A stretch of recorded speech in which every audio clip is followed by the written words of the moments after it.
tackle to make a difference in the quality of our lives, health is it. Because if you don't feel good, your relationship certainly doesn't tend to grow and expand in its quality. Neither does your career, your economics, your ability to impact your kids. I mean, really, energy is life. And the more of it we have, the better we feel. Now, I don't know why you picked up this program. If you're one of those people that wants to lose weight and you finally said, I've had it, I'm taking my life to another level. Or if you're doing really well and you just want to increase your energy. Or if you're one of those people that are underweight and you're saying, you know what, I want to absolutely shape my body to where it needs to be. Whatever your goals are, you need to understand that health is the goal. I know a lot of people that are fit, but they're unhealthy. So this program is how do we get so healthy that our body will adjust to its natural weight, that our energy becomes the vibrant daily aspect of living that we expect, rather than something we build up to psychically by pumping ourselves up emotionally or psychologically.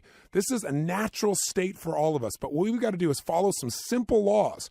And if we follow those, we don't have to give up our life. We don't have to become crazy or fanatical to be able to have the energy we deserve. And with that, the sense of excitement about waking up in the morning, the sense of excitement about all the aspects of your life. So I'm thrilled that you're here with me. And I'm very excited to share this format with you because it's live seminar format. And most of my tapes, is me talking directly to you, and I actually like that form immensely. But we've had so many requests saying, could we please hear a live seminar? Because Tony's a maniac in that environment.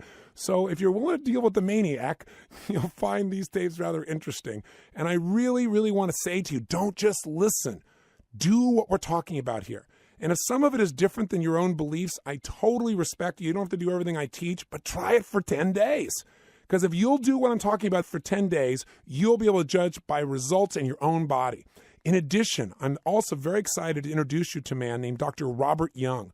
Dr. Young is a research scientist and one of the most brilliant people that I've found in this area, and he's made a radical shift in some of my own thinking about some fundamental principles in terms of how to increase that level of energy. And so at the end of this program, I have a Power Talk interview with Dr. Young, and I have to tell you, no matter who I've put him in contact with, I've seen a transformation in their health at a level that before I would never think was possible. And the science of what he's created, I think, will definitely hook you. So be sure when you're done listening to the Normal Living Health program live to continue with those bonus tapes of Dr. Young that'll give you a great foundation for knowing how to implement this level of energy that I know you're committed to.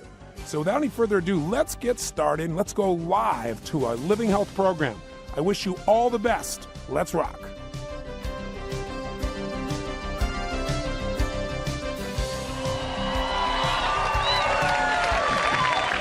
Today is the subject that I started my career with, health. And to me, health sounds kind of wimpy. Health. What it really was for me is energy. Or maybe even a better description of today. Today is about the power of the ultimate force that exists in your universe, that force that gives you life. That force that makes your heart beat 100,000 times a day without you ever having to think about it, making about 3,000 to 5,000 trips through 1,000 miles of arteries and capillaries. That's what's inside of you. They took them all out, laid them side by side. It's amazing. And this is all happening. You got this little lump of matter called a brain. It weighs about 3 pounds, and it runs the most magnificent system on the face of the earth. And it does it with less supposed power than anything else that would exist in terms of computer power. It can store more information. Your little brain, besides running everything perfectly simultaneously, it can store more information than you could put in the World Trade Centers with today's technology, which is as miniaturized as you can imagine. It would take the Hudson River to try and keep it cool. And yet our bodies do that every moment with all the demands we make on it. We have liver cells that are working right now that have 50,000 enzymes in each liver cell doing its job more than 1,000 times a second. Your eyes make 10 million distinctions in milliseconds, 10 million different distinctions to let you know what's going on. All your muscles, if they all pulled in one direction instead of contracting against each other, you could pull several tons. Your body is the most magnificent structure on the face of the earth. And absolutely the most magnificent thing, and most of us take this wealth for granted. In fact, we abuse it. In fact, most of us think we're fragile, and that some little bug's gonna sneak into us one day and take us down. Give us the flu and have us spitting up all this phlegm, or maybe something worse, an AIDS or a cancer or whatever the case may be. I'm here to tell you that you are not fragile. I'm here today. My primary outcome today is not just tell you what to do, but to remind you of what is true. Because we live in a cultural hypnosis that has taught us that we are fragile, that things can just happen to us, rather than what is natural, which is health and energy. Emerson said, "The day in the life of one human being's body is enough to steal all the luster from fiction." What goes on here is so magnificent, and if you ever start to really study it, it'll change your self-esteem overnight because you see how powerful you really are. But what's happened is we have a set of belief systems, and whatever we believe, when we look for what we believe, we look for brown, we find it, as you've learned this weekend. And what I want to do this weekend is give you, or today I should say, is a second opinion. It is my opinion. It's backed up by thousands and thousands of researchers, and I'll back up everything I say. But it's another opinion. If you go to one mindset of person who's been trained a certain way, they're going to give you one mindset. Doesn't mean they're right, doesn't mean I'm right, doesn't mean they're wrong. You have to sit today and say, does this make sense to me? And while I'll document every single thing I'm going to talk to you about by the top researchers who have all the social proof you'll recognize from the top universities, doctors, hospitals, researchers, etc., you also have to be willing at times to say, I'm going to enter a little common sense corner in my brain and say, what am I really going to believe? And the best way then to decide something is not just to believe it, but to test it with your own body. And I'm going to ask you at the end of today to give yourself a 10-day test just to see if what I'm saying makes any sense. You don't have to believe a word I say. You can just test with your body and judge by results. And if you do that, you will have a brand new life as a result of this day. This day could be as powerful as any other day. So, my goals today for you are a couple. Then, number one, it's to really affect your philosophy about this thing called your health, which really means the force of life, your energy. I really want to affect that philosophy, the way you look at health and the way you look at dis-ease. And I'm going to spend the first half of the day not talking about the solution, which is what I do 99.9% of the time. I want to talk to you about the problem and with it the solution. Because if we don't understand the problem, it's so pervasive about what currently is guiding us is this country in terms of health, then what will happen is the next time you'll listen to all the new things I tell you or all the simple tools, you go, yeah, I'll do that until you get ill. And then you go right back to the old hypnosis. I've watched it. So unless we interrupt the current what? Pattern, we'll have no possibility of creating an alternative that you'll really follow through on. So I'm going to really go at you with this, and I want to tell you up front, this is my opinion backed up by thousands of people, but I understand there's a point of view, and if you disagree, I'm totally okay with it. But I will tell you up front, and I'll tell you now it's my opinion, after this, I will no longer operate from that frame of reference. Because I got to try and give you a second opinion that you rarely will hear with a tremendous amount of intensity and passion that comes from my heart and soul and caring for you. And what I say to you is take everything I've got, write it down, take notes. Don't argue with it yet. Take it in. Don't let your current belief systems block any of it out. Just take it in first, and then test it, and then respond. Because if you react to me, then what's happening is you're responding to your belief systems rather than what I'm actually sharing. How many of you want to be a little bit open today, be a little bit flexible in your approach? Say aye. Excellent. So I want to affect your philosophy towards health. Number two, I want you to be able to eliminate fear. My major goal, what hurts me inside when I see people, is I see people live in so much fear, and probably the greatest fears people have to do with health. These things that affect them in various areas of their life. So I want to make sure we eliminate that because that was one of the greatest gifts that happened in my life. Three, I want to massively change the level of energy you naturally experience, not just you demand. Every one of you has given a tremendous amount of energy this weekend, but most of you by demand. And that's part of having energy, is building the muscle. But the other part is having the reserves capable, so when you make the demand, you don't run out of steam. You're not doing it unhealthfully. Because I began to study years ago, I used to remember hearing the words health and hearing the words fitness. And which one do you think I moved towards? Which one do you think? Fitness was what I want to move towards. Because that health, mamby-pamby, kind of weak. Fitness, now that's something I can get into, right? But what's true is there are a lot of people that are healthy and unfit. A lot of people that are fit but unhealthy. Fitness does not guarantee health. Do you remember Jim Fixx, the runner? Wrote the running books? What did he die of? Heart attack, right? He was very fit, but unbelievably unhealthy. So fitness is that ability to have this endurance and this drive and this demand, which I really value. But if you don't have health as your base, you will burn out. That's the person who goes out on the tennis court and they look good, they don't seem to have any extra weight or anything else. They're 40 years old, having a great time, and they drop dead of a heart attack right there. They were fit but unhealthy. I want to make sure you leave here with energy that comes from health, not just from the strength of fitness. And then to build on that, a sense of fitness that'll give you a sense of power like you've never had before as well. And lastly, I want to make sure you have fun today too. because I think if you enjoy this and if you can look at this, some of these things with a sense of humor, especially some of the things I'm going to do in the second half of the day, I think you will never forget what we talk about, because the second half of the day, you will laugh a lot, but it's kind of like when you think about your old belief systems and you have a new association to those. Well, some of the things you were certain about before you got here, you may feel similar about by the end of this day. So how did I get into this? Well, when I was very young, I always wanted to be successful, accomplish things, and so I worked very hard, as most of you know, to study principles that would help me succeed. And a lot of that was driven by my background. And so sure enough, I worked real hard. I became quote-unquote successful, which by my standards as a young kid was I made a lot of money. And I made this money, I was 19 years old, and I was earning at that time about $10,000 a month, which is a lot of money for most people, but definitely a lot of money for a 19-year-old kid, because you have no overhead. Right? You know? So it's definitely a lot of money in that case, right? So I'm making all this money, I'm becoming so successful, like all these great things coming, and everything in my life was flowing. I was touching people's lives, I was doing what I loved. I felt like I was walking through life, living my purpose, doing what my spirituality really means, which is to contribute in a meaningful way. So I felt all these great feelings, so much so that it was not what I was used to, and I got outside my comfort zone, and so my brain started asking interesting questions like, how come I have all this already at 19? I got all these great friends. I have all these people I love and love me. I've got all this money. You know, I do what I love. I'm extremely successful. How come I got it at 19? You're supposed to wait till you're like 50 or 60 to get this kind of stuff, right? At least 45. So then my brain figured out, it's because I'm going to die young. I swear to God, that's what I thought. And then I didn't just get the thought in my head, but I started obsessing about it.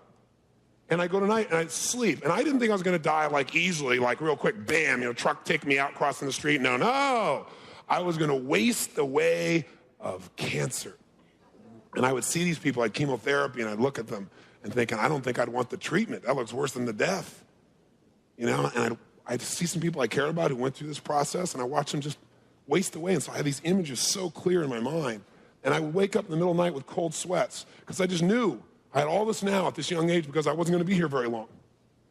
And what changed me, what broke my pattern, if you focus on something long enough, what tends to happen? You tend to experience it. Fortunately for me, I didn't actually physically experience it, but a very, very close friend of mine, a lady friend of mine at the time, came to see me, and I was in this stress mode, and I was stressed about everything, even though I was succeeding. And she came up to me one day, and she goes, and she started crying. I said, what's the matter? And she says, you know when people cry and they can't get to their breath? And I said, what is the matter? Because this is my mother. This is my mother. I said, your mother what? She said, my mother has cancer. It's like, ooh, stay away from me. I mean, it's like, it scared the hell out of me. But at the same time, for most of my life, I've focused and built an identity in myself about I'm a person who can make a difference for anybody. So even then, I stepped forward, I said, hey, it's okay, and I want to break her pattern and help her out. You know, I said, it's okay. I said, look, hundreds of thousands of people have gotten cancer and beat it. I know we don't hear much about it, but it's a fact. I mean, listen, all we got to do, I'm into modeling, right? All we got to do is find people who had cancer and got rid of it. Find out exactly what they do, find out what they did in common, and model that. If we model what most people do, we'll get what most people got, which most people die of it. I said, listen, I'm a speed reader. I will go out, and I said, I'm going to find the answer for her. I don't care what it is. Don't you worry. And I swore to her I'd find the answer. So I said, I'm going to go out and read 30 books in 30 days. All in the area of nutrition, health, fitness, figure out what I could do to really understand what was going on in the body so I could help her. And I did. I read 30 books in 30 days, and at the end of 30 days, I was totally confused. I was, because you'd read one book here, and it was by this PhD, right? He had every credential in the world from Harvard. He says, do this and this and this, and you'll live forever. And then, of course, I read the next book, and it says, it's by a guy who's equally qualified, right? And he says, if you do that, that, and that, you'll be dead tomorrow. Do this and this and this, and you'll live forever. I remember at the time, these two books, later on, several weeks later on the news, these two men started suing each other, right, in the public forum, talking about how each one of them was dead wrong. So I'm just sitting here going, so after enough of this stuff, I finally said, you know what I got to do? Since there's so many people who have so many opinions who are equally qualified, what I got to do is I got to create for myself something, as I'm synthesizing, pull the best from each of them, what makes common sense to me. Instead of saying, I'm not smart enough to figure this out, I got to give all this up to someone else who's an expert, I'm going to become an expert on the most important force I have that I carry my life through, my body. I'm not going to give that up to somebody else and hope they make the right choice. So I'm going to go with what's common sense, and then I'm going to take what's common sense and I'm going to test it in my own body. And I want to help other people do the same. So sure enough, I started studying all these things, and I came across several books, and I went back to this woman who had the cancer, and I met her and got a chance to develop a relationship with her. And she had cancer the size of like baseballs, tumors on her shoulders and in her female organ. And it was pretty intense. And the doctor gave her 9 weeks to live. And he said he didn't really think surgery would do any good. But then he reevaluated, he talked to another doctor, and they said, well, she might live as much as 4 months, and that if they went in there and did surgery within 4 weeks, they might be able to do something. They might be able to slow it down. Maybe she could live 6 months or a year. They all argued about how long she was going to live. Not that she was going to live, but if she would live within a year. But he didn't want to operate right away because she had some kind of infection or something like that involved with it as well, and he wanted to give her some medication to do that first before they went into the surgery. So I went to her and I said, listen, read this book. And I gave her a book called One Answer to Cancer, which wouldn't be the book that I would, number one, recommend today, but it talked about this man who had cancer. He was told he had 4 weeks to live, and he completely eliminated all the tumors from his body.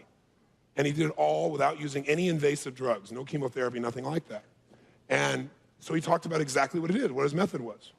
And I said, listen, they say you're going to die, so you can just accept that, and maybe you still will. But I said, if this guy did it, and this seems similar to some of the other things I read, why don't you at least try this? And then I gave her a second book, and that second book was by a man named James Allen called As a Man Thinketh, a book you should write down and go get. It's a little tiny book, but it's a classic. And basically what it says is what we already know, that as you think in your heart, so are you. So you become. As you think, so you become. Because I realized that you can't just take care of the physical side, that the mental side of us affects our biochemistry as well, and have to do both. And I figured if we didn't change her mental side, she probably wouldn't make the shift. So she got As a Man Thinketh, she started reading it, she started reading this other man's book, and within a few days she got started on this program of detoxifying her body, getting the poisons that were in her body out without cutting it open. And so she did this, and she did a variety of things, and I'll tell you some of those things tonight as we go through these processes. But all I can tell you is that within 4 weeks, she'd lost 28 pounds. Now, most of those pounds she lost in the toilet, by the way, in waste that was coming out of her like it was going out of style. All this poison that was inside of her screaming out of her system. And within 4 weeks, you couldn't see, at least, anything protruding at all in her shoulders. 4 weeks. So she goes back to the doctor, and he says, well, you're looking much better. Maybe we'll wait a few more weeks. So he said, we'll wait to the 9-week segment because it looks like you're doing a little bit better. But he said, we got to go in and cut it out. So after about 7 or 8 weeks, she's feeling phenomenal. She's in the best fitness of her life, best health of her life. She doesn't feel any sense of dis-ease in her body. And she comes to me and she says, I talked to the doctor, he wants to operate. Now, I'm a 19-year-old kid at this time, right? And she says, what should I do? And I said, oh, great. I said, I tell you not to do the surgery and you die of cancer, and that's on my head for the rest of my life. I said, I can't tell you what to do. I'm just, getting started myself. But I'll tell you one thing, if it was me, I'd at least wait a little longer since you don't seem to have any, semblance of anything the matter with you anymore. I mean, I'm sure there must be something in there, but obviously you're moving in the right direction. And she said, I totally agree with you. I said, no, don't agree with me. I said, you do this on your own, right? This is life, this is your decision. I can't do this for you. The same thing is true for all of you today. I can only tell you what I believe. So she said, okay, but I just want you to know I'm not going to do it. I said, well, great, I'm glad for you. 2 weeks later, she went in for the surgery. Why? Because there's an interesting thing that happens to us as human beings. When we get in a state of uncertainty, when there's a lot on the line, when there's a fear of loss, especially our health, most of us don't see ourselves as being qualified to make decisions about our own bodies. So we look to those people who seem to have more certainty. Now, because someone has more certainty, does that mean they're right? Yes or no? No. And we as a culture have been taught to respect authority. And so I'm very supportive of doctors. I have a practice management company called Fortune Practice Management. And all we do is manage doctors' businesses for them and help them to create a life. So I'm not against doctors. I don't want you to get the wrong impression. But a doctor is a coach, just like I am. And you can't give me the responsibility. You can't give him the responsibility. No doctor is God. They're all human beings who make mistakes and do great things both. So you got to look at them in that light. And these people work unbelievably hard. They care immensely about people. But many are completely overworked, and they have a difficult time keeping up because things are changing so rapidly. The point of the matter is this guy, all he knows is he's been trained. If you go to a baker, they will bake. If you go to a surgeon, they will cut because that's what they're trained to do. So he decided that we had to go in there anyway because we couldn't take a chance, and he convinced her she would probably die if he didn't do the surgery. And that's usually it. The fear of death will get us to do almost anything. So she put herself in his hands, they cut her open, and guess what they found? Zero, nothing. So he said there must be something there, so he brought her back for exploratory surgery. And imagine what that does to alter the body, to have something going and cutting around. They did find something. All he found was something, the end of my little pinky's fingernail. That's all that was left in her whole body in 9 weeks.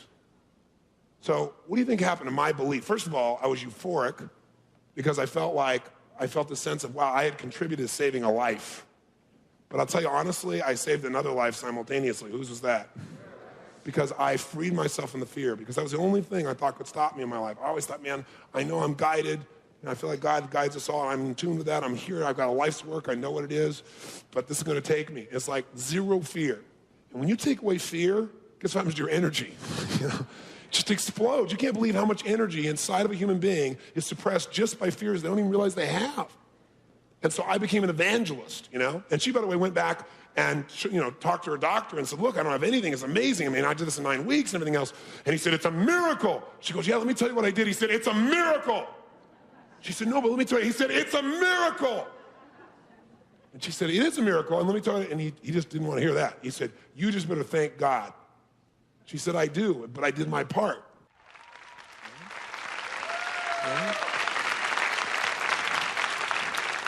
So, let's take a look. Why don't you open your book and let's take a look at where we're going to deal with our belief systems first, because that shapes everything, right? Our belief systems. Because we got to say, okay, everything human beings do is driven by their beliefs. All behavior is belief driven. So let's take a look and say, what are the organizing principles or beliefs, I put you here in your notes here, that are driving your life? So tell me, what are the beliefs, and on page 3 here, it says, what are the primary organizing principles or beliefs that our society conditions us to believe about what is disease and what is health? What do we have to do to avoid it? So tell me, what are some of the limiting beliefs that we get, or that maybe some of us in this room have had? What are some limiting beliefs you've had about health? Raise your hand. Anybody at all? Yes, ma'am.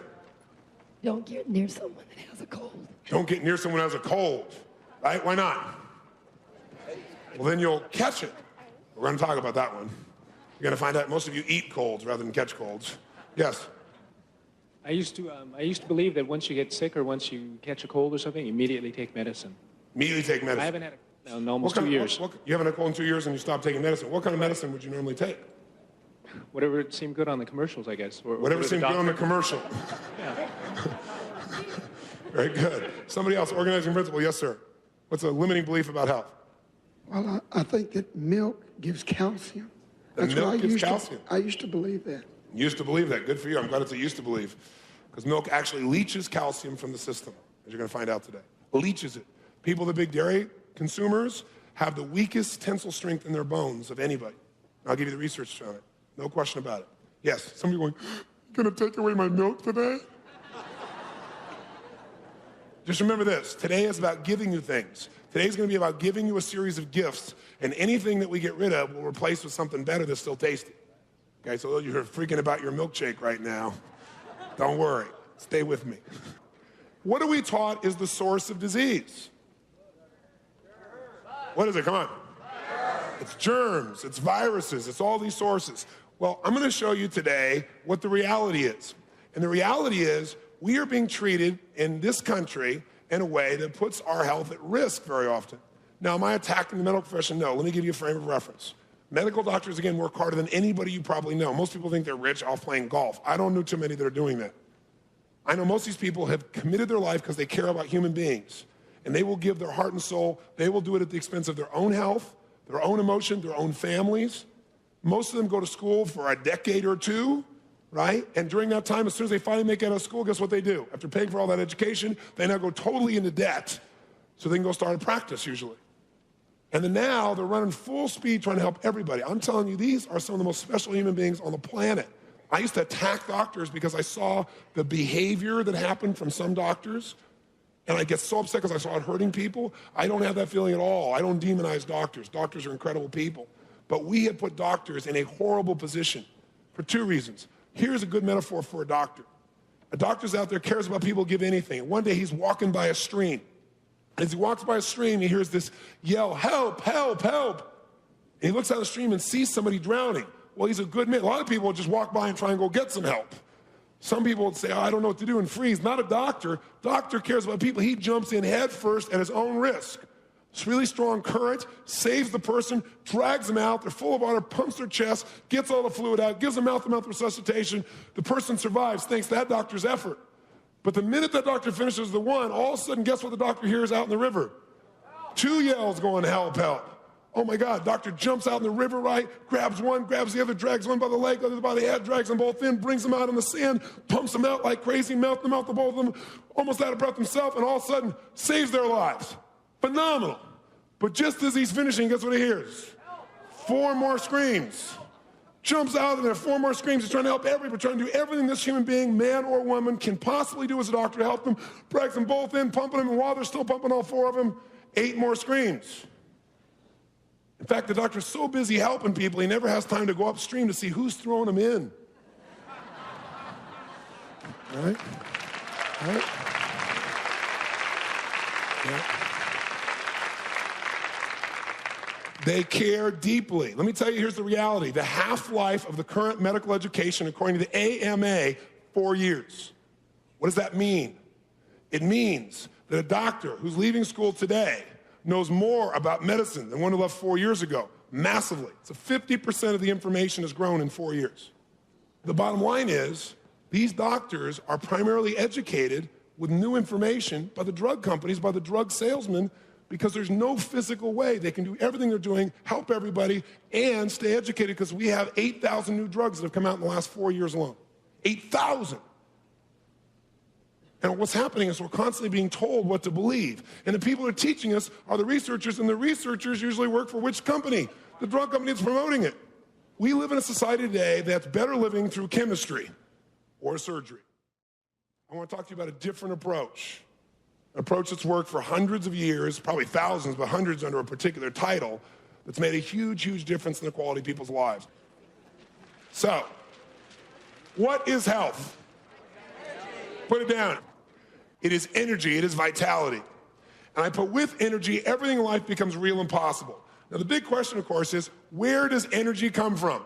Where does all energy come from in everything, whether it be plants or animals? Where does energy come from? That's right, it's made up in your cells. Cells are the factories, they are the building blocks of all life, plant and animal. Now if we think about that, if cells are where energy happens, they're this little biochemical electrical factory. And you've got, to give you an idea, inside your body, 75 trillion cells in your body. 75 trillion. And all they are is life pulsating through you. You are nothing but cells. Every organ in your body, every bit of tissue is made up of nothing but cells. Cells are the basic building block. So think about this then. If you and I want to have lots of energy, we better make sure we take really good care of our what? The cells of our body must be nurtured. Health, life, and death starts, is created, and ends at the cellular level. That's where it all is. As your cells go, so do you go. So what you got to be thinking when you're thinking about health is, what is this going to do to my cells? Now think about what a cell is, the membrane of a cell. Think of this little factory. Is this a sensitive little device, yes or no? You better believe it. That's why we have all this exterior to cover us. And all these orifices have a series of filtering devices before anything can get into that bloodstream to make sure that you're protected. But a lot of us have learned that when we get ill, what we should do is inject foreign matter directly into our bloodstream, directly where cells are going to be impacted with no filtering device. And we wonder why we don't seem to get better long term. So what we want to do is we want to make sure we take care of those cells. So on page 7 at the top, the quality of our life, this is our core organizing principle for health. The quality of your life is the quality of the life of your what? Cells. So then the big question is, okay, Tony, so what do my cells need to not only survive, but to really thrive? The number one force of energy that cells use, they must have, is called oxygen. Health is energy. Energy is built at the cellular level. Cells must have oxygen. It is the number one source of energy on planet Earth, not food. Oxygen. When you are tired, the first thing you must do is get more oxygen to your system. How did they get you to go for 3 days and 3 nights through an insane number of hours, unbelievable intensity, and not be out of your mind with like your body feeling horrible and terrible and tired? How many felt pretty energized most this weekend long? Say aye. How do we do that? That's right. We were moving and we were breathing, but the movement was stimulating the flow of oxygen through your body. Whenever you have pain, you've been sitting a long time, it's because you don't have any blood flow. The blood flow isn't flowing, so you're not getting fresh oxygen as clearly or as much, and so you experience this thing called pain. Oxygen is the number one source. The second thing that cells need to thrive is nutrients. Nutrients. Not food, because many of you eat what you call food doesn't have any nutrient left in it. Right? It's totally devitalized, and it doesn't give the cells anything. And here's the secret. Anything you put in your body must either be assimilated or eliminated. If your body can't assimilate it, it's giving it no nutrients. And if the body has to eliminate it, that requires a large amount of what? Anybody know? Energy. Most people are eating food that is draining them of life force because it's food that the body has to work overtime to trigger and figure out how to detoxify and change. Working overtime trying to eliminate. So all the nerve energy is being wasted away. That's why people go to sleep and they have more than 6 hours sleep and they're still tired. Or in some cases, maybe more than maybe 7 or 8 hours sleep, right? How embarrassing. But it's because that person wasn't getting oxygen because the whole blood supply is all thickened up trying to deal with the fact that it's not getting nutrients. Anything that destroys or diminishes the flow of oxygen to your system is potentially disease-producing and absolutely lowers your nerve energy, period. Anything. Anything that will increase your energy flow is really anything that will increase the flow of oxygen to the cells of your body. So think about it. Anything that's going to interrupt my flow of oxygen, diminish the flow of oxygen, is disease-producing. Anything that will increase the amount of oxygen that gets to my cells is going to make me more healthy and more energized, period. Now, nutrients, by the way, are important because they help to provide the energy so that your ATP can be continually manufactured, continually reconnected in the cell. That's why you got to have nutrients, not just quote-unquote food. And the third thing that all cells need to not only survive but thrive, and this is the thing most people don't do, the ability to eliminate their own waste. What is the process of life? At its basic essence, it's consuming and eliminating. Right? That's basically what all animals do. It's what your cells do. They all consume. They take in nutrients, they take in oxygen, and they spew out and eliminate their waste products. The problem is, what happens if the cell is living in an environment? Where's the environment? Let's say the bloodstream. The blood is delivering these nutrients. The blood is delivering for us this oxygen. But the problem is, what happens if day after day after day, we're constantly putting more poison in, more things the body cannot assimilate, has to eliminate, till the energy of the body gets lowered. Pretty soon you start to accumulate what in the body? Waste, toxicity, toxins. Part of that waste is, watch this right now. Boom! 7 billion liver cells just died. How exciting. But guess what? Boom! Same time, 7 billion new ones were created. Only one problem could come up. If you're living your life in a way where your nerve energy, what most of us would call resistance, is lowered because of the way you're living your life, now there may not be enough energy to eliminate that waste, which is natural waste. The body knows how to eliminate it. And so it's get retained in the blood.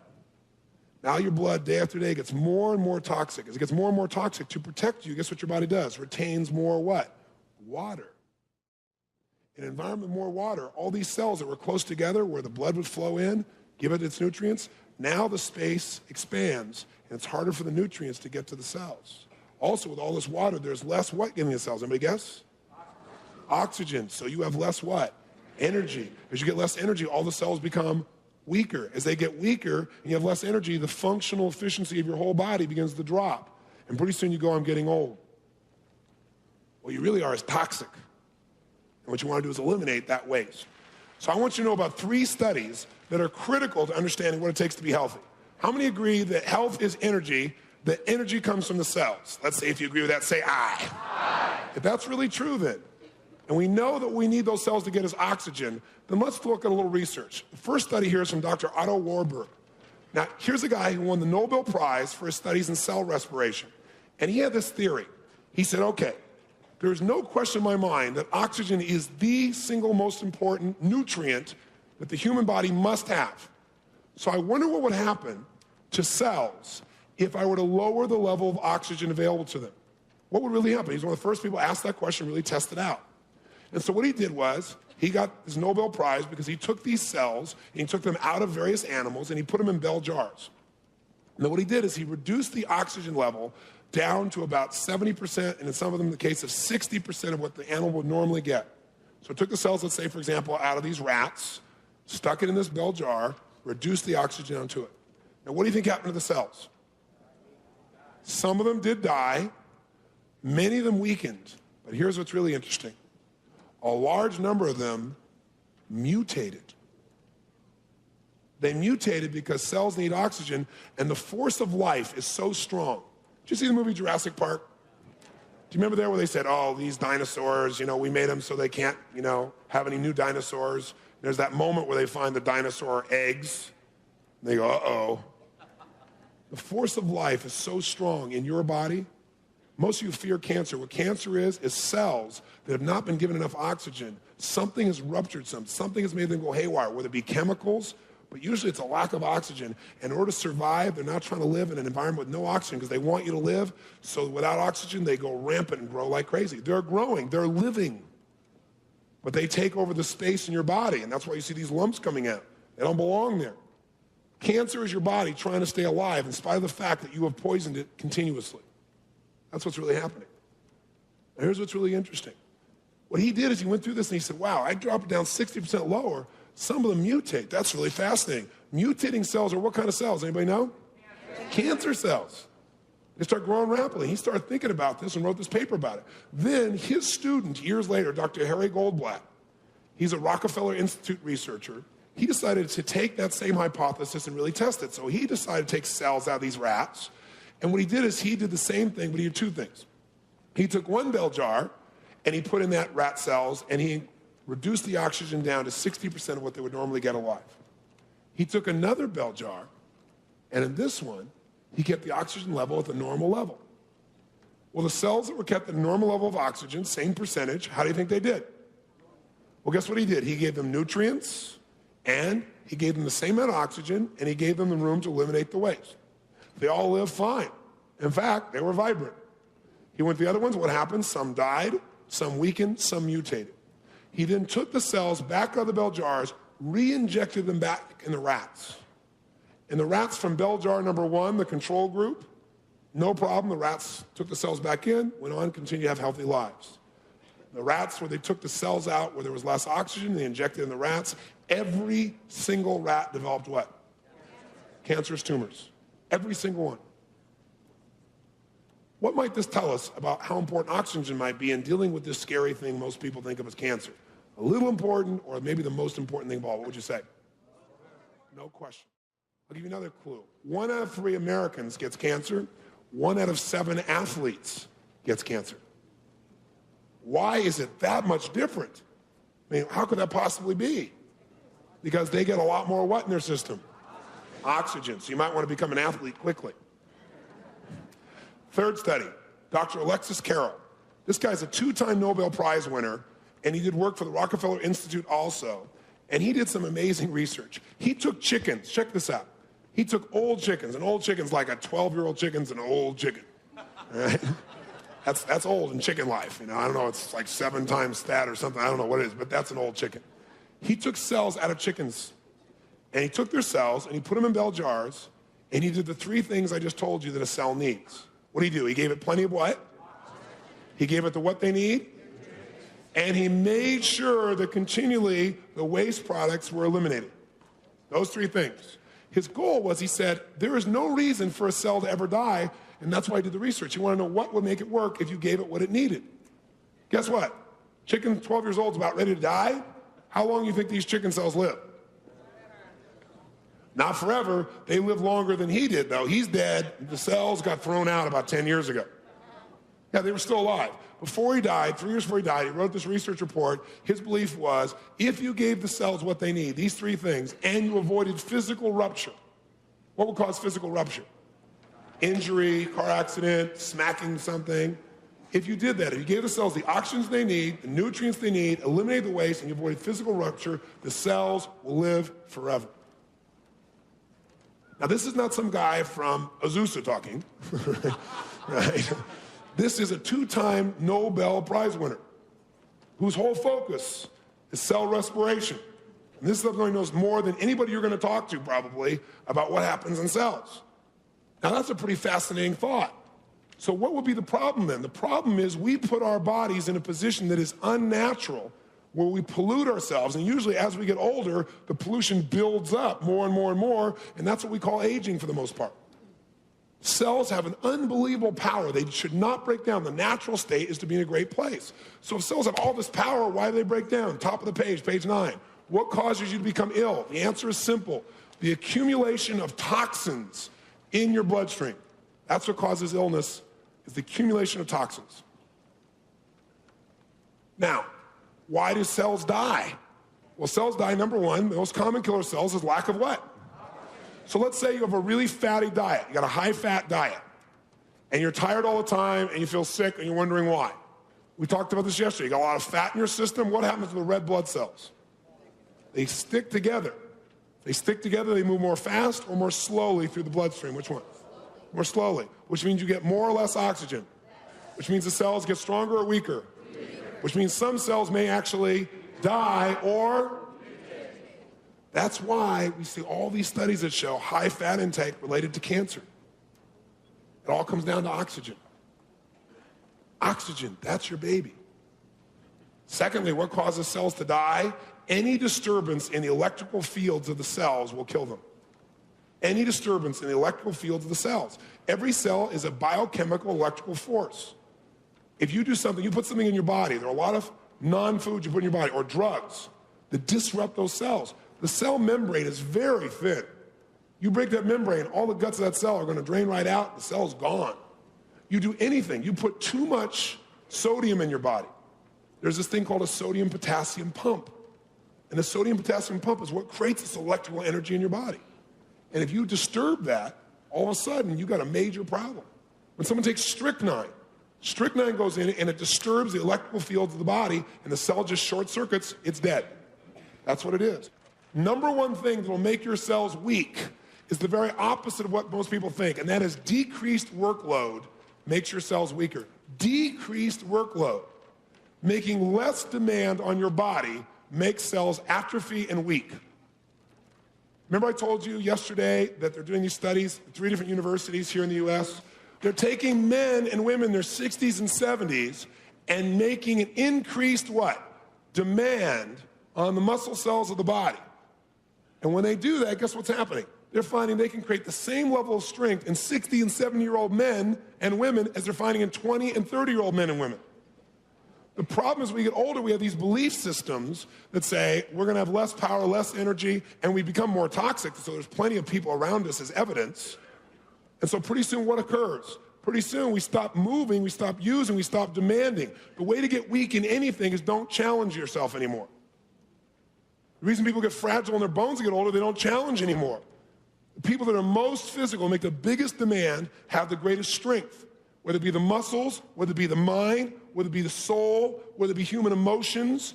When you're challenged, you use your courage, it gets bigger by demand. When you don't use it, it gets weak and small. This is the law of life. You don't want to seek out less challenge. You want to make demands on yourselves, but not demands by putting poison in the body, the demands of physical movement, of using your mind and your body in intense ways.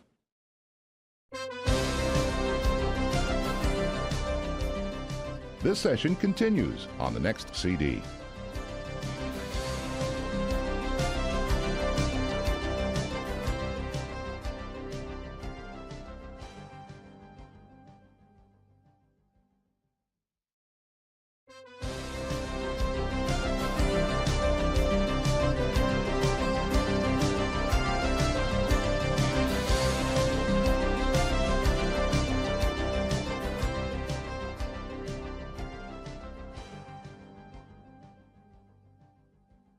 Second thing that causes cells to atrophy is the loss of energy through what we call innervation.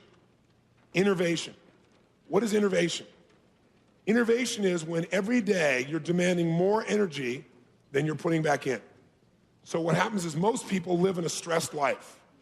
It's not physical stress for most people. They call it physical stress. Physical stress was when you used to be out in the jungle trying to chase down something that you were hunting and you could get killed yourself. Physical stress, most people don't do in society anymore. Physical work. Most people, it's psychological stress. All day long, they're racing. They're making their whole bloodstream go crazy, working overtime, releasing all these chemicals in the body that don't support the body, and it's all triggered by an undisciplined mind. That's why one of the principles we're going to talk today about is how to direct your own mind to be healthy as well. You can't leave that out. So people have all this stress, and what happens is you get all the stress in your body, and sure enough, you use nerve energy. And then pretty soon, you try and go to sleep, and most of you have eaten in a way where while you're sleeping, you're not resting. Your body's working trying to break down all the junk you put in there. So you wake up in the morning tired. Why are you tired? Because your body did not rest. You slept, but your body didn't rest. So there's no buildup of nerve energy. You've been depleting it. You do this day after day after day, you get to a place that most of us call lowered resistance.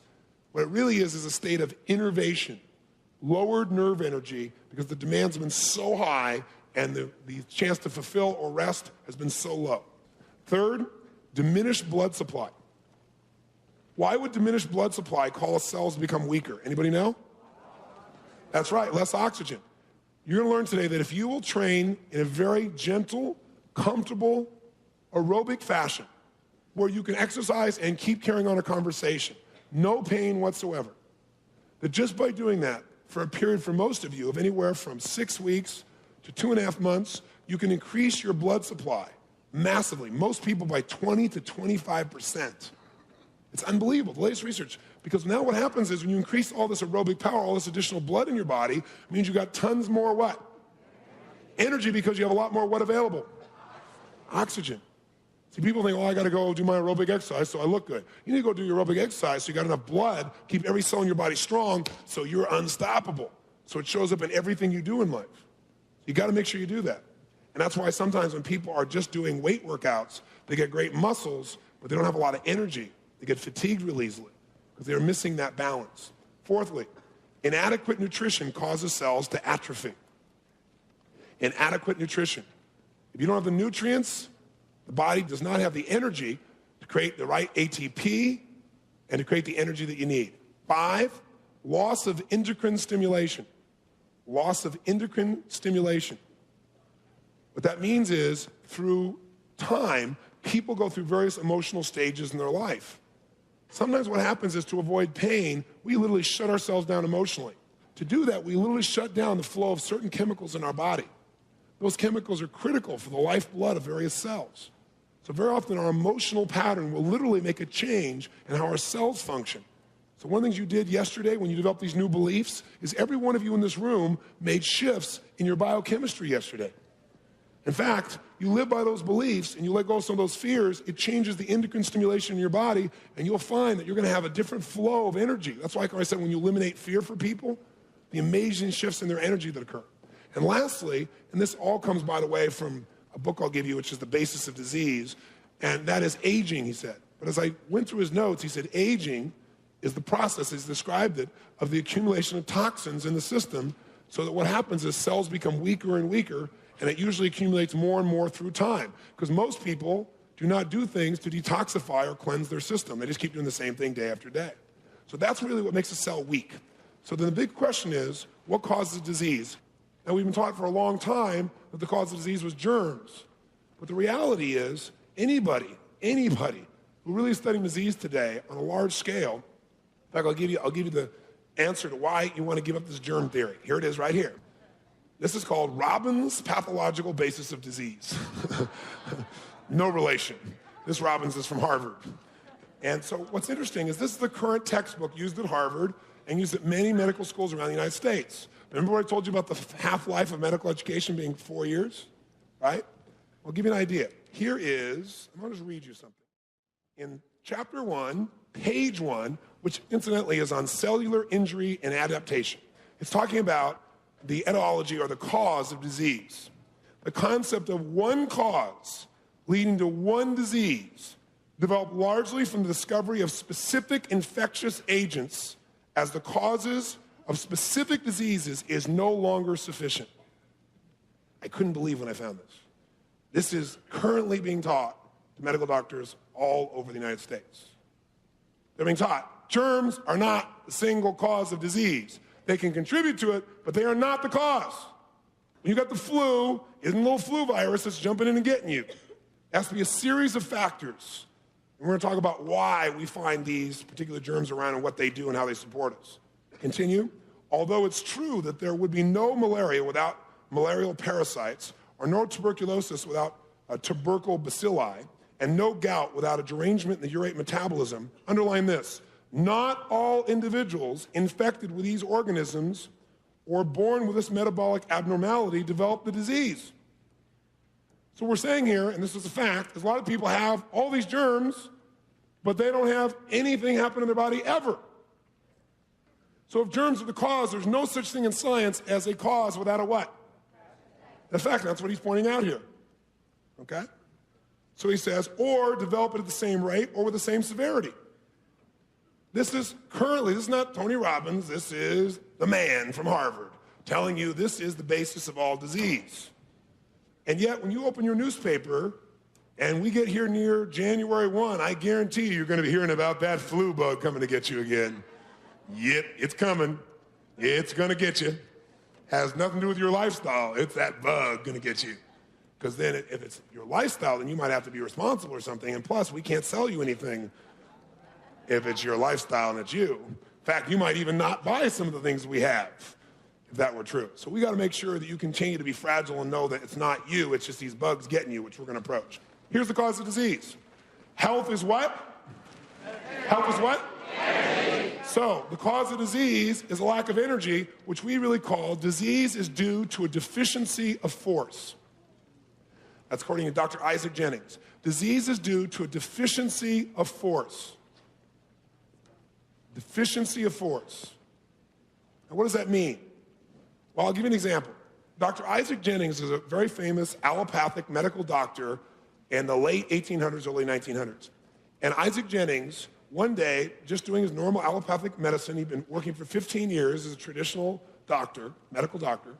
He started having some challenges in his city where they were unable to get some drugs to treat people with. There was a shortage.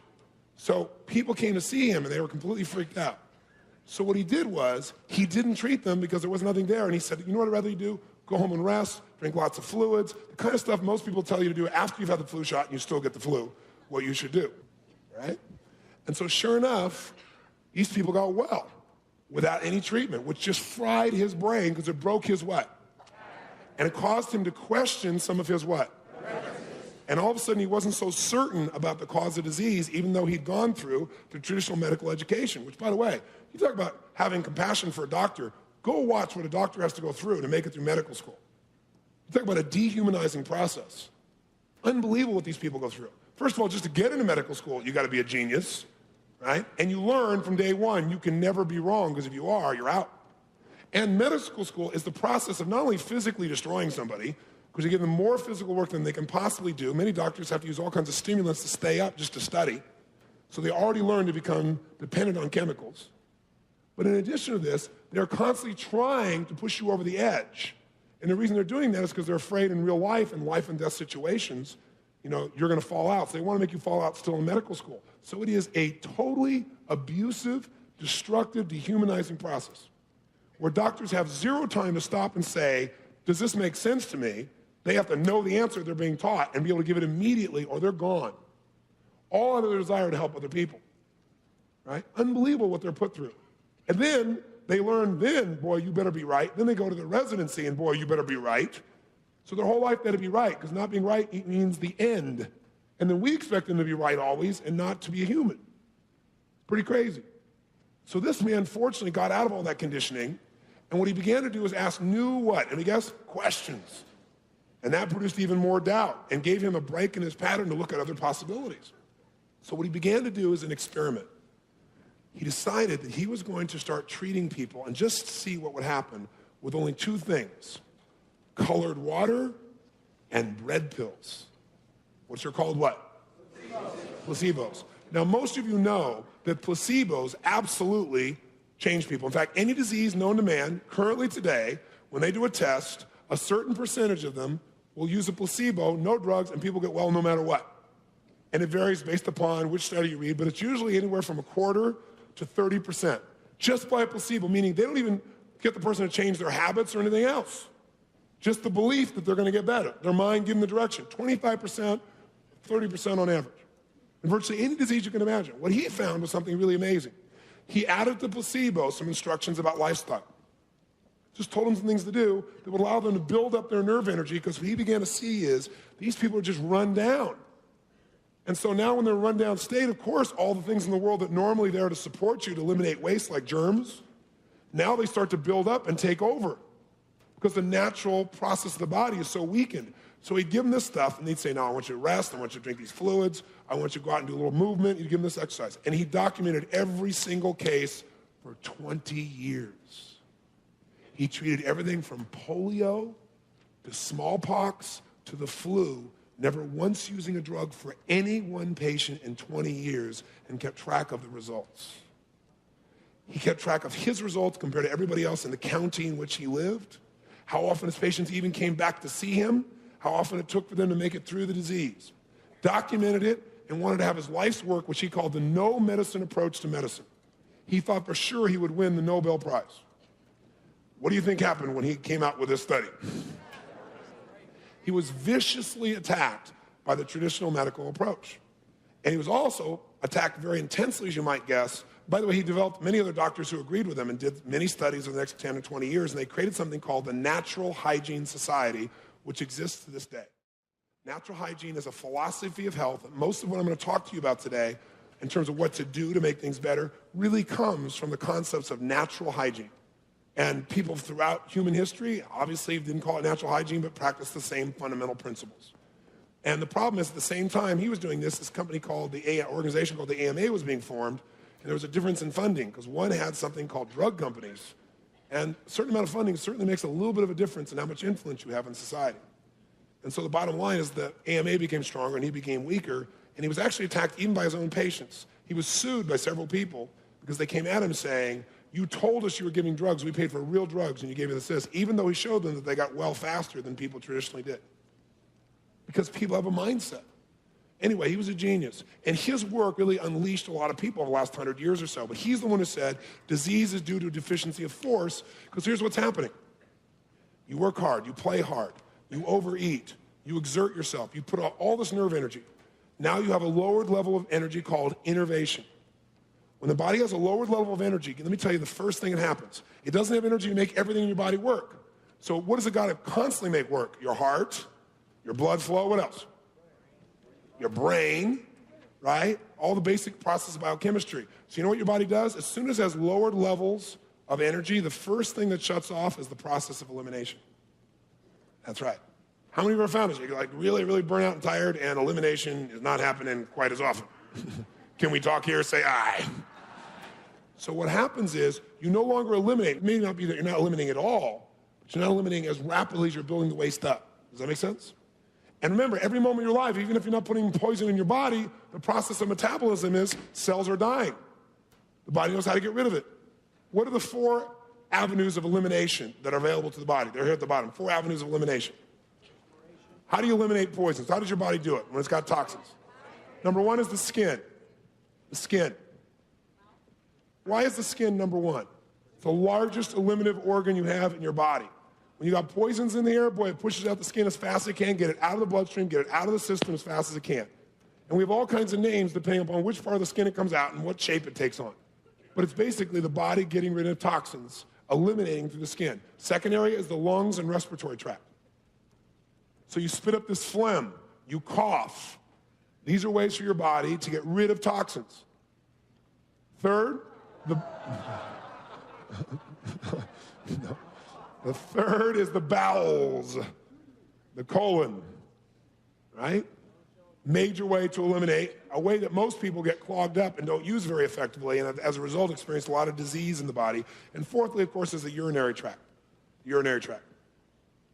So what we've got to be able to see is, just by being innervated alone, our nerve energy drops, the toxins start building up. As they build up in the body's bloodstream, there gets a point where we hit what we call threshold. It's like if I took a glass here and I start pouring in it toxins, pour, there's a threshold level where what will happen? It'll overflow. And when it overflows in you, you call it dis-ease. When the body gets to the point where it goes, hey, I'm at threshold, the body's integrity is right now being challenged. we're really at a point, I got to do something now or we won't survive. And so the body goes, and it gets rid of it as fast as it can. It comes out your skin, and you call it acne. It comes out here, and you call it the polar flu. It comes between your toes, and what do you call it? Athlete's foot, right? Depends on where you go. It just depends on the location that it gets rid of things. And of course, what do we immediately do as soon as all this waste that must come out of the body starts coming out? We immediately, based on our cultural conditioning, do what? We try to stop it. So we go take some pills to take all that mucus and push it right back down into our body. Now, is that intelligent, yes or no? No. Absolutely not. I want to tell you something. These are poisons that are trying to get out of your system, and you push them back in. And the reason we've seen such a huge amount of cancer and so many other diseases is, over the years, you watch in your whole life, you watch millions of commercials, literally millions in your lifetime, showing you how to have instantaneous relief, but not to deal with the real source of the problem. Deal with the short-term cause, the surface cause, which is the mucus of when you're feeling uncomfortable. The real cause, the source of it all, is the way you're living your lifestyle, what you're putting in your body. So we push all this mucus back in, and as we build more and more toxicity, you know what happens? Sometimes what happens is the lymph system of the body. Lymph system's the system that is the sewage system. It cleans everything out. It'll come by and see all these toxins and protect you. It'll wrap itself around it and form what's called a what? A tumor. That's what a tumor is. It's all this waste that this lymph is wrapped around. It's all these cells that's wrapped it around, trying to protect the body so the body has enough nerve energy to eventually come in and break it down, which is what happened to my friend, by the way, the lady I told you about. All she did is she got herself in a place where she cleansed the waste out of her system. She had more nerve energy because she did the things I'm going to teach you today, and her body didn't have enough nerve energy to go in and slowly begin to tear down and get rid of waste. It knows how to get rid of waste. It knows how to get rid of toxins. It just doesn't have enough energy to even keep going through the day. Most people are tired by the time they get home from work, much less go out and do things and make things happen or physically exercise and so forth.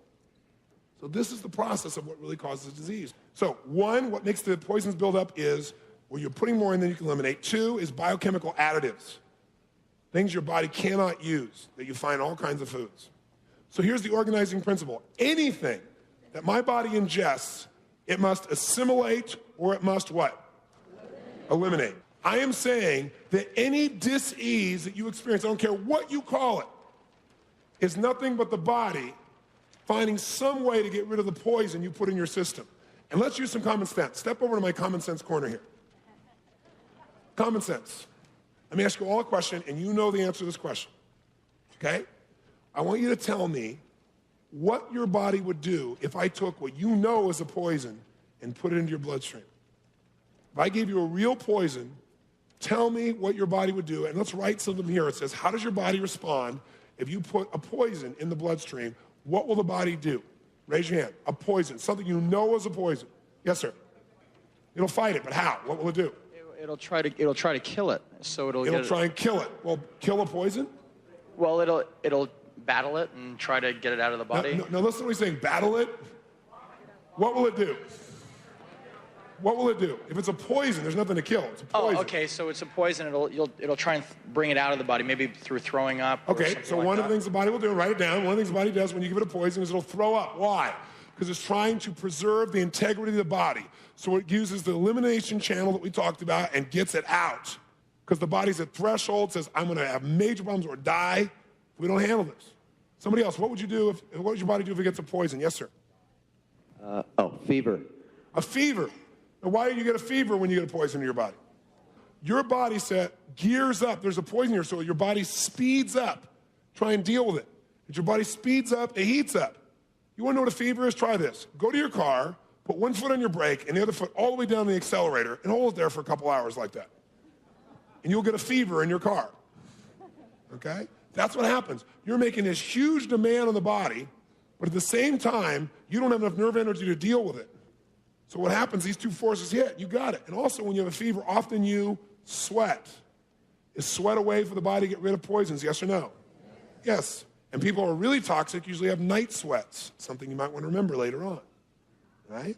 People who are really toxic have night sweats. Yes? It would possibly try to isolate it, keep it from getting around into the other parts of the body, put mucus around it and so forth. Put mucus around it or lymph around it, okay? Somebody else tell me, what happens if you were given a poison? What would your body do? Yes? Your body would eliminate. How? Diarrhea. Diarrhea, the big D. Diarrhea, the body goes, I got to get this out of here. And I got to get it out fast. That's what diarrhea is. What else? Gas, very good. Flatulence, a way that you get rid of poison, toxin, yes. Affect like your mind and how you feel, whether it's like through a headache or dizziness or your Would a poison give you a headache, yes or no? Why do you get a headache? Because what's happened is the bioelectrical field and the oxygen level have been interrupted by these chemicals that are in your body. That's what gives you a headache. So you get a poison, you're going to get headaches, no question. Or some actual poisons or toxins, they'll actually affect the nervous system. You could pass out. Why would you pass out? Knocks out certain bioelectrical fields, and the body is in a total survival mechanism that says, we got to take every ounce of energy the body owns and figure out how to survive right now, how to get rid of this poison. So it literally knocks you out so it has every ounce of energy it can. That's what happens when you give someone a poison. Okay, they faint. Yes, what else? Yes. Acne or fever blisters? Acne or fever blisters. All of a sudden, it's got all this poison, it's killing cells, and your face is one of the large lunar organs, boom, it's going to push it out. Now, I want to ask you a question. Look at all the things that we wrote down. Can we put those back up on the screen? Vomiting, fever, cramps, irritability, sweat, mucus, gas, the runs, dog breath, convulsions. I'll give you the other ones I wrote down here. Burping, blacking out, fainting, headaches, phlegm, joint pain from the poison in there, low energy, fatigue, inability to sleep, heart increase or heart decreases, kidneys that won't urinate, irritation to any of the cells in the body, perspiration. Let me ask you a very important question, and please listen right now. Think. Tell me any disease known to man that does not have these as the same symptoms. Tell me any disease. I'm saying to you, this is what your body, you told me, this is what your body will do if you give it a poison. And I said to you earlier, all disease is your body trying to eliminate poisons. And you said to me, if you poison my body, here's what my body will do to get rid of it. So now I'm saying to you, great, let's go to disease. Tell me any disease known to man that does not have these symptoms. My point is this, put in your notes this. When you have all of this energy in your body and you put all this poison in, the body can deal with a lot. But there's a point where it's threatening the quality of your life or survival. And at that point, the body jumps to your aid and says, we're going to eject this stuff by any orifice we can find. We're going to dilute this in any way I can. Retain water, get rid of it, do whatever I can. I'm going to create diarrhea. This poison is out of here. In other words, disease is the cure. You get that? Disease is the cure. And what most of us do, as soon as we start experiencing symptoms, is we try to jam that crap back into us, and we wonder why we don't have a quality of life long term. How many get this? Say aye if you really get this. It is the cure. You don't go, I caught a cold. You didn't catch a cold. You created a cold by your lifestyle. You built up more poison. It's gotten to the point where your body had to get rid of it. Don't stop it. Let it flow. Augment it. Drink more fluid so the body can dilute it and get it out faster. Get some rest. The body has more nerve energy and get it over it quicker. Don't stick something in there that's a virulent poison the body's got to deal with so it doesn't have any energy to get rid of the phlegm anymore. Don't dry up your nasal passageways and then wonder why you have problems later on breathing. Think about it. So in your notes, put down, disease is the cure. And a vital understanding of anything in life, this is what has made me effective in helping people emotionally, is this. The cause of my pain is rarely the source of my pain. See, most of us think as the cause is what creates things. The cause is the level that people see. The source, that's where it all happens. That's what creates the problems or the good things in your life. So we got to deal with the source. And we deal with the source, things change. Now here's what's interesting. We've been taught it's all germs. But now we go and we say, nope. According to the medical profession, it's not germs. What do germs do? Does anybody know? Why do we have germs? Are they important? We could not survive on the planet without them. Germs are scavengers. What germs do is wherever there is weakness, wherever there is waste, germs take down waste and break it down so now it can be absorbed into the environment. You will find germs any place you find a tremendous amount of waste, period. I'll tell you, where do we get our whole theory about germs? Who gave it to us? What's his name? Louis Pasteur. Before Louis came along, what was the cause of disease? I read it to you earlier. What was it? Evil spirits. You were sinning, right? Those kinds of things. God had done it to you. So Louis came along and he discovered these wonderful organisms through his microscope called germs. He started noticing all these different biological forms. He identified them. And he noticed that when people were sick, that there were these germs there. And he went, there's the cause. We've never been able to see it before. And everybody went, wow, what a discovery. And from then on, everybody operated from that presupposition. And I'll give you a good way to understand this, a simple way. About 12 years ago, I went to New York City for one of the first times I ever went there. And I got there, and it was during the trash strike. Anybody remember this? Maybe some of you out there in New York will remember this. In Spring Valley, if you went into Manhattan, I'm sure you remember it. Because it went on, I don't know how long it had been on when I got there, but on the streets everywhere, there was trash almost as high as people. It was unbelievably gross. The smell was foul. It was horrible. And there was an unbelievable breakout of rats everywhere in the city. It was a bad time to be in Manhattan. But you know what's interesting? How intelligent would it be for me to come by in New York and go, oh my God, look at all the trash these rats brought here. You go, Robbins, you must be new. No, you see, we brought the trash here, and that's what brought the rats, because they feed on the trash. And I go, oh, really? That's an amazing concept.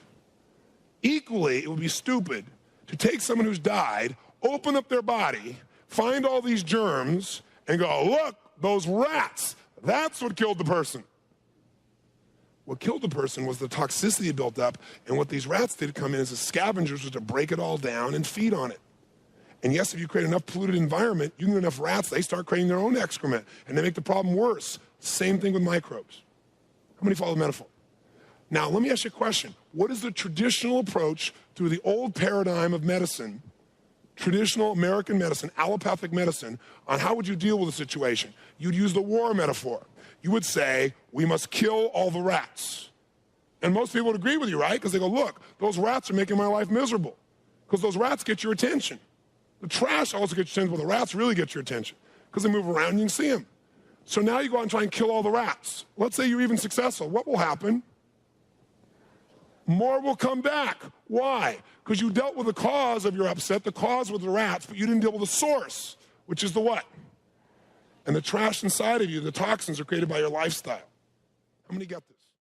So I'm not saying that germs don't exist. Of course they exist. They are your best friends unless you create an environment that attracts an overabundance of them. Now, I'll give you the scientific basis of this also, if you'd like. Turn the page. You'll see over here, by the way, on page 13, a little reminder. It says the germ theory is based on the study of interim causes of illness. Circle the word interim. It's the short term. It's right up front. Rather than the source that initiates the illness. So we want to find out the real source of illness. And so if you'll notice down here, if you'll just turn the page, let's pop it on the next page. It says traditional medicine has looked for a specific germ or microbe as the cause of disease. Germs, viruses, and the terrain, the level of toxicity found in the body, are all cofactors in the manifestation of disease.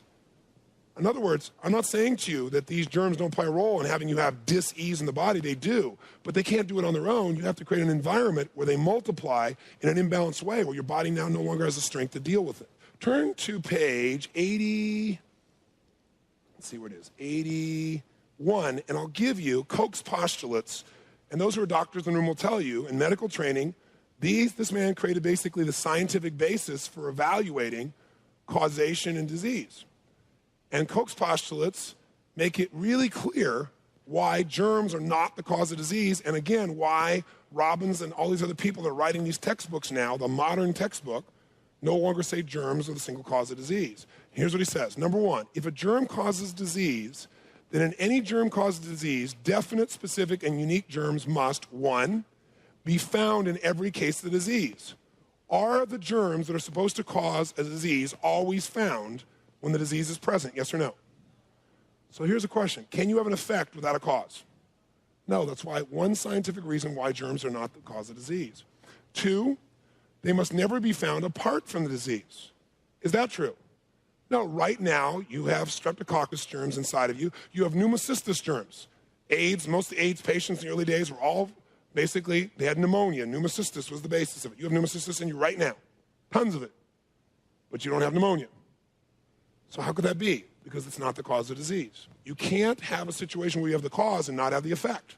Just like you can't have the effect without the cause and say that they relate scientifically. They don't.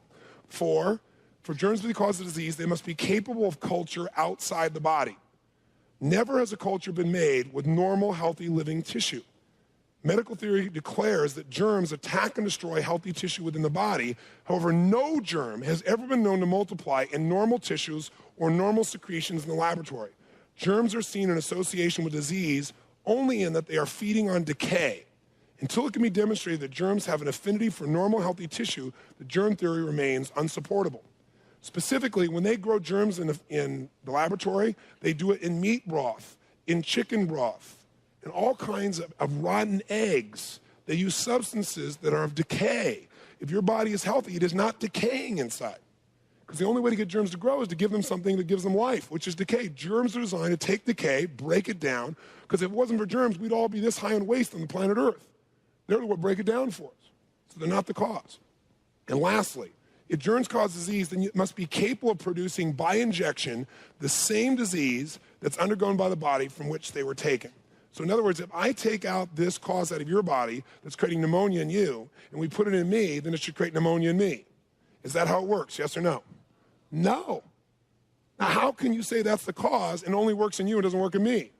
Step into my common sense corner, and let's think for a moment. When is the flu season?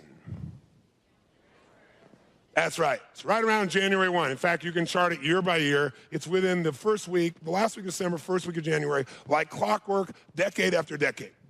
So it obviously is a bug that likes the winter and probably sleeps in the summer. Okay? Now, we are taught that this is created by a whole variety of strains of these bugs that come after us. And what's really interesting about this is these bugs always come at us only at this time of year. They attack viciously, and they affect us. Now, what are the symptoms of the flu? Fever, diarrhea, sweats, fatigue, lymph nodes enlarging. What do your lymph nodes do? They strain the toxicity from your body. And if I overuse a muscle, what does it do? If I demand more from a muscle, it gets what? Bigger, it swells up, right? So this is the basic fundamentals of what the flu is.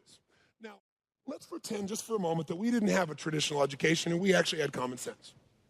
Let's pretend. And we wanted to see why is it that so many people suddenly are coughing and sneezing and got all this excess phlegm and got diarrhea and feel tired right around January 1. Let's just try and use a little common sense just for a moment. Let's see if there's anything that might relate to that. How many of you remember where you were last Thanksgiving? Come on, how many remember? Say aye. Where were you? How many were at a large meal on that day? Can I see your hands? Now, what happens at this meal? Everybody comes together to see their family. They're happy about that. And as they arrive together to be with the family, have this feast. And of course, everybody wanting to be healthy, they organize the meal in an appropriate way to make sure they have plenty of oxygen and nerve energy as a result of this meal. Is that true, yes or no? No. In my family, man, didn't matter how hard things were, how tough things were, my dad, my mom always found a way. And we had the turkey, this big mother of a turkey. We ate bologna sandwiches most days, but we had a turkey on Thanksgiving, right? And sure enough, we had ham too. Turkey and ham. Two big toxic things to jam into our body, right? And then we didn't stop there. We had lots of mashed potatoes and lots of meat gravy, right? And made sure we had some of that Melinsa and some of that token vegetable on the side, stuffing, all these things. And what did you do? You probably sat down and said, I'd like an appropriate amount of food in order to really maintain the vitality of my life. Is that what you did? Yes or no? No, what did you do? You pigged out, didn't you? And by the way, I ate so much in those days, man, I ate so much, my stomach was swollen, right? And then what'd you do? Then you barely could make it away from the table, right? And you struggled to get to a chair, right? And you got to the chair and somebody said, pumpkin pie? And you went, okay.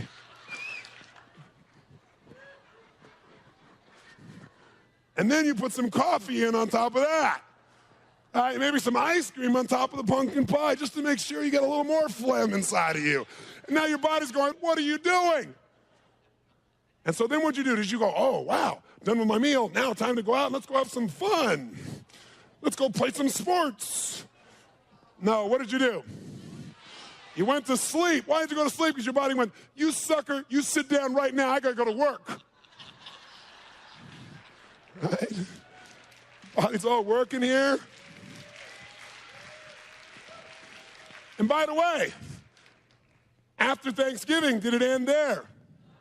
Oh, no, because you looked you went, wait. I'm going to go on my diet later. I know I'm not being good. But look, Christmas is just around the corner. Right? And of course, there's the office parties, right? And of course, at the office parties, we never put the product of decay in our body en masse, like alcohol. And of course, it doesn't end there. We make it to Christmas. By the way, during this time of year, is there more nerve energy being expended anyway? What is it about the season that would cause your body to have to use more nerve energy? The shock and stress of two things. Temperature changes in 90% of the population, in terms of the season changes. And when it gets cold, your body has to use more nerve energy just to protect itself. Major difference. What else happens this time of year besides all this? The emotional stress. Does that use energy, yes or no? How many of you expend a lot more energy during the holidays? Say aye. Why? Because for you, what happens during that time is you expend good energy. You're excited. That takes more energy. You got your normal life you're living, plus you've added all this new stuff to it. And by the way, for that point, most people are at threshold. Plus, most people in lots of parts of the country bundle up. They're actually keeping their body's ability to get rid of things in. They're actually heating it up. So now the body's got to try and warm itself up, cool itself down. It's constantly going like this. All of those things would be enough to stress your body a little bit, but then you add to it the lifestyle people have during their holidays. The weather alone could start to create more demands. If you're healthy, the weather's no problem. Your body knows how to adapt to that.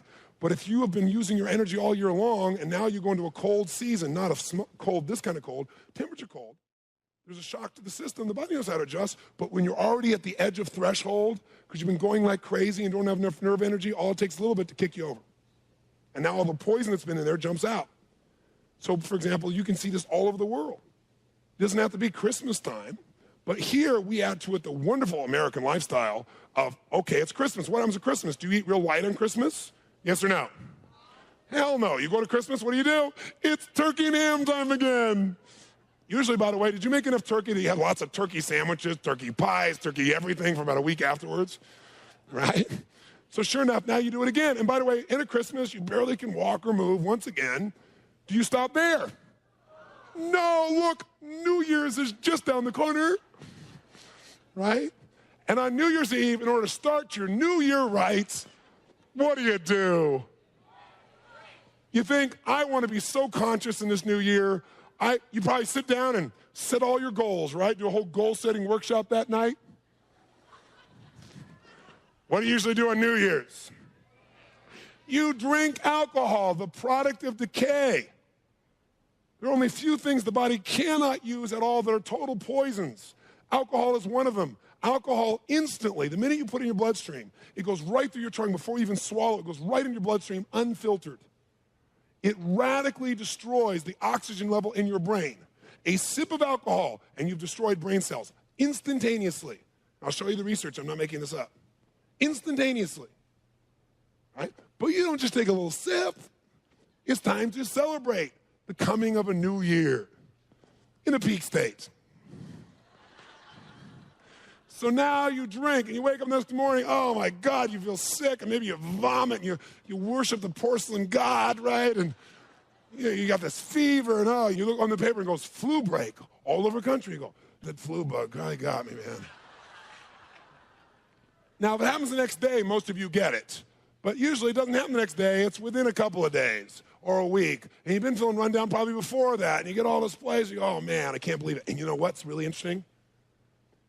It's always a special kind of flu bug. It's always a commie bug.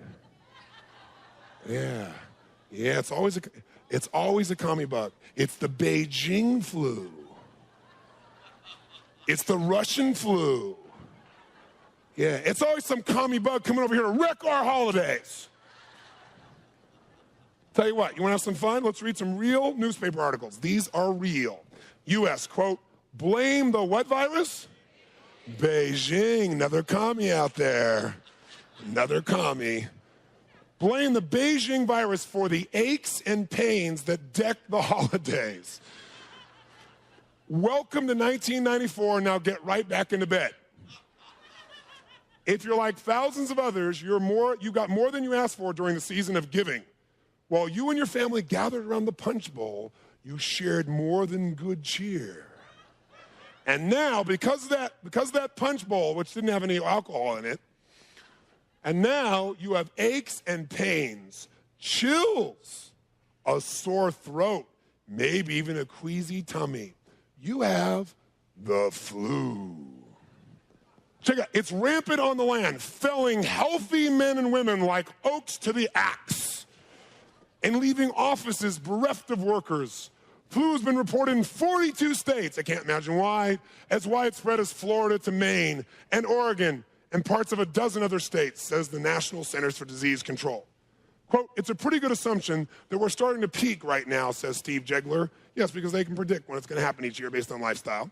He said Steve Jegler, who, by the way, is the brand name manager for Sucrets, whose parent company, SmithKline Beecham, sponsors a weekly flu alert. What does SmithKline Beecham make? I don't want you to believe in marketing or anything.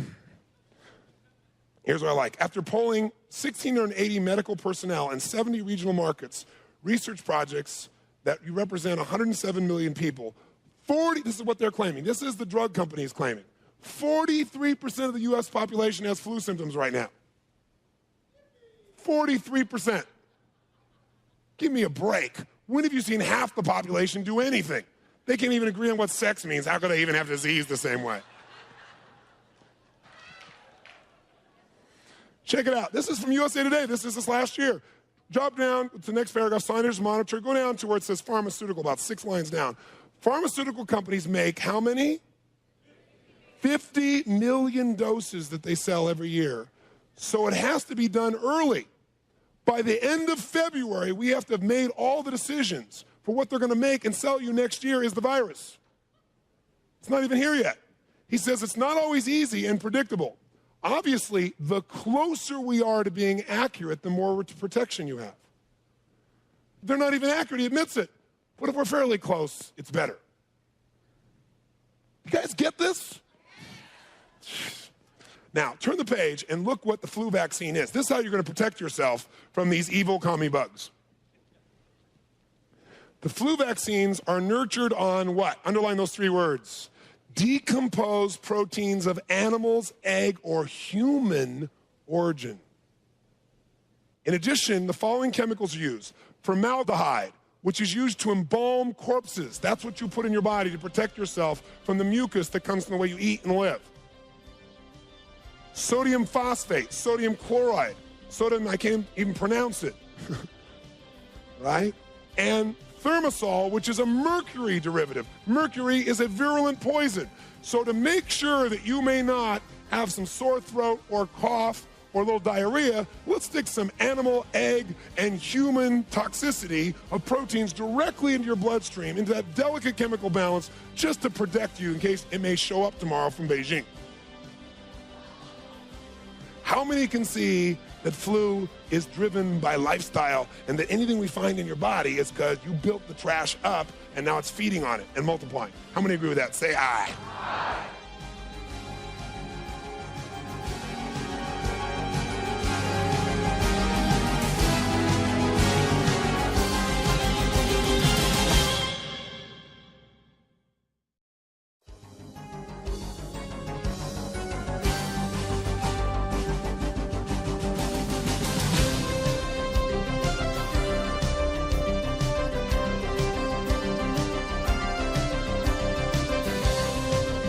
Thank you. Well, I came back.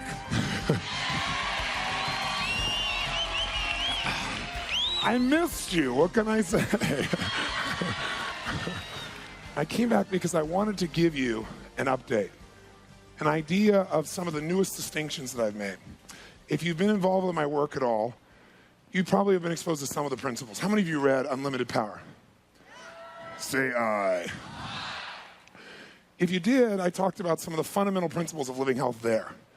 And my goal in the first half of this session was really to get you to see you don't have to be afraid of bugs. You don't have to worry that in the middle of your New Year's, some commie bug is going to wreck your holiday. okay, that it's really not how it works. You have all these, quote, bugs inside you right now. Germs are good. Germs are things that are useful. But if we create an environment where they proliferate to a tipping point that is imbalanced in your body, then you're going to have disease in your system because they're going to feed on the trash that we've brought there. And my biggest concern is that people live in fear. Somebody last night came to me and said, oh, I got a cold. I don't want to hug you. I said, get over here. It's like, I don't get sick and hug you and cough on me. I mean, it's not very polite. But that's not something to be worried about. And this is not the time for it. But those of you going to Mastery, we're going to talk about AIDS there. We're bringing one of the top AIDS specialists in the world there, Dr. Duesberg. He's one of the original retrovirus experts in the world. He's also UC Berkeley professor there. He's in the National Academy of Sciences, and he flat says, and has said for almost 10 years, and now he's catching on, that HIV is not the cause of AIDS, which sounds impossible, and people go crazy when they hear that. But we've spent $50 billion and roughly 15 years, and not one person has been helped. Not one. No one has been cured. Now, that shows you a hypothesis may not make sense. Now, Montagnier from the Pasteur Institute, who actually discovered the virus, it's a man named Gallo here in this country, took credit for it, and finally was sued 10 years later for scientific misconduct. But he's the guy we all hear HIV came from. But the man who really founded it now says HIV alone can't do it. There must be cofactors, but they don't know what the cofactors are. Cofactors are lifestyle, right? You are it. If we take care of our inner environment, if the inner environment is clean and vital and alive, we're going to have the energy we deserve, and we're not going to break down. So what I want you to get is that for starters. If we live in a polluted environment here, we're going to get sick, or we're at least going to get weak, right? Or if we're really polluted environment, people mutate. Creatures mutate. Same thing is true inside of you. So what I thought maybe we'd do is show you a little bit of how we get to pollute our environment. And the way we get our environment polluted is we get out of balance. And you all know that. What happens during the holidays? If you weren't out of balance before, now you're totally out of balance. How many can relate to this? Say aye.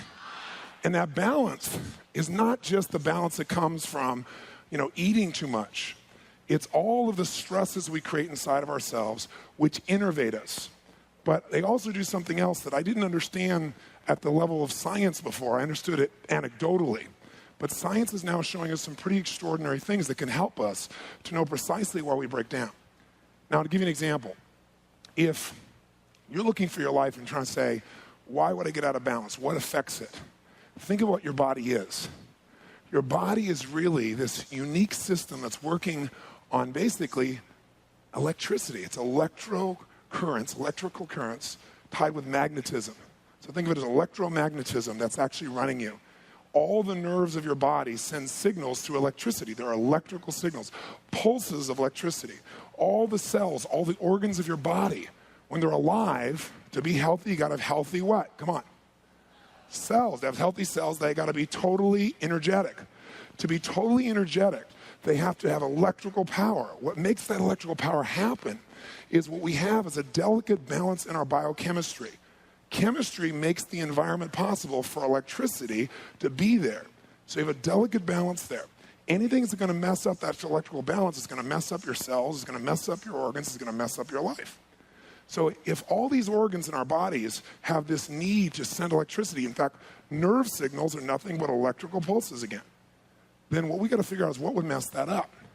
And then what we're going to do here this afternoon is walk you through the easy ways to make it so your inner environment is totally in balance on a consistent basis, even when you take it out of balance. This weekend took you out of balance.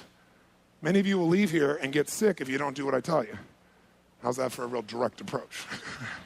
You will. I don't want to give you the voodoo curse, but many of you will, because what you've done is you've done the thing that creates breakdown in the body that you've probably been doing for years before you got here, but this weekend may have added to it, and that is the creation of acid. Acid in our systems creates a breakdown of the delicate balance in our biochemistry. Now, you turn on your television, you can't miss a million commercials or somebody comes on and says, I ate the whole thing. Alka-Seltzer, remember those old ads? Or now these days, they don't do that. Now they don't wait till after you're in pain. They go, look, I'm going to eat this Pepsin AC and then it won't hurt. And what is Pepsin AC and all these things? They are what? Antacids.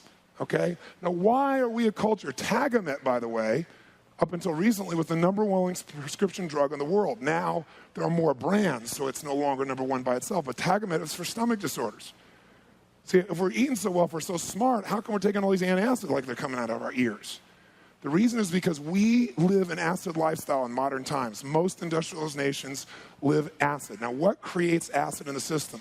Well, the first thing that creates acid is emotions, anger, resentment, frustration. You can take, and in fact, I encourage you to go by your local drugstore and get some of those little pH strips. Those pH strips, you probably have seen them. They're like yellow. You put it on your tongue for a few seconds so you can do it with your urine. And then you put it against colors, and it shows you how acid or alkaline you are. Now, why is this important? Let me clarify this first. Your body, to maintain this powerful, energetic electrical current in you, has got to have a certain pH, a certain basis of what's called acid and alkaline in the system. It is as important as maintaining the temperature of your body. Your body has to stay at what temperature? Quick. 98.6. Well, here's the other number you better know. On a scale from 0 to 14, where 0 is pure acid, burn a hole in steel, and 14 is purely alkaline. Or another word for alkalinity is base, for those of you who have a scientific or chemistry background, right? The middle then, the balance would be 7. Our bodies need to be at 7.36. That's the ideal, which is more acid or more alkaline. Which one is it? Slightly what? It's slightly alkaline. Now, the portions of your body, like your stomach, has hydrochloric acid in it, and in that area, right, you're going to have more acid. But I'm talking about your blood. The blood, which is the river of life. What takes the oxygen everywhere? The blood. You know, what brings the nutrients? The blood. The blood is the basic source of everything. So your blood has got to be at 7.36. In fact, this is so important, guys, that if this figure were to vary 1 or 2 points, you would die instantly. Does anybody know why? Because what happens is it would change the chemistry where there'd be no electrical power. And imagine an electrical power plant that somebody unplugged. Everything stops. Your organs, your cells, everything shuts down. You're dead. That's how important alkalinity is to your body. Now, most people, though, are constantly testing the body's ability to do this. For example, we go to a cold environment, what does our body do? It compensates, right? It figures out what to do to try and speed up, try and get that warmth to the body so that we can survive. The same thing happens when you take in a lot of acidity in your body. Your body rushes to figure out how to deal with this. Now, the way the body deals with excess acid, and again, what brings acid to the body? Emotions is the first thing that most people never even think about. Remember when I asked you to call that person this weekend, which I know many of you didn't do because we gave you so much extra spare time? But I know you're going to do tonight because I know what a committed soul you are, or tomorrow morning at the latest. Because by doing that, whether you realize it or not, that anger you think about, or when you think you were victimized by somebody, that produces acid in your system. When you worry, I mean, how does it feel when you worry? What does your body feel like? Can you feel that kind of feeling inside your body, like something's churning? You are creating acids in the system. By the way, conversely, Norman Cousins, who, God rest his soul, an amazing man who was here in Los Angeles, right, teaching at UCLA. If you remember, he cured himself of disease by doing what? Through laughter therapy. He'd watch for 8 hours a day all these funny films that cracked him up, and he laughed his way back to health because you can also, through your emotions, can you stimulate your immune system? Can you release positive endorphins, yes or no? So when you're talking about my lifestyle, I know people all the time who are so rigid about what they're going to eat, and they're stressed every moment about it. And I'm looking at them going, they are not going to be healthy because they're creating acid continuously, which, guess what acid does? It strips or weakens the electrical charges around red blood cells. So for example, and I'm getting a little technical, but please stay with me, and I think this will make sense for you. Here's a red blood cell. What does a red blood cell do? Carries what? Oxygen. So you got all these red blood cells in your body. And by the way, when you go to Mastery, you're going to see all of these. And those of you who are doing that, if you don't, I would go get a live blood test. Most people can get their blood. They get dried blood, and then they dye the blood. So you never see what your blood really looks like. You get some test that measures numbers as opposed to seeing what's really there. So here are these red blood cells. Blood cells, in order to function, have a certain biochemistry, and in order to do that, to have electrical charges. The outside of a blood cell has a negative charge. The reason it has a negative charge is it keeps the blood cells from doing what? Anybody know? Sticking together. If the blood cells stick together, what's going to happen? Yeah, they're going to suddenly go through the bloodstream more slowly, through the body more slowly, so you're going to get less oxygen. All these little red blood cells got to make it all the way down to little capillaries. Some places they have to go one at a time. So all of a sudden, imagine you got your body full of sludge. And by the way, that's how most people feel. They sludge through life. Because if you see the red blood cells, they're all clumped together. Now, what happens is the inside of your red blood cell has a positive charge. So when acid comes along, you have an acid diet, which I'm going to talk about also, acid emotions, acid lifestyle. The acid comes by and it mitigates, it strips or weakens this charge, sometimes takes it completely away. So what do you think these cells start to do? They start to clump together. As that happens, your energy goes through the floor. But that's not the only problem. These cells start to weaken. Does that make sense? They're not as strong as they need to. And as the environment becomes more and more acidic, they not only weaken, but they die. When they die, they release their own acids into the bloodstream. So now you're compounding it. Now remember the example I gave you of pouring water in a glass and you keep pouring and pretty soon it overflows? Well, when you keep pouring acid in the system and it starts destroying cells more rapidly than your body's used to, all that acid builds up to the point where now the environment is really polluted. And what got worse, you basically have negative momentum. It gets worse and worse and worse and worse. Till pretty soon you don't know why you have all these aches and pains. Aches and pains are acid. It's a lack of oxygen and acid. And you can find it in any part of your body. So what we've got to do is we've got to maintain this balance. You know what your body does? Your body's intelligent. It's ready for this. It's designed for this. Except it's not really designed for what we do to it. Our bodies were not designed for us to be able to process every food the way we do in modern times. And to take in the things that we drink and eat that have no basis in nature whatsoever. So we're putting all this acid in. So the body does, it says, my God, we have an emergency here. We've got to solve this. So the body uses stores of alkalinity to neutralize the acid. And you have those stores in your body. You have alkaline reserves, they're called. And in those alkaline reserves, you have a variety of things like magnesium, calcium, et cetera, et cetera. So the body knows how to do that. But here's the problem. If you keep putting more acid in than the body can deal with, pretty soon, what do you think happens to your reserves? They go down. Pretty soon you don't have any reserves. Now you're in a dangerous situation. Now you're going to start having a major dis-ease start to affect your body. Like, remember FloJo, this incredible athlete? She just died recently. And here's this woman who was supposedly, so fit. She was fit, but she was unhealthy. She created so much acid. Because, by the way, does working out produce lactic acid in mass? And if you're a sprinter, does that build more acid than if you're aerobically running? Yes or no? You bet it does. So she kept pushing, and she got below her reserves, and then the organs in the body start breaking down. But people go, oh, there's a bad heart on this person, there's a bad this. What makes it bad, what tears the process down, other than your initial genetic weakness, is the acid. And whether your genetic weakness is affected or not, is acids go to the weakest part of the body. And so they weaken something that's already in trouble. Is this making sense to you?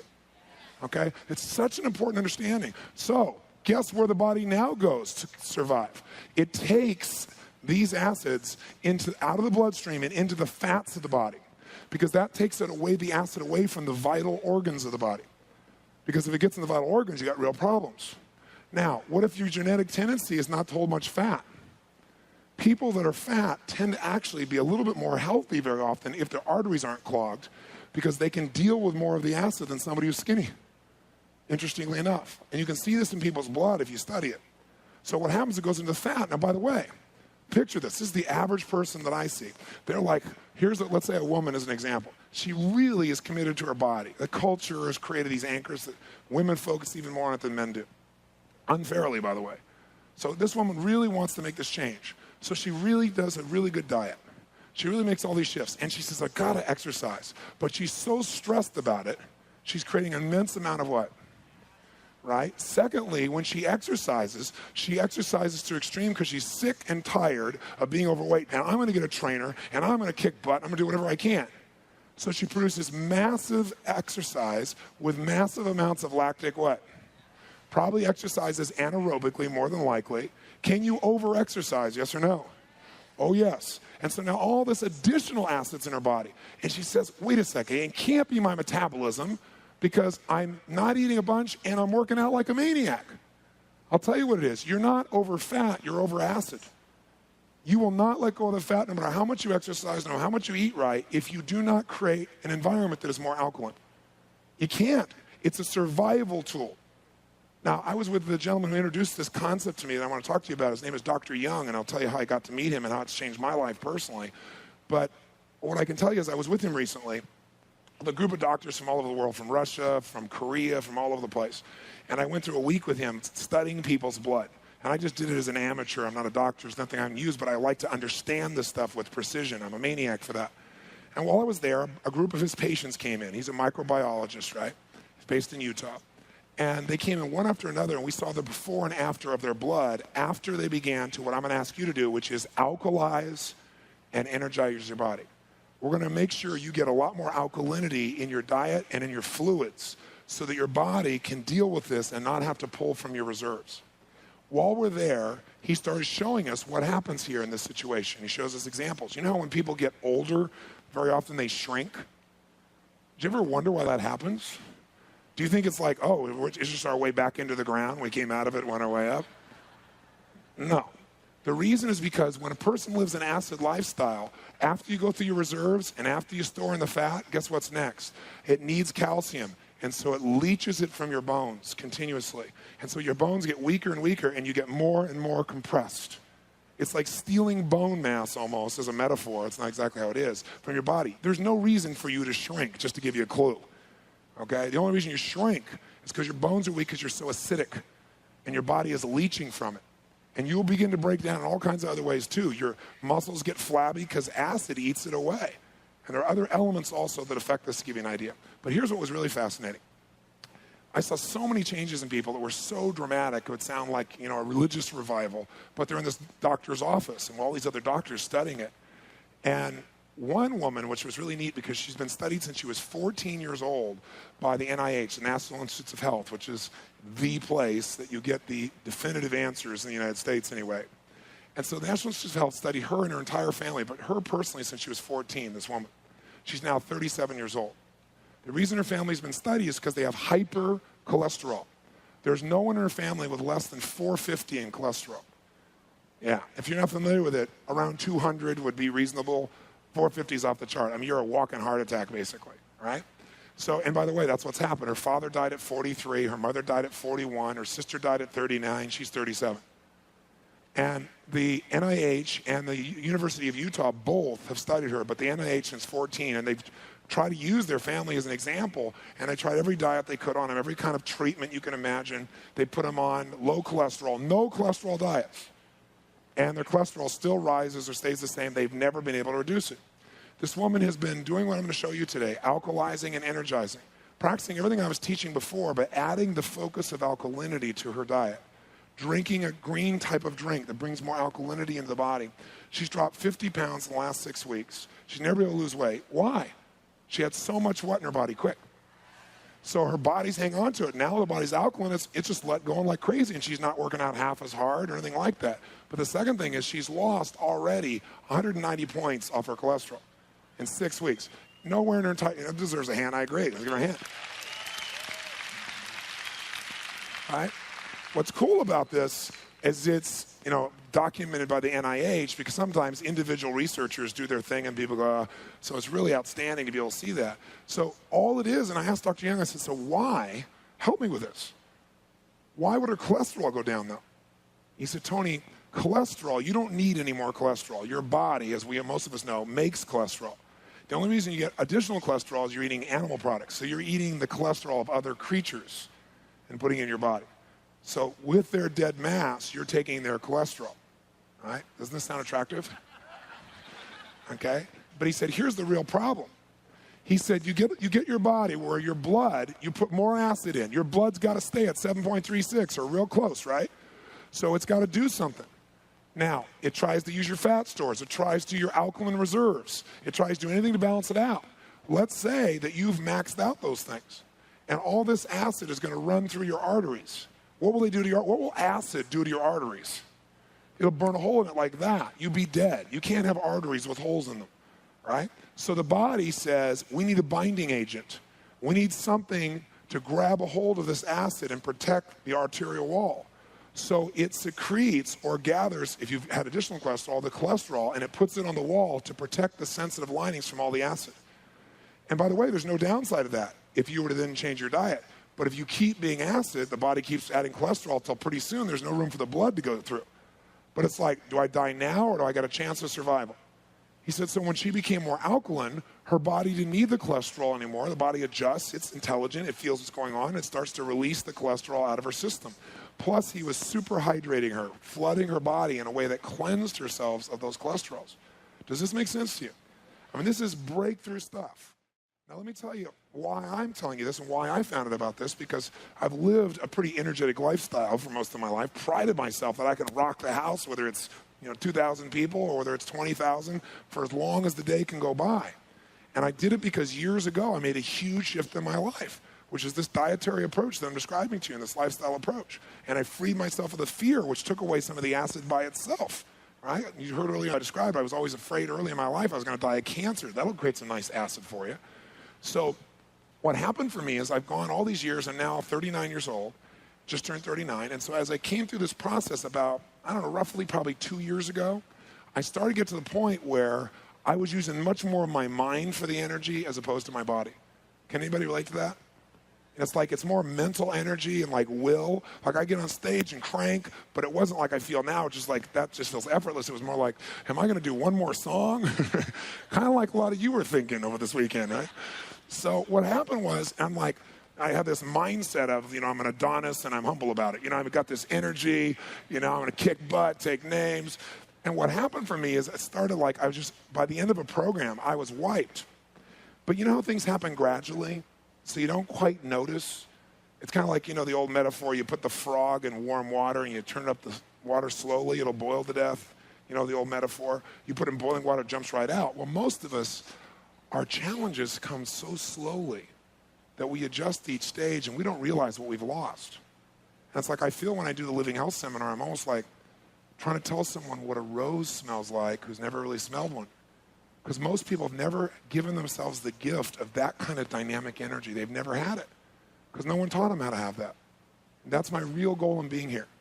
I want you to realize, I want you to experience that nothing tastes as good as fit, healthy, and vital feels. Nothing.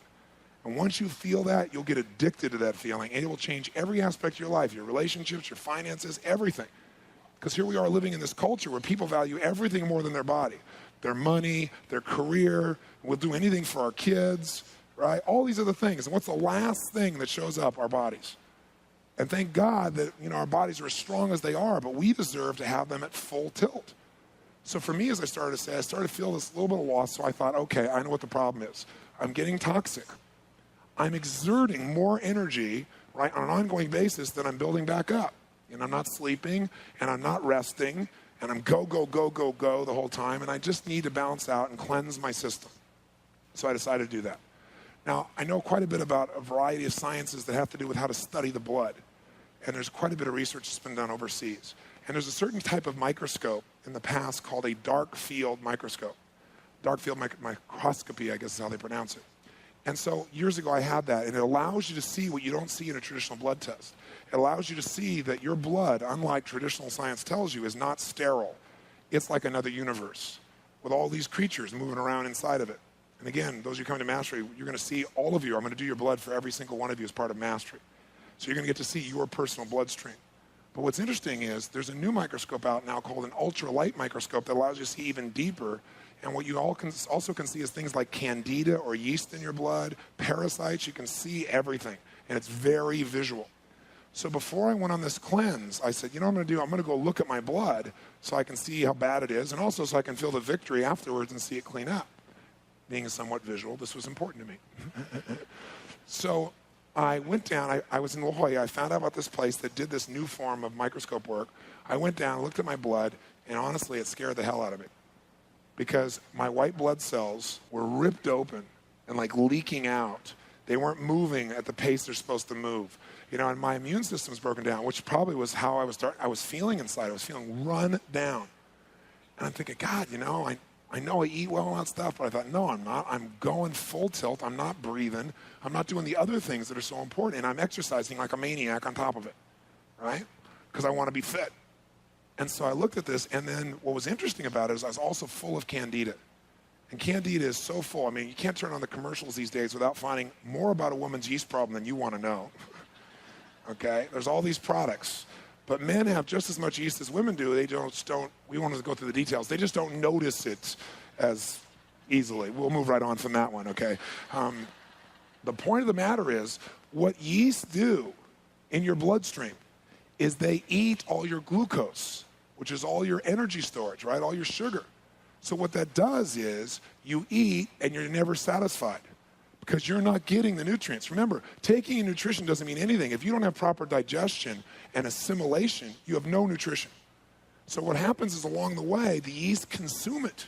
So I don't know how many of you can relate to this, but I would find myself, I was so busy, I wouldn't eat all day long. Then about 8, 9, 10, 11 o'clock at night, I was ready to eat a human. I was like, I got to have something, man. I get that state where you got to have something. How many can relate? Come on, say aye. That's because your blood sugar is where? Through the floor, right? So I'd find that, and it created a lot of stress, and it created my energy being super high, and then boom, I'd hit a crash point, man, and I would crash if I didn't go do something. So all of a sudden, I look at this thing, and I can see why. It's eating it all up. And by the way, you know what yeast does once it eats all your sugar? If you don't give it enough sugar, which it demands, your cravings for sugar are the little creatures inside of you demanding it. I got a friend, some of you know, I mentioned Pete Egoscue. Pete's one of the most driven people I know. 4 a.m. up doing his workout. He was a Marine. He just never stops, right? Just full tilt.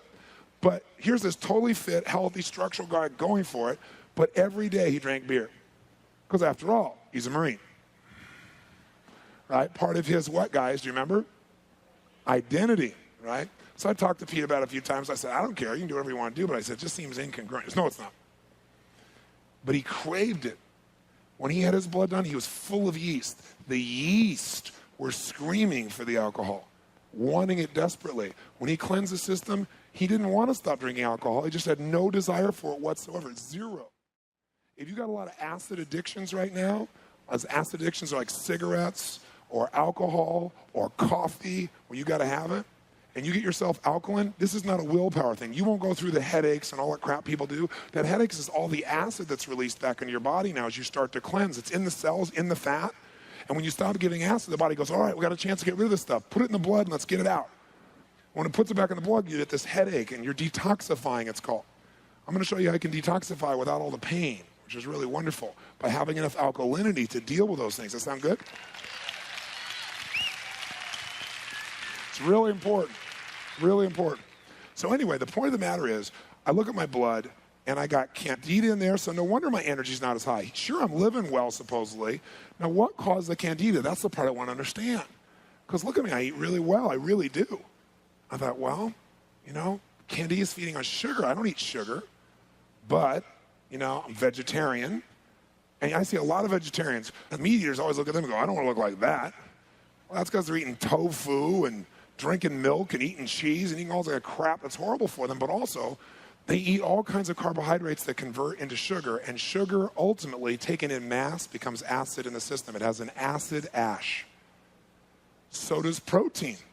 Has an acid ash. You go, what's left to eat? Don't tell me you're going to talk to me about veggies, are you? We're not getting there, are we? Yep.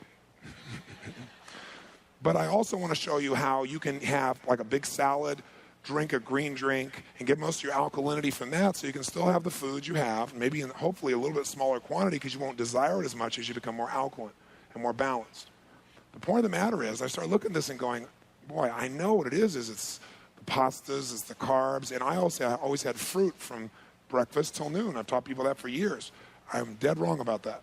And the reason I'm dead wrong about that, and I didn't know, and it served me well, because fruit cleansed me, it was great, gave me energy. What I didn't realize was we live in a society where most of our food is processed. And as we're eating all this processed food, we're getting so much acid that eating a bunch of fruit on top of it adds that much more sugar and creates more candida. How many follow that? Okay? So I'm not saying fruit's not good. I'm saying you don't want to consume excess amounts of it, especially if you've got a diet that has lots of other carbs in it. Because you're creating an environment. Now follow me, we'll come full circle now. You're creating an environment that these little creatures will proliferate, right? Because they got a feeding ground, right? The rats don't come till there's enough trash to feed them. When there's all this trash, they're going to come. And once they get there, they tell their friends, right? They camp out. And they grow and expand and create more of a problem, don't they? So you don't want to create trash inside. Trash inside starts with the acid. And then it starts to create more and more challenges. And as we do this, as we become more acidic, as we get more sugar in our bloodstream, we create the things that suck our energy away. As I started to say, when they're done with your sugars, these yeast start to eat your proteins. They start to literally break down your soft tissues and your muscle mass. So if you're real flabby and all that stuff, you know, I don't know the real statistic. There are books that claim, there's some scientists that now claim that as much as 70% of the population is infected with yeast and candida. I mean, it sounds to me extreme, except when you look at the lifestyle of most people, then you go, maybe it's not extreme. But you can find out very easily by doing a blood test, and you got to cleanse it out. The good news is you can cleanse it out easily. All you got to do is alkalize the bloodstream, because this environment that the yeast grows in has to be acidic, right? You change it, it's like you can try and kill the yeast. You know, that's what a lot of people do. Think about this. If you've got, let's say, a stale pond, and there are mosquitoes everywhere, and you take out some DDT and you kill all those mosquitoes, does that solve the problem? No, what's going to happen? More mosquitoes are going to come because you haven't dealt with the source of the problem, right? It's the stale water that's the problem. It's the environment, guys. It's always the environment. And the good news is we're in total control of that. So the principles I'm going to take you through in a few minutes are really how to create that environment in a way that doesn't make your lifestyle a pain in the butt, that's really easy. In fact, it's 6 gifts you can give yourself that are going to alkalize you and energize you. And then it's 4 things you want to avoid. You want to reduce, if you can do it, eliminate them from your life, because they're just pure poison. They make you acidic, they destroy the system, they break your cells down, and then it gets accelerated. And by the way, even your teeth. Think about this. If you talk to your dentist has been educated, they'll tell you sugar doesn't burn holes in teeth. It's the sugar as it metabolizes into acid, which all sugars do, it drills a hole in your teeth. It's the acid that does that. Now imagine that acid going through your organs, through your tissues. Imagine that you have a genetic strengths and weaknesses. If yours is in the prostate, gentlemen, the acid will go there. And that's where you're going to experience the biggest problem. If it's in your breast that's that situation for a woman, it's going to go there. It's going to go wherever your weak point is. If your liver's weak, it's going to go there.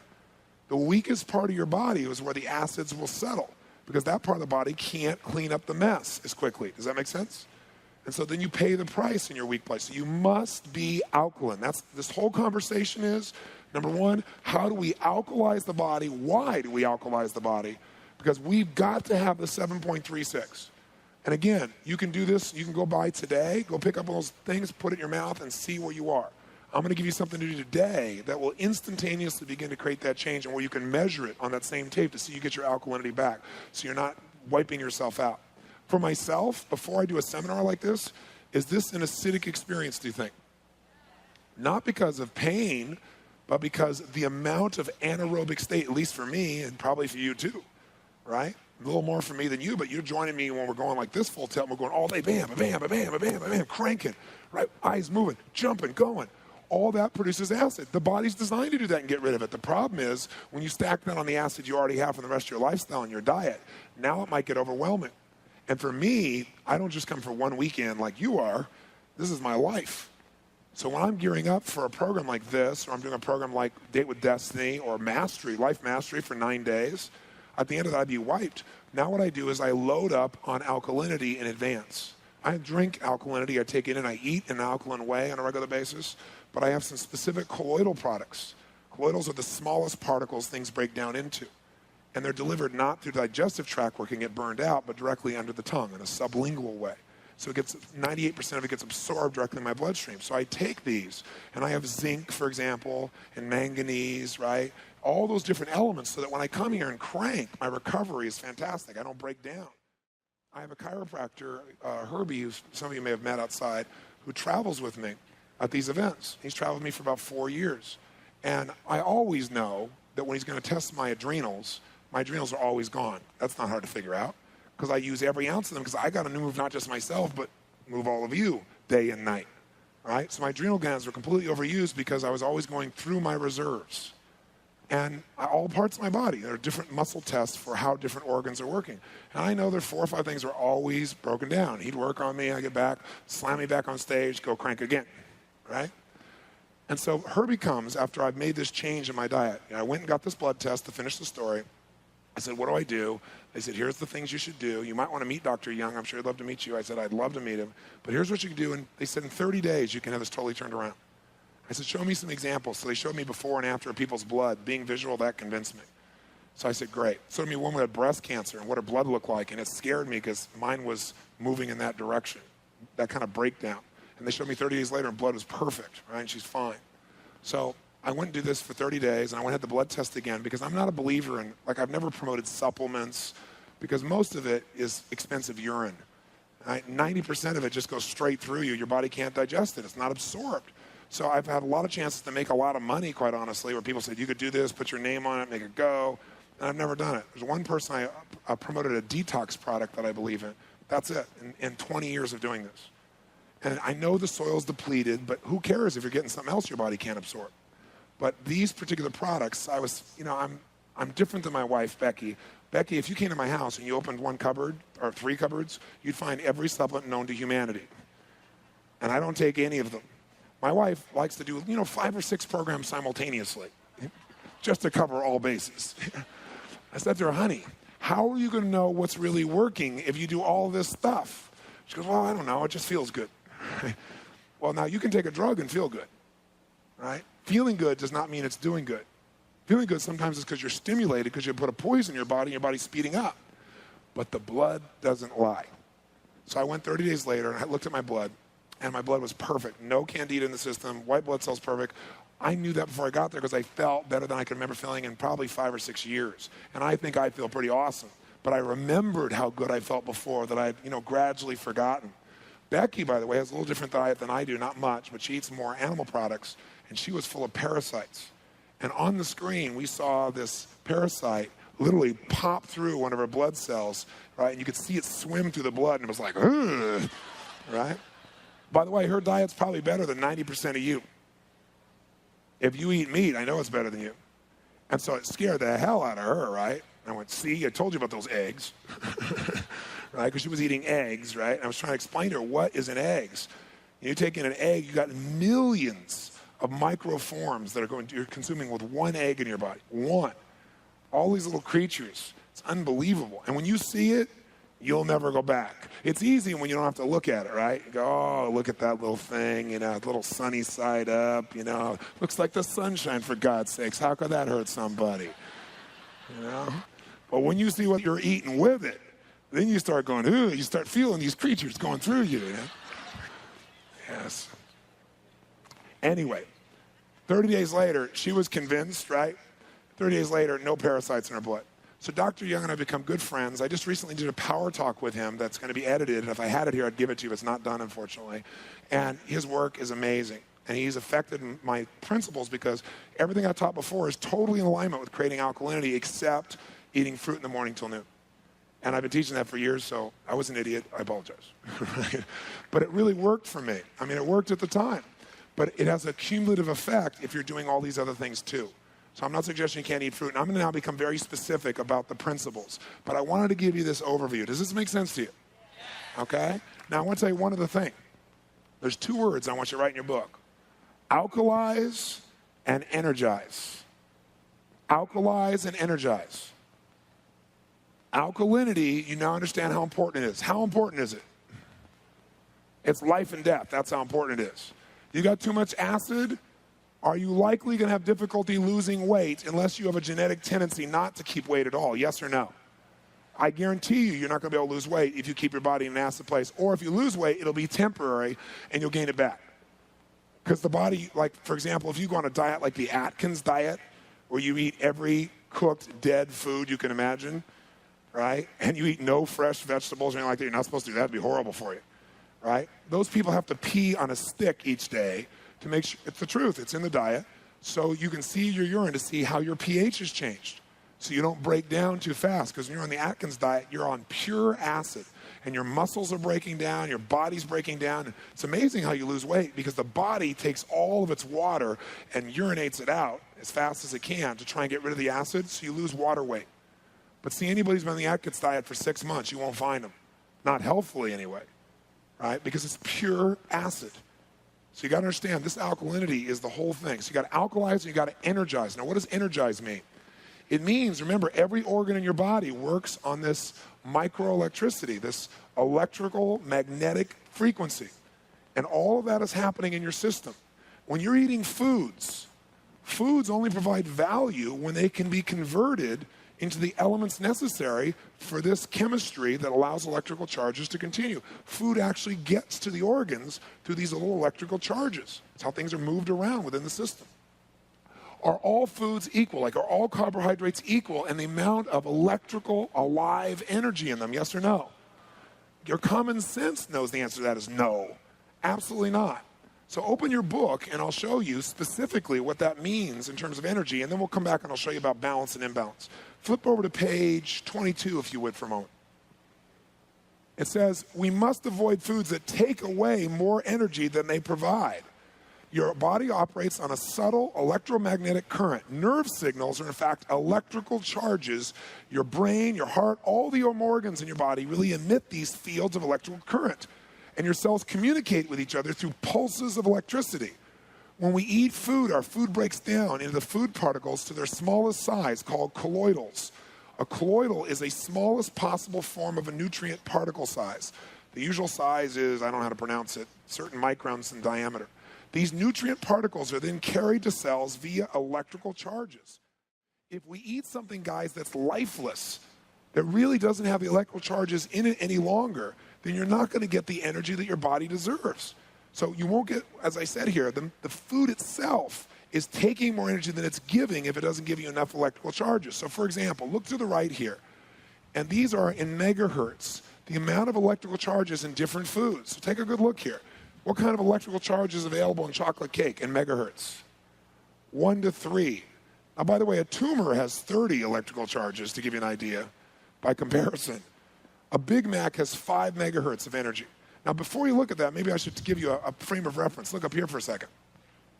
Each of the organs of your body has a certain amount of energy, electrical energy, that can be measured in megahertz for it to be functioning healthfully.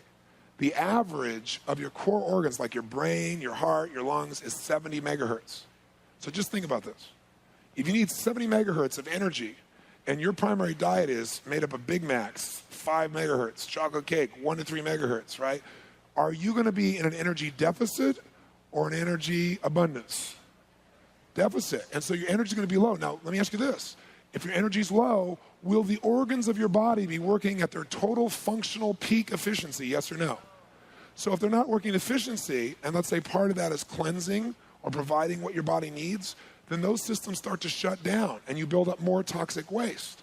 That's just natural. Your body normally will get rid of, but you're no longer having enough energy to function properly. So you go through this slow decline most people call aging. Does this make sense? So take a look here, if you would, and you'll see some of the other foods we've got here. Vitamins. I mean, most vitamins and mineral supplements are 10 to 30 megahertz, and that's if your body can absorb them. Raw almonds are 40 to 50 megahertz. If you saw me snacking during the break here, I grabbed something, that's raw almonds I have up here. I have cucumbers too, which are super high. Your liver is 55 to 60 megahertz. Your colon, 58 to 63. Your stomach, 58 to 65. Top of your head, 60 to 70. Your feet.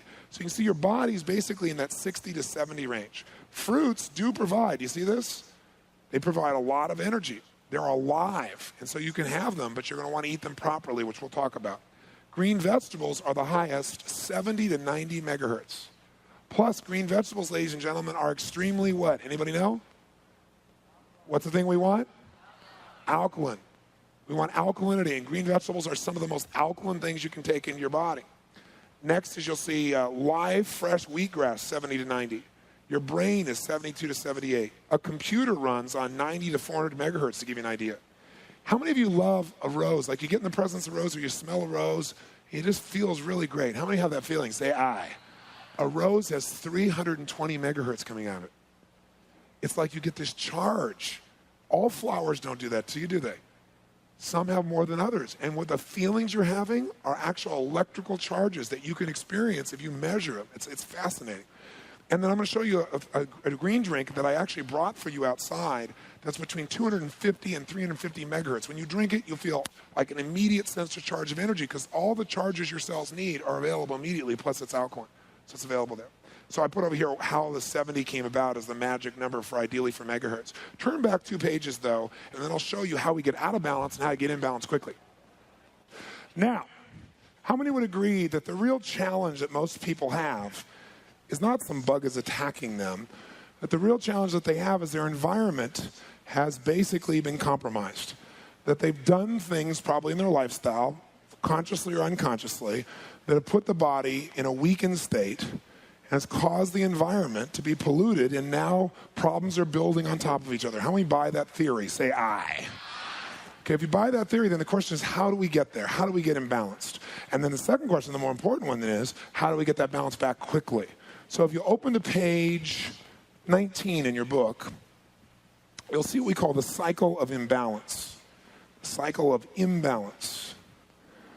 Now you'll see number 1 at the top here. The first thing that happens that takes us out of balance is there's a disturbance. Now, what could disturb our bloodstreams, disturb our environment? Well, as I start out with again, negative thoughts, negative words, negative actions, those emotions, do they have an impact on our bloodstream, yes or no? Absolutely. And you can feel it, can't you? You know it's visceral. You know your whole body starts to shift when you go in these states. Now, after you have that experience, try adding to that a polluted environment. Do you think breathing, I should say, all the smog in the air makes you alkaline or acid? What would your common sense say? Totally makes you acidic. Okay? Now, LA's air is a lot better than it was before. Most of the countries is getting better, fortunately, but it still affects us. Acid diets. What's an acid diet? A diet that's made up of animal proteins is acid. A diet made up of a lot of cooked oils is acid. A diet that's made up of a lot of sugar is acid. A diet made up of a lot of carbohydrates, refined carbohydrates, processed carbohydrates, like pastas, etc. It's going to have a lot of sugar. Sugar, just think sugar equals acid and acid equals glue. That's a good way for you to think about it. Sugar equals acid and acid equals glue because what happens is, someone said during the break, they said, no, Tony, the acid's positive and the red blood cell, is negative, the red blood cell is negative. No, the red blood cell, the outside of the red blood cell is a negative charge. That's what keeps them repelling. The inside is positive. But what happens is when you put yourself in a position where you have this acid, it strips that charge, and now these cells start to collect. They start to move and become unhealthy. When they start banging into each other, and you can see it in people's bloodstreams, you can see the difference in what happens there between a healthy bloodstream where the red blood cells are big and plump and alive and round versus you see these misshapen cells and you see these cells starting to break down, and very often you see things like parasites starting to break out of the cell. Literally, you see it rip out of the cell. It's a very scary thing to see. Radiation can do this. In fact, one of the radiations that most people, we don't have enough science on yet. There have been a few research projects, but they're not being accepted by traditional science yet, except now they're showing up in lawsuits. As I'm sure you've heard about places where people are near big electrical towers and all the rates of cancer that are happening there. It's because our whole body is electromagnetic. You start moving around and putting a dose of radiation or electricity, either one, into your body's not ready for, it's going to have an impact. I'm walking around with this little thing here, which seems to have almost no charge at all, you would think. But if you go have your muscles tested when you got this thing turned on, my muscles turn off, so now I'm using more energy. So one of the things I have is I have this little chip that you guys have seen. My wife got one. I said, come on, honey, not another one of these things, Now I'm wearing one, But the reason is because I can physically feel it. And they've done research studies to show, because what it does is it collects the emitted low-frequency energy and keeps it from going directly into your body.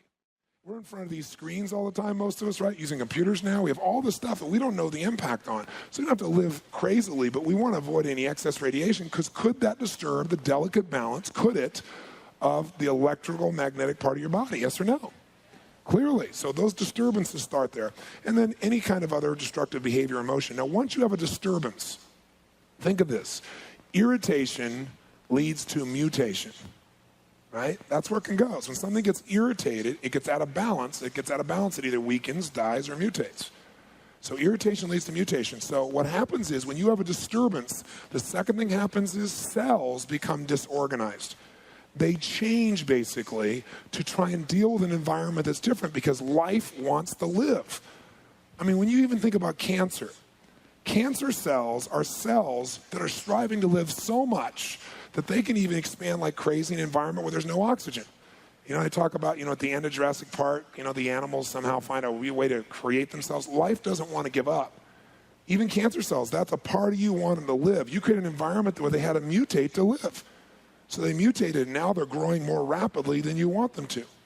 That's what happens with cancer. It's actually life moving forward, and it's adapting to the environment we give it to. So when you disturb yourself, some disturbances are huge.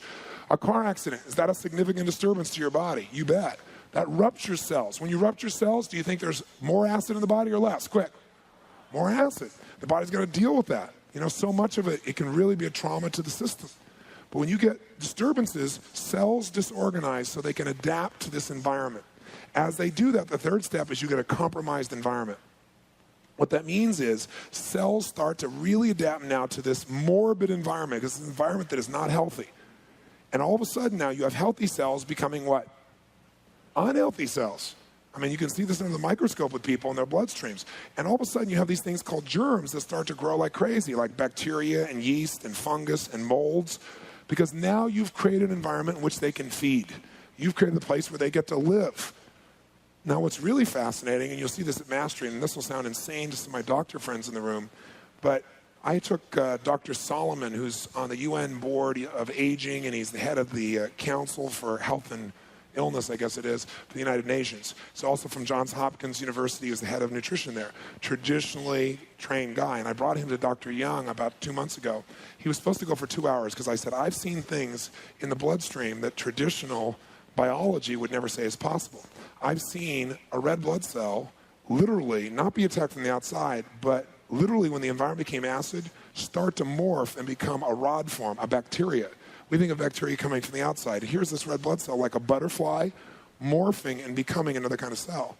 And then morphing back later when it went to an alkaline part of the body back into red blood cell. It's all called on videotape. It's called pleomorphism.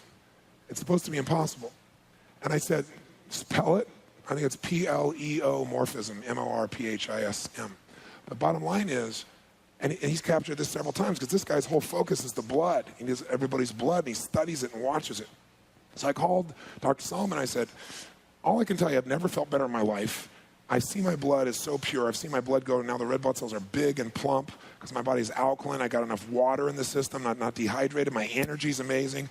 I said, I've always had high energy, but not where it was like, I had such reserves. That's the best word I can give to you. I have reserve now. Before I could do it, and I was going through my reserves, And I said, come take a look. Fly out for me. He said, okay, I'll go check it out. He said, I'm going between these two places. I'll stop for 2 hours. He stopped for 2 days. And he called me up and he said, this is unbelievable. He said, I want to test that. He's going to do a study at Harvard Medical School. He's trying to arrange one, and at Johns Hopkins, to be able to show the impact that this has on the bloodstream, to show that this has occurred. He wants to be able to duplicate what he's seen.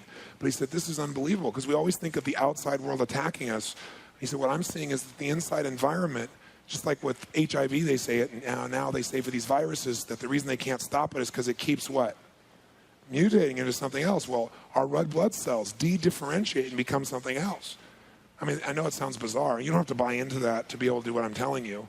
But I can tell you, when you go to Mastery, Dr. Young's going to speak there, and you'll see it. He's going to bring his videotapes for you to see. It's seeing, it's believing. It's unbelievable.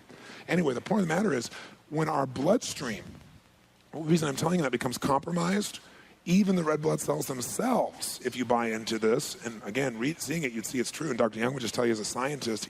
But what happens is, this starts to create this buildup of these bacteria, yeast, molds, and guess what they do? They're creatures, right? They're you basically mutated, plus whatever you've consumed. They're feeding now on your energy stores, and like all living things, they feed on things, and what do all living things also do?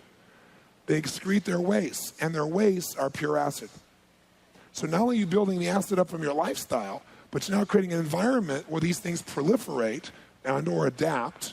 Now on top of that, they put their own waste in, which brings you to the fourth level of imbalance. Now you have debilitating acids growing, so that the waste products from those unhealthy cells pollute the environment, and they start to impact the quality of even the healthy cells now.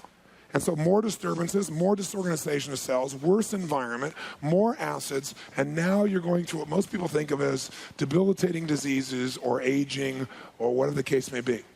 It's an acid problem that comes from disturbance. So how do we, by the way, does this make sense to you now? Does this make common sense to you, yes or no? I don't want you guys to trust me on any of this. I want you to test your own bodies. My whole thing is don't believe anybody. Don't be anybody's servant and don't be anybody's follower, least of all me. My whole thing is let me be a good coach to you and you go verify with your own bloodstream. The blood doesn't lie. Let me just tell you this. It takes 20 parts of alkalinity to balance out or neutralize 1 part of acid. That's why most people are so acid. So what's neat about the blood and what's neat about the foods is you can see it. You know, it's not this little, oh, I'm going to take this supplement and hope it's okay. I mean, you can see it and you can feel it. You have both experiences. So how do we get back in balance? How many think you're out of balance? Let me see your hands. I can tell you what, if you weren't out of balance before you met me, you're out of balance now. Right? Probably because most of you don't live this way normally. Is that fair to say? In terms of the amount of energy you're exerting. So does that mean now you can't do this and you got to mitigate your life? No, you just have to provide the alkalinity that allows you to play at this level. And then you won't be playing at this level using just your mind. You'll be doing it coming from strength, and you won't break down at the end of it. I used to do seminars like Mastery, and people after 9 days are euphoric, going, making it happen. Most people didn't sleep because they had so much fun. They're going and everything else, and they get home and they get sick for about 3 days, right? Because they were innervated. Do you follow me? Their energy was lowered. And so now that I serve the green drink at all the events now, the big events that we do, and people get water bottles and you fill it up with green drink, and we drink it all day long, and people's energy stays solid all the way through time, and at the end they don't break down. So it's been really great because before I was like, man, I got a bunch of weak people coming to my programs. What am I going to do here? You know, come on, people. How can you do that? So here's how you get in balance. What's the solution on page 21? It says the cycle of balance, which Dr. Young, at least this is, I actually helped him to write this because it was so scientific you wouldn't have understood it. But he calls it dust particle programming, which now really puts you in a deep trance, doesn't it? But here's what he says. In every cell, Béchamp, who many of you may have heard of and remembering in your studies, he and Pasteur were contemporaries, a very, very famous biochemist. He said that he found in the cells something he called a protid, which was smaller than a cell. And he said it was the basic unit of life. And that when the environment shifts, the protid is actually what creates the change in the cell. So he calls those, for simplistic terms, I got him to call it dust particles, that we come from the dust. He liked the metaphor, it works. So, but here's what it really is. Here's how you get in balance. Number one, you must cleanse. How many of you think you've built up some toxicity and some acid through your lifestyle up until now? How many think you're certain about that? Say aye. Trust me, you don't need a blood test to know that, okay? So you got to cleanse. Now, most people, when they think of cleansing, they think of buying a product that is going to make them like eliminate real rapidly. The problem with that is most of those products are very acid. Like some people take Epsom salt, which is really, I mean, I don't know if any of you have ever done that, but it'll definitely move you. Okay, okay, and I'm not talking an emotional experience either. Okay, and what it does is because it wreaks havoc. Your body goes, my God, this is pure acid, this is a poison, and it tries to eliminate as fast as it can. So your body takes with it in its path a lot of other stuff. But that's a pretty harsh way to clean your system. And there's all kinds of products that do that kind of stuff. You don't want to do that. You don't want to put a poison in your system your body has to flush out. What you want to do is superhydrate your system. Superhydrate means you're going to drink a lot more fluids than you normally do, but you're also going to drink fluids that are alkaline in nature. So you want to drink green drinks. Whether you drink Dr. Young's drink or not, you can certainly do any other form of green drinks you want. If you go by any of these juicing places, you can get fresh green drinks, and there's all kinds of them that are alkaline. Anything you want. You can imagine that it's there. But one of the most potent that most of you have heard about is wheatgrass. And the only thing with wheatgrass is it's very concentrated. So you got to make sure you gear up for drinking wheatgrass. And wheatgrass has some benefits in that the chlorophyll in the plant captures the energy of the sun, which is basically life. And the animals eat it. And then we eat the animals, those people who eat animals. And we're consuming that. Even if you see a lion take down a zebra, what does it first split open? Does anybody know? The intestines. Because, see, carnivores eat herbivores. And it's only in a survival a carnivore will attack another carnivore and try and eat it. Well, for the most part in nature, they eat herbivores. We have to get that energy ultimately through the system. And so what happens for us is the chlorophyll in the plant is what converts it to energy. And if you look at the molecular structure of wheatgrass, and you look at your own bloodstream, you look at the molecular structure of your blood, it's almost identical. It's the shape, the view of it, so forth. You'll see this at Mastery when Dr. Young gets up and walks it through it. So it's almost like eating the greens or eating the chlorophyll is like taking the blood of the plants that's still alive when it's like that. Just like it's giving yourself the ability to build your blood, and it's seen as a blood builder. There's quite a bit of scientific research on it. So you're welcome to drink that, or if you want, get some of this green drink. What's great about it is you can put it in any water you want, wherever you are. You can take it with you on the road, and you can take something. You start to get that place where you haven't eaten, and you're like, your blood sugar's going, you drink that, boom, you're solid. You'll have the fluids that you need. You won't be dehydrated. Your blood sugar will be even, and your energy will start sparking because all that electricity, all that energy is available for your body immediately. But what you're going to want to do to cleanse ideally is 7 to 10 days would be the ideal. I know many of you will not do this, but this is what I encourage you to do. 7 to 10 days where you would literally go on pretty much a liquid diet. You'd be doing green drinks, green soups. There are a variety of choices in there that you can go through during that time. The minimum you'd want to do is probably 3 to 4 days. We say, I'm just going to cleanse my system. I'm going to give all my organs a break. I'm not going to add more crap on there. I'm going to give them a rest and let my body just flush the system out. This would be the ideal. Now, I'm not going to ask you to do that if you don't want to do that. I'll tell you what to do that's more gentle and more simple. But this type of cleansing is not painful. In fact, you'll start to learn after a few days, if you do the 7 to 10 day one, you'll notice after about day 3, you don't have any hunger at all. In fact, you'll realize if you start to go eat, it's almost like, God, I'm not hungry. And you'll notice you're really doing it because you're frustrated. Or you're really doing it because you feel lonely. Or you're really doing it because there's some other emotion you're trying to feel. And since you're not eating, you won't eat, and you'll notice it. And it'll help you to break the emotional patterns that are controlling you as well. If you wanted to absolutely give your body the ultimate gift, it would be to go on a cleanse. Absolutely. And I'm now developing a program with the Four Seasons in San Diego for people to come through a 7-day cleanse down there and be able to have it be supervised and everything else. I'm getting Dr. Young involved and so forth. So later this year, we'll be doing those kinds of programs if you want to go someplace. But you don't need to go anyplace. You don't need to be in an environment. You can do it on your own. So you want to drink at least 3 liters of this type of green drink a day. 3 liters. Like for me, did they put one? Well, you can see this is what I drink the whole time I'm here if you haven't noticed. This is it.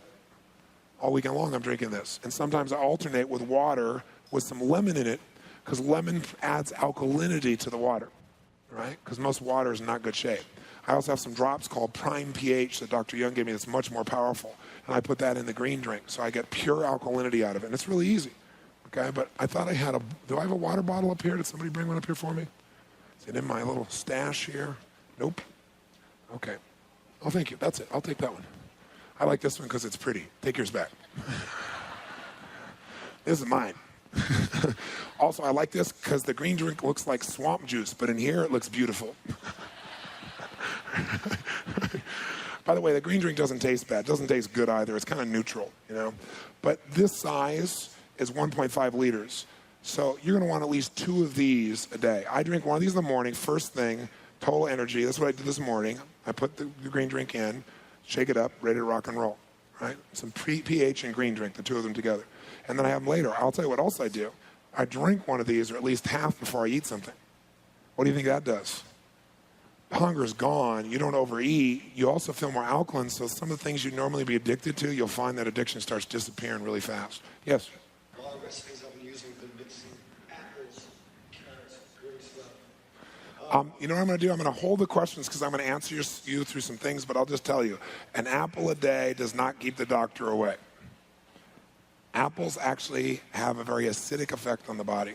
And carrot juice, which I used to tell people to drink because it was so alkaline, is so filled with sugar.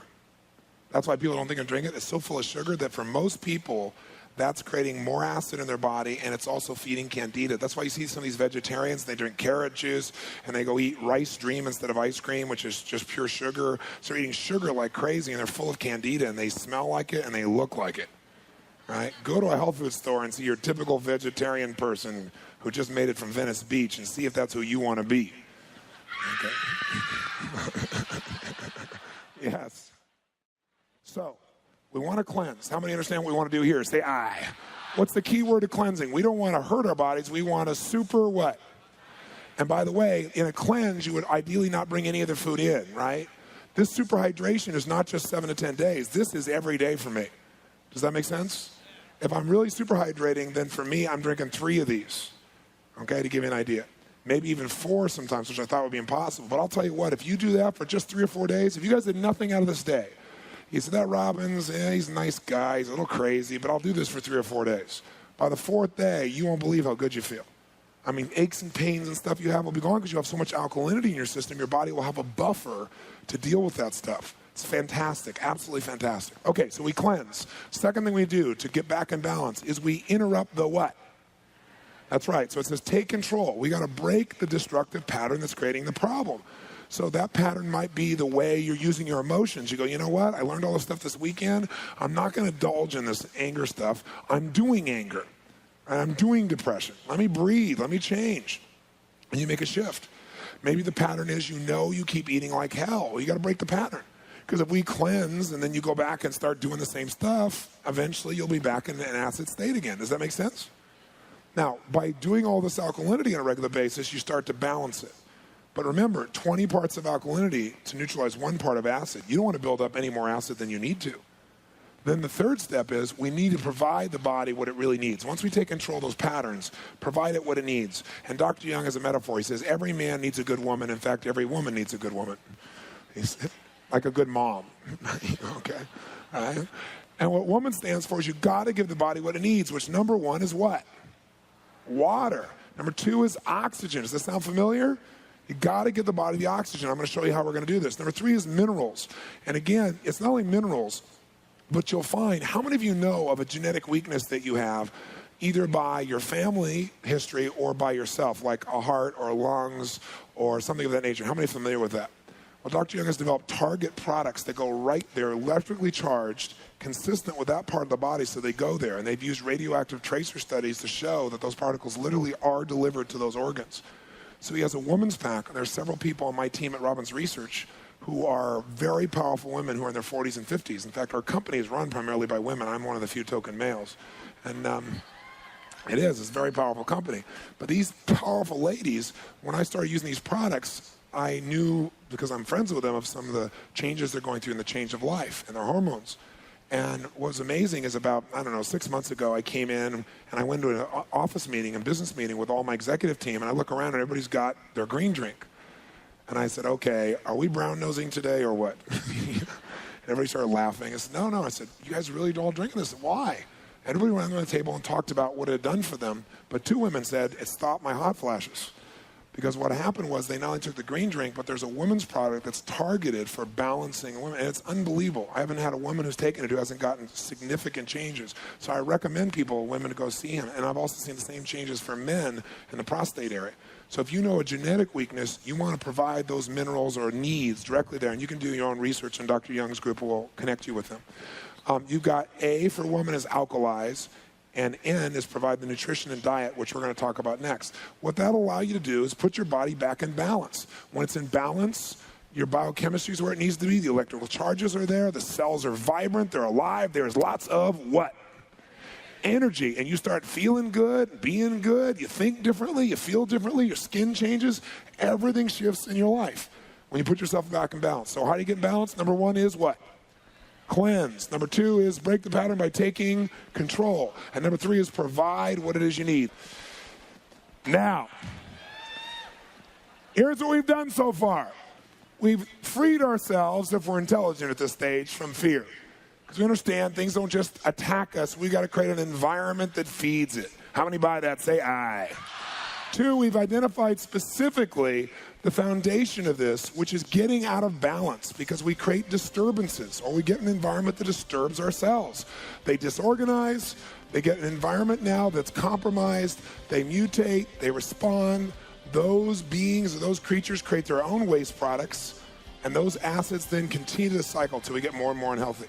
We know to get balance, we got to what? What's the first step? What? Cleanse. I want you to remember that, because the way we're going to live is one that's a cleansing lifestyle, not a clogging lifestyle. And we're going to have that as part of our mindset. Second thing we're going to do is going to take control by interrupting patterns that don't serve us. And third thing is we're going to provide the body with the core nutrients it needs, a good woman.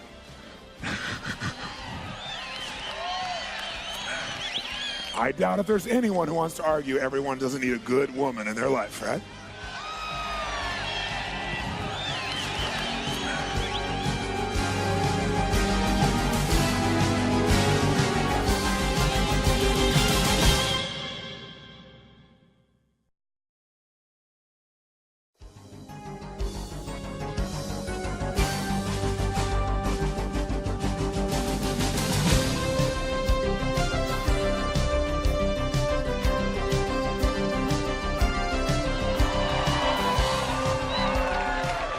Turn in your book to the 10 fundamentals of living health. By the way, that's what I call what I live. I call it living health. Because after I learned these tools, I started to say, what am I going to do for 30 days to see what can happen in my body? What would I give myself, not just take away? So if you'll turn to page 21, we'll look at the first step of these 10 steps. I'm going to give you 6 gifts, and I'm going to point out 4 poisons that must be eliminated. If you'll give yourself these 6 gifts, eliminate these 4 poisons, you will give the cells of your body what they need.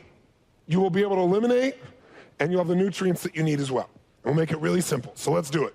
So point number 1, the first key to living health, we call on page 21, the gift. You must give yourself the gift of vital breathing, vital breath. Give yourself the gift of vital breath, vital breathing. Now, what does this mean? Well, let me ask you a question. How long can a person go without food? Many of you thought hours till you got to this program. How long can you go without food? Days, not days. Months. Human body can last months without food. How long can you go out without water? Days. How long can you go without air? Minutes. Brain cells die in anywhere from 3 to 4 minutes. Liver cells can last 2 or 3 hours without oxygen. That's how important it tries to preserve. But we're talking minutes, basically, for your brain. It's the most important part for most of us, at least to be conscious about it. So what we've got to do is we said here that the number one thing of health, what health really is a sense of vital force, also known as what? Known as what? Energy. And we've said energy is created at the cellular level, and what the cells need in order to stoke those fires, have energy, have ATP to create that spark, is lots of what?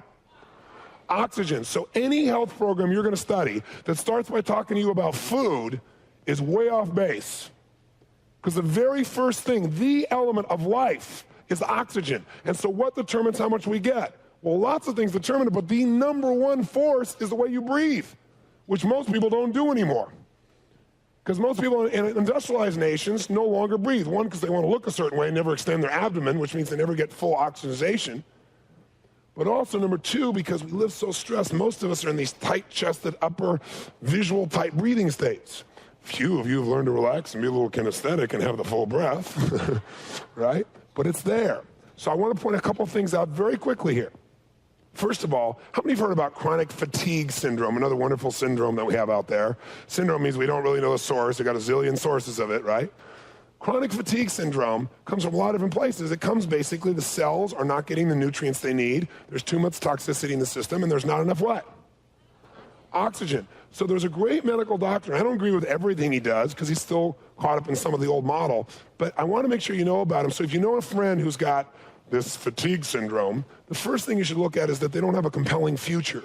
Psychologically, they're not looking forward to anything. And the second thing you should notice is that they're not getting oxygen. They're living a lifestyle that does not give them oxygen. So one of the things that he talked about is all these people have all these heart disease problems, they think, and they really don't have a heart problem. They have a breathing problem. So he said shallow chest breathing, he relates to, as being the number one force that he's documented to create fatigue in people.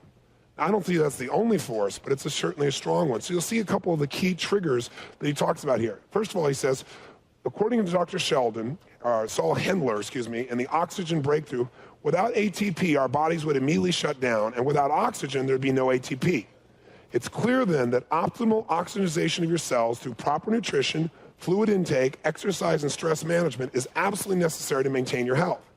Here's what happens when you got shallow breathing, though. And why do you care about shallow breathing?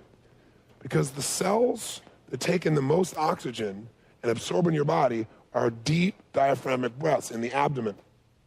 Most people, think about when you're stressed. Think of a time when you're really stressed, honestly. Think of a time. What was your breathing like?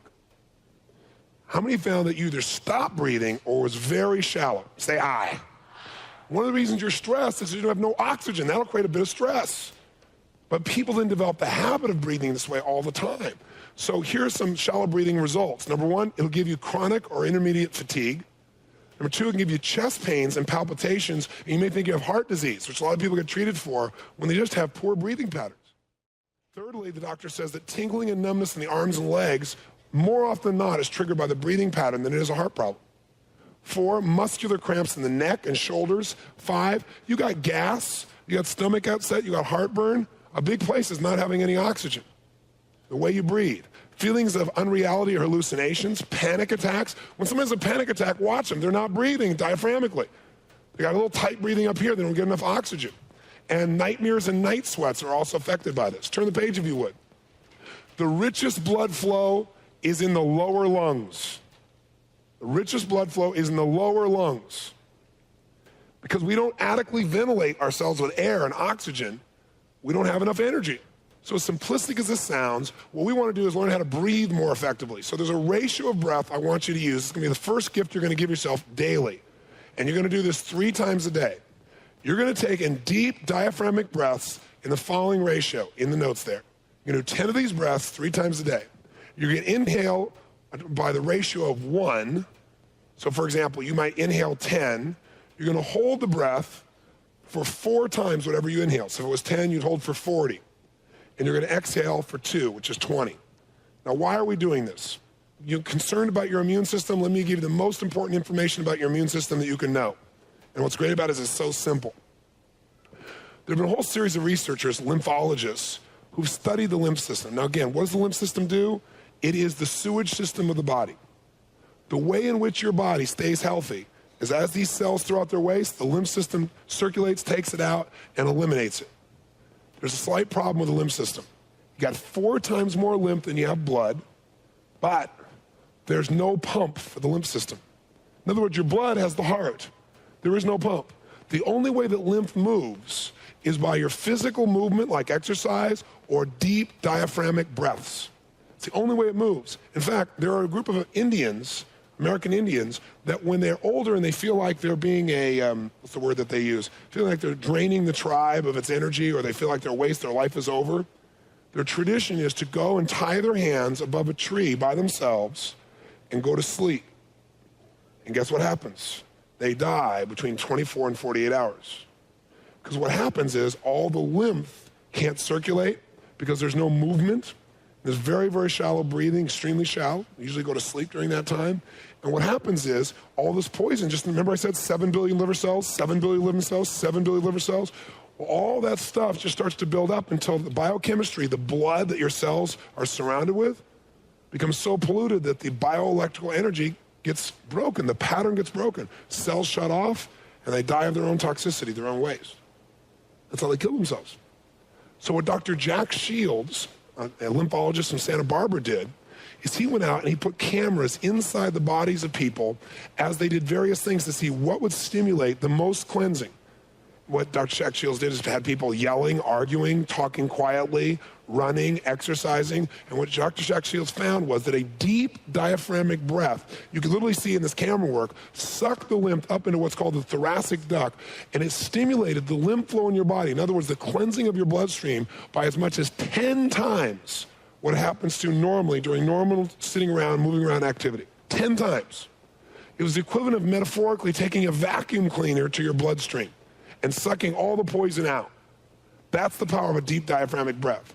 Now, why do we have this ratio of 1, 4, 2? Because you want to pull the breath in, you want to hold it, and as you keep the breath in, it makes the body really accept it.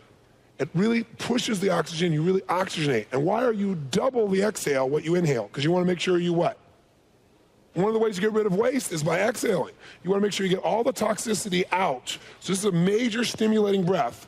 Now, if you do this, as simplistic as this sounds, this is like the #1 gift you can give yourself. I promise you, I'm going to ask you to do these gifts I'm giving you for 10 days as a minimum, 30 days minimum as ideal, but a minimum 10 days. And you don't tell me if you don't feel a huge change in your energy, not only energy, but how good you feel, because all of a sudden your lymph is being cleansed constantly.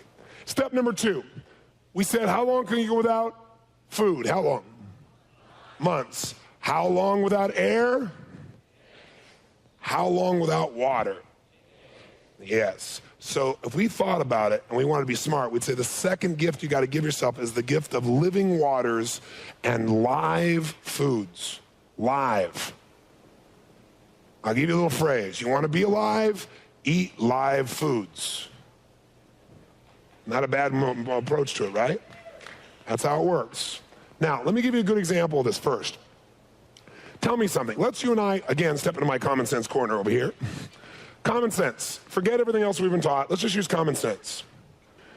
80%, 75 to 80% of the Earth's surface, let's say 70 to be conservative, 70% of the Earth's surface is covered with what? 75 to 80% of your body is made up of what? What do you think a large percentage of your diet should contain? Water. And I don't just mean drinking water, although you must drink. I'm also talking about natural waters that have vitamins and minerals in them that can only be found in live foods. It's really simple. You want to be alive, you got to eat live foods. You see anybody who's got a lot of energy, focus, I guarantee you they're not living a devitalized life.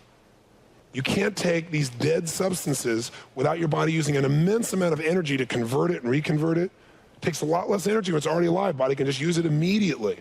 Plus, it's more cleansing to the system. Some things are very clogging.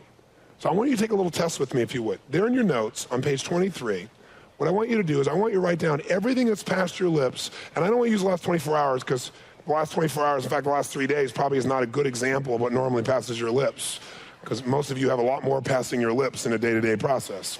So how many of you can remember last Thursday, can you remember last Thursday? How many can remember last Thursday where you were, what you were doing on that day? It was the day before the seminar. How many can remember that? Great. Here's what I want you to do. Write down everything that passed your lips during that 24-hour period of time. Everything. Everything. That includes, for example, anything you drank. That includes anything you ate, includes snacks. That includes any drugs you're taking that the doctor prescribes or drugs you're taking that no one prescribes. Okay? Keep writing. Okay, let's find out. Here's what I want you to do. Look at your list, and here's what I want you to do. I want you to circle everything on your list that has the live natural water still in it. Now, beer does not count. That is not live natural water because it's got the product of decay built into it. Fermentation, right? So we're not talking about beer, and milk does not count. Okay, I'm talking about real foods. I'm basically talking about real foods with real natural waters, unadulterated.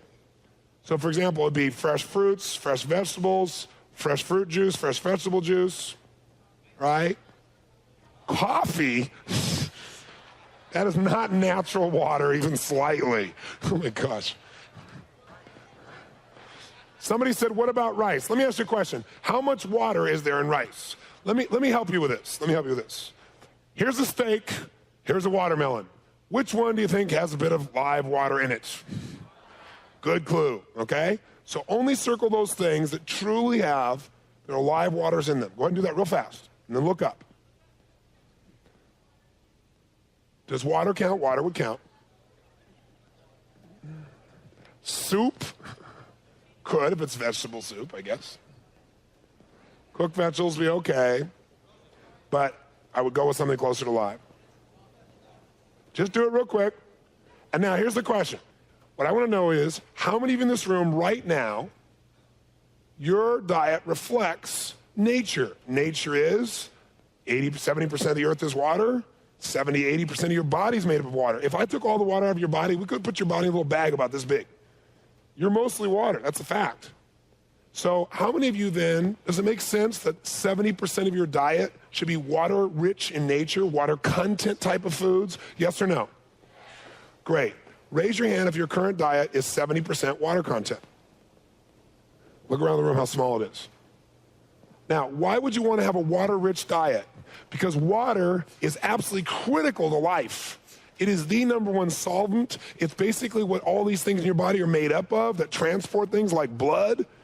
It is something you have to have. It's only below oxygen in its nutrient value and importance. It is the medium of the body. You can lose lots of other things, but you can't lose too much water and stay alive. So water is critical. It's the number one source to cleanse the body, and cells need what? They need oxygen, they need nutrients, which water helps them to get, and they need to cleanse. And without the water, you don't cleanse, you clog. And then you got major problems. How many of you in this room have 50% water content? Very small. How many of you have 25% water content? Okay, here's the real one. How many of you have about 15% water content or less? Raise your hand. Nice and high. 70% of your diet should consist of water-rich foods. This allows your body to cleanse itself, and failing to consume this percentage of water means you're clogging the body, not cleansing it. Now, most of you are the next category. A typical American diet consists of only about 15% water-rich foods. 15% water content in my diet is suicide. Suicide. Because what you are doing every single day is you are clogging your system day by day, and then you're going to have problems. You're going to call it aging. What it is you've been clogging your whole life. And it's just building up more and more and more until you're not getting it. I want you guys to get it. You must change your diet so it has more water content. You go, well, Tony, how do I do that? Well, think about it. So easy. What if every meal from now on, you always have a salad with a meal, number one? What if, number two, you drink water before a meal? Before the meal, so you don't overeat. Because how many times if you drink a lot of water, you don't feel quite so hungry? Let me see your hand. Say, I. Let me tell you the first secret. You feel starved? First secret, breathe. Try it right now. You want to make a habit of doing this breathing. Not even just the ones where you hold it, but where you exhale, where you just take deep breaths in. We just don't do this anymore. Second thing you do when you're hungry, drink some water. This will keep you from going and grabbing the steak or the ice cream, right? Or something else. This is so important for you. The water will make a difference for you, a major difference for you. So now, if you want to take a look at the situation, is how could you be at your peak without it? It says, what is the minimum amount of water you need to survive? You can lose 50% of your glucose. You can lose 50% of the fat in your body. You can lose 50% of your protein and still be alive. You can only lose 20% of your body's water. That's it. Now, what you really got to see is how many of you would like to lose weight? Let me see your hands there. Wow, most of you. Okay, then take a look at what water does losing weight on the next page. Here's a research study that was recently done on water and its effect on someone being able to lose weight. It says, incredible as it may seem, water is quite possibly the single most important catalyst in losing weight and keeping it off. Although most of it taken for granted, water may be the only true, quote, magic potion for permanent weight loss. And I'll just highlight three things for you. Studies have shown that a decrease in water intake will cause fat deposits to increase, while an increase in water intake can actually reduce fat deposits almost immediately. Second, one of the liver's primary functions, what's the liver got to do? Detoxify the body, cleanse it. One of its primary functions is to metabolize stored fat into usable energy for the body. But if the liver has to do some of the kidneys' work, it can't operate at full throttle. As a result, it metabolizes less fat. More fat remains stored in the body and weight loss stops. Third point, drinking water helps to maintain proper muscle tone by giving muscles their natural ability to contract and thereby preventing dehydration. It also helps to prevent the sagging skin that usually follows weight loss. Shrinking cells are supported by water, which plumps the skin and leaves it clear, healthy, and resilient. The last thing I put here is the body will not function properly without enough water, and it can't metabolize stored fat. Retained water shows up as excess weight. Why does your body retain water? Toxicity, but also because you finally get some in there, it hangs on to it. And here's the secret. When you don't drink water enough, you're not thirsty for it. So you actually don't think you need it. So for example, at Mastery, we give every single person, and you should do this in your life, their own water bottle, and we make sure that throughout the seminar that it's right there in their hands so you can sip on it slowly, not drink it all at one time throughout the time so you're getting that fluid. When I am tired, and I get it where I'm like stressed or tired, the first thing I do is take some deep what? And the second I do immediately, and sometimes even before the breaths, is I drink some water. You cannot believe where your fatigue goes when you just drink some water. You can't believe it. And the reason you won't notice it is because most of us don't drink water. What do most of us drink now? Soda pop. It's unbelievable. 50 million Cokes a day. That's how many are sold a day in the United States. 50 million per day. It's unbelievable, right? People just drink soda pop like it's going out of style. That is not water. That does not give you life. That makes your body have to work hard. You remember what I said? Okay. All right? Very, very important. So water content, what you want to do is you want to go to 70% water content. Right now, decide, for the next 10 days, are you willing to live by a diet of 70% water content, which means you want to now eat to cleanse. This is your new goal. I eat to cleanse, not to clog. And every time you go to eat, you got to ask yourself the question, is this going to cleanse me or clog me? If it's going to clog you, I suggest you either don't eat it or add some things that'll help to move it through your system. Is that reasonable? Live foods, specifically, you want to have a salad every meal, you want to have water in advance, you won't overeat so much, and you want to breathe.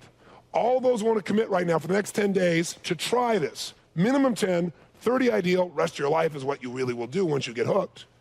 All those want to make sure 70% of your diet is water content. Say I. Then turn to the person next to you, give them a hug and whisper in their ear, I'm a person who cleanses, not who eats to clog. Okay, let's go to step 3 then. Third step, you must give yourself the gift of aerobic power. The gift of aerobic power. Now, what is aerobic power? And I'm going to cover this very briefly because it's pretty fundamental. And we cover this in more detail, obviously, when you actually do it. But I just want to bring it to your attention.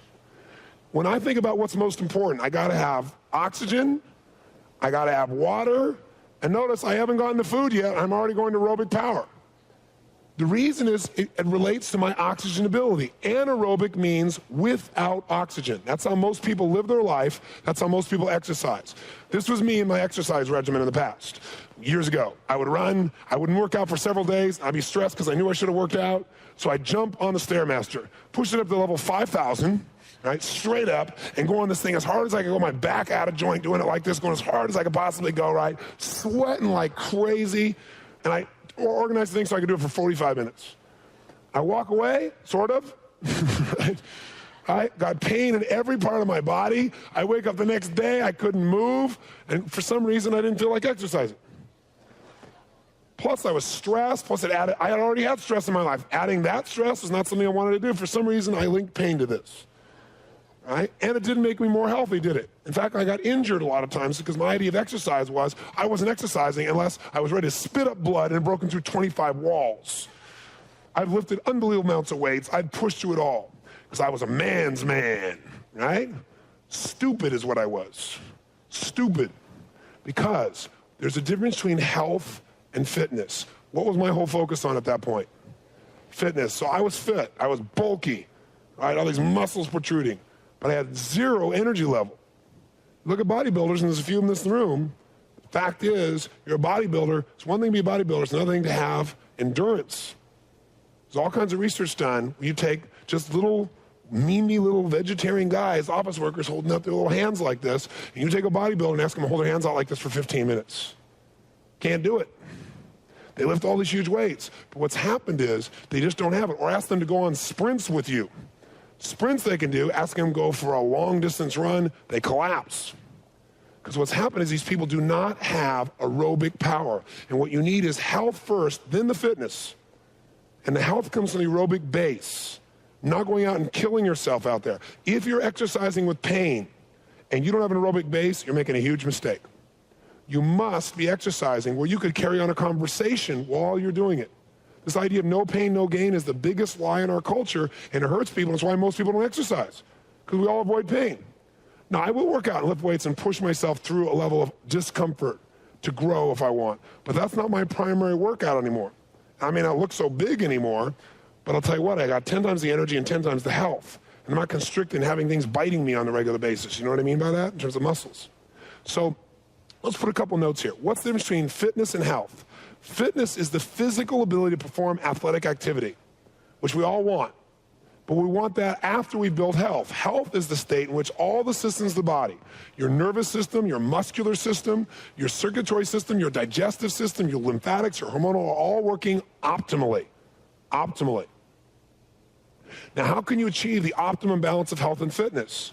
The answer is you must train your metabolism. You must train your metabolism. People tell me all the time, well, my metabolism just doesn't allow me to burn any fat. You're right. Your metabolism doesn't burn fat because you're a sugar burner. The reason you're a sugar burner is you are constantly in a fight or flight mode. You're constantly in what we call an anaerobic state. How many know what I'm talking about here? okay? So your adrenal glands are always pumping. You're stressing, you're responding to the traffic, the people around you, what's going on. Or you're feeding yourself sugar a lot of the time. So you've trained your body to burn sugar. Sugar has a fast burn, gives you a lot of energy, and then it's gone. And what happens now is you got no energy left over. People exercise in ways that make them anaerobic, which then magnifies the problems they have. Some people go out and start exercising and they get in worse shape. And so then they go, I don't want to exercise because I'm in worse shape when I exercise, I want to do nothing. I guess if I wasn't so stressed, it'd be okay if my life wasn't so busy, because they're exercising inappropriately. You must build health first by aerobic training. So how do we do that? Turn the page and we'll show you. Number one, you train yourself aerobically, your lungs will operate much more efficiently, which means it'll take less energy to get more energy. Number two, your blood vessels become enlarged with aerobic exercise and they're more pliable, and that reduces resistance to blood flow. Now, why would it be valuable to have the blood flow with less resistance? More oxygen, more energy, also less possibility of a heart problem, exactly. Third, your blood supply will increase, especially your red blood cells. Remember I told you earlier? The average man can increase his blood supply by a quart through aerobic exercise. 1 additional quart in your blood through aerobic training. 1 quart. That's like having this big chunk of energy and oxygen most people never dream of having. You're walking around with it. I personally think I have 2 quarts. 4, aerobic training makes a healthier body tissues because they're supplied with more oxygen, so the tissues are better. So your skin gets better, for example, right? It does wonders for your heart. It helps you eat better and digest better and eliminate waste better. When you're exercising, do you think that stimulates your colon and system better? Yes or no? If you're exercising aerobically, like for me, this seminar for me is not aerobic. It's aerobic most of the time, but I'm cranky, I'm talking, they're not getting enough oxygen. So at the end of this 3-day period, I can feel it. It's a very different thing, a 4-day period. So I'll go off and the first thing I'll do tomorrow is go on a nice, slow, simple jog, breathing and feeling. In between, I'll bounce on a rebounder that stimulates my lymph flow, because I'm making huge anaerobic demands, and I've been doing the same with you to get this job done here. It's not like you're never going anaerobic. It's just you know what to do to keep your body in balance, which is what health is all about. Does that make sense? Okay? And lastly, and I put these answers in for you, it'll help you sleep better. If you have sleep problems, go do this aerobic exercise. You'll have oxygen. One of the reasons people toss and turn all night is they don't have all the oxygen flowing through the body because they're stuck full of stuff they're clogged their body with. The body's working overtime trying to get oxygen to there. You're not efficient. And when you're sleeping, now you're really troubled because there's no lymph flow. So all those toxins are inside there and your cells are screaming. And that's why you toss and turn and try and move yourself to get some oxygen flow and move the lymph. If you don't sleep well at night, I guarantee you're toxic. And what you got to do is make sure you breathe, start cleansing, drink, start cleansing, and make sure you got some aerobic exercise, minimum 4 times a week. Some of you know a little bit about BMR, your basal metabolic rate, where your body basically gets trained, your metabolism gets trained. Aerobic exercise is the only thing we know that consistently will change your metabolic rate. So now, less effort causes you to metabolize more. Now let me tell you something that's interesting. If you're really overweight right now, you're a sugar burner, no question. You burn sugar, not fat. Number 2, when you go out to exercise, that skinny person, for the same amount of exercise, will burn more fat than you will. You go, they're just lucky. No, their metabolism is trained. But let me tell you the good news. You, with training, will burn much more than they will through time. You have to make this conversion, which takes time, from burning sugar to burning fat. And it only happens when you continually exercise for a minimum of 20 minutes in aerobic rate. And when I say 20 minutes, here's what you do. You don't jump on and run. You have a minimum of 12 minutes of warm-up. This is the thing I had to really discipline myself to do, because 1, I didn't want to take the time, and 2, it felt stupid to walk slowly or do whatever it is. But you're going to have to do a warm-up, because you have to give the body the time to adjust, start mobilizing to burning fats. And if you do something fast, when we need fast energy, what source of energy do we go for, fat or sugar? Which one does the body do? Sugar, because it needs a quick burst. So you got to make sure you start your exercise slowly and gently, a 12-minute warm-up. Then you go for your 20 minutes or more of aerobic, right? Then you go beyond that and you have a warm down of 10 to 12 minutes. Because some people exercise like crazy and then they stop. And what happens is the blood pools in your muscles and it creates more toxicity in there. So you got to make sure that you have a chance to get the toxicity out. How do you do that? You lower your intensity and you breathe, Maybe a good time to do your diaphragmatic breaths, and you walk and you move and you warm down. How many are willing to commit for the next 10 days, that you'll have 5 days of some form of aerobic movement in your body that lasts more than 30 minutes? Say aye. Great. Then hug the person next to you and whisper in their ear, I have aerobic power. Let's go to the fourth one. You want to give yourself the gift of maximum nourishment. Maximum nourishment. Notice I didn't say maximum amount of food. Maximum nourishment. I didn't say the maximum super big gulp, right? Maximum nourishment. I'm going to give you 7 quick principles here, some of which I hope you're familiar with. If you're not, I'll make them clear real quick. Now, let's think for a second. Years ago, we were taught that to make sure you had plenty of energy in your day, you used to start your morning with a big, heavy-duty, hearty what? Breakfast. Now, let me ask you a question. You stick in bacon, eggs, right? Some coffee, some toast, some jelly, some hash browns, some Jimmy Dean sausage. You stick all that in your stomach. Do you think that suddenly you have this burst of energy? Is that what happens, yes or no? Why do people look for coffee at 10 o'clock in the morning like clockwork? 1, because they're taught to, but number 2, because most people's blood sugar is through the floor, right? Who taught us we should start our morning with a big breakfast? Adele Davis, who died of bone cancer. Adele Davis, you know all those nutrition books? Pot of Generation? Bone cancer. Do you know how rotten your bloodstream has to be to rot out your bones? Yep, have yourself a big breakfast and join Adele. I want to tell you something. Let's step into my common sense corner over here. Step over. Now, over here, you and I, we can be common sense now, outside our conditioning. Common sense. The word breakfast means to break a fast, because hopefully you weren't eating while you were sleeping, although some have managed to pull this off. Okay? Some have food nearby. In the middle of the night, they wake up and eat something, you know? So if you wanted to break a fast, how many of you have ever fasted in your life? Raise your hand. Gone on a fast, cleanse your body. Say aye. If you had a fast and then you broke the fast by eating bacon or eggs, you get the idea, don't you? What would happen? You get sick as a dog. It would jolt your system so bad because the body's clean now. Your body go crazy. You get sick. So you're sleeping all night, which should be fasting, so the body can cleanse itself. It's not trying to digest things, but that's not what most people do. Most people have eaten in a way where the body's been digesting all night long with no rest, and now the first thing in the morning you wake up, you slam more into it. Makes zero common sense. How many would agree with that? Say aye. So what would make common sense for us to have in the morning? The answer is something alive, okay?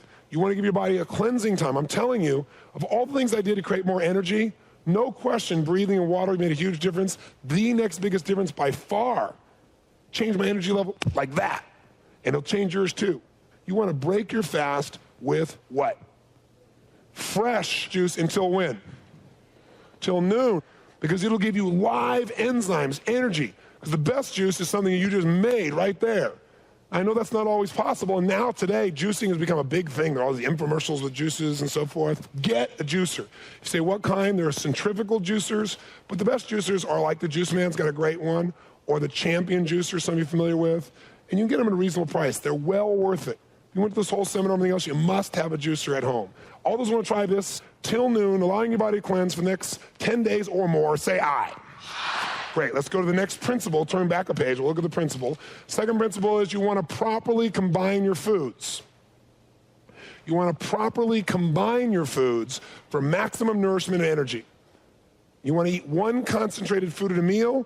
You don't want to combine carbohydrates and proteins at the same meal. Now, what the heck does that mean? Very simple. Think about this for a moment. This is fundamental biochemistry, and I know some nutritionists will go crazy here, but this is the facts. Now, let me ask you a question. You have something like a baked potato and a steak. What happens? You got a baked potato, which is what? And a steak, which is what? and you put them in the body at the same time, you get acid and alkaline digestive juices being secreted simultaneously. Anyone remember basic chemistry? What happens when you take acid and alkaline, you put them together? What do? They neutralize each other. But the food has to be digested. So what happens? More alkaline, more acid. Hydrochloric acid, more Tylenol, everything going like crazy. And guess what happens? They neutralize again. And this happens over and over again. And every time you do this, your body uses an immense amount of nerve what? Energy. And it's not working. So guess what happens? The protein putrefies and the carbohydrate ferments. Have you ever had like a meal and then had maybe like some watermelon for dessert? Watermelon is a fruit. Fruit goes right through the stomach, right into the small intestine, because it's mostly water. It does not stay in that area. If it stays in that area, it instantly ferments. You can't have any food in the stomach or you got fruit fermenting. Ever had a big meal, had a piece of watermelon, and then burping it up, back up here, tasting it again the rest of the night? Anybody had this experience? Yes or no? Of course you have. That's why fruit has to be on an empty stomach, because it combines with nothing else. And proteins and carbohydrates need to be eaten separately as a primary source of your meal. You're saying, what are you saying? I'm saying this is how your body actually works, unlike how you've been taught culturally to eat. So if you're going to have meat, have a big salad with it, have some steamed vegetables, but don't have a big baked potato, bread, and rice with it, because then what you've done is you've made a digestive process that normally takes 3.5 hours, will now be 11 hours, 12, 13, 14, 9, depending upon the person. So you go to sleep at night and have that meal, and while you're sleeping all night long, your body's working like crazy, trying to break down this food, usurping your nerve energy. The next biggest thing besides fruit in the morning gave me energy was releasing my body from the burden of trying to digest indigestible items, because they were no longer able to be digested because the digestive juices were in conflict. How many follow? And by the way, step into my common sense corner here. Look at nature. In nature, animals have one focused food, concentrated food. When you eat 8 million different foods, you know what it does? It stimulates you to overeat because you never get bored with it. So food becomes recreation instead of nutrition. But you come to Common Sense Corner and you look out at nature, and we all go to Africa and watch. We see this lion come down and boom, take down a zebra. It's a lion's based to do. Its body's designed for that. But does the lion take down a zebra and then have a baked potato with it? No. Okay? Because what happens is that body is not designed for that. You don't see miscombinations with animals. Animals' bodies are designed with a primary food. So, think of this as a really simple way of thinking about this. Eat one concentrated food at a meal. Concentrated, to give you a clue, means a food that has very little water or what? Content. Not much water in it. So, for example, is steak an example of a concentrated food? Yes or no? Is rice a concentrated food? Yes. So think about what it is. Is a baked potato concentrated food?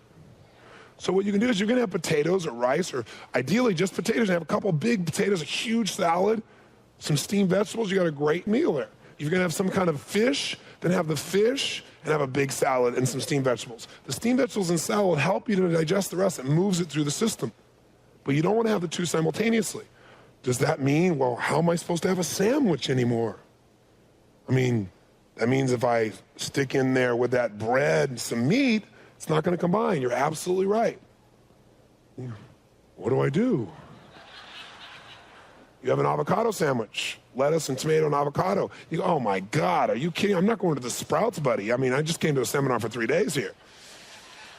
Okay? You must, I repeat, you must properly combine your food. And the way you do this is, it sounds insane. Like a lot of things I'm telling you, when I first started learning them, I thought there's no way I can do this. But you know what? I'm going to try it for 30 days. And that's why I live this way still. Because I'm trying to tell you what it would smell like to smell a rose, and you've never smelled a rose before, some of you. Most of you. When you start feeling this good, you will never go back. You go, forget that. That old thing there, what I thought was rich, what I thought was rewarding, compared to how I feel. And what happens is you start to love these other foods, because not only do they start tasting good to you, but you also feel the impact they have on your life. So I'm not asking you to commit for the rest of your life. I'm saying do this for 30 days, minimum of 10. How many want to combine your foods and just judge by results? All the research is here, but judge by results and see what it does to your energy level. How many want to try this? Say aye.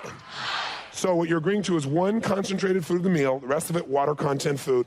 Okay, let's go to the next. Oh, by the way, next page gives you a food combining chart. What's a carbohydrate? What's a non-starchy vegetable? What's fruit? What goes together? It makes it real simple.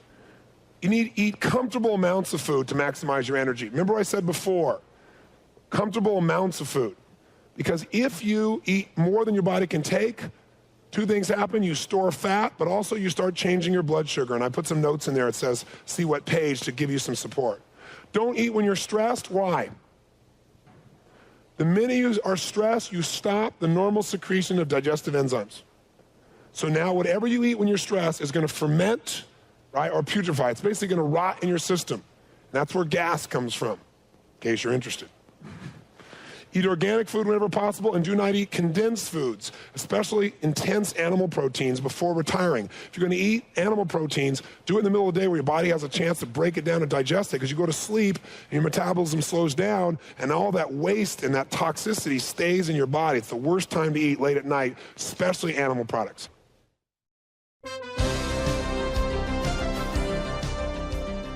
This session continues on the next CD.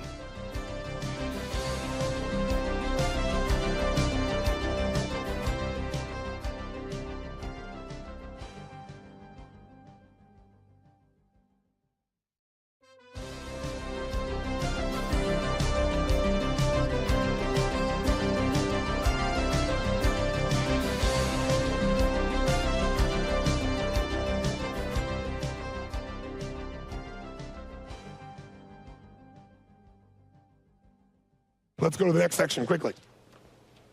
The gift of structural support. Couple of keynotes here. Remember I talked to you about Peter Goskew the other day? Most people have back pain. Most people have disease in their body, and we've talked about disease coming from toxemia, or a word that we use of poisoning ourselves is called auto-intoxication. We literally poison ourselves by our lifestyle. How many understand what that means based on this morning's or this afternoon's event? Say aye. But there's more than one source. Another source of dis-ease in the body is chemical poisoning. So there are a lot of foods we eat, and more importantly than the foods, the skincare products you use, the underarm deodorant you have. You cannot believe some of the things that are in there that get into your body and affect your entire lymph system, affect your body's ability to detoxify, and you have to become aware of those things. So chemical poisoning is not just the air and the water. The third source that happens is nerve impingement. Nerve impingement, another source of disease. So you say, well, I ate really well, what's the matter? You may be taking chemicals you don't realize, and you may have nerve impingement, which means, how many are chiropractors in the room?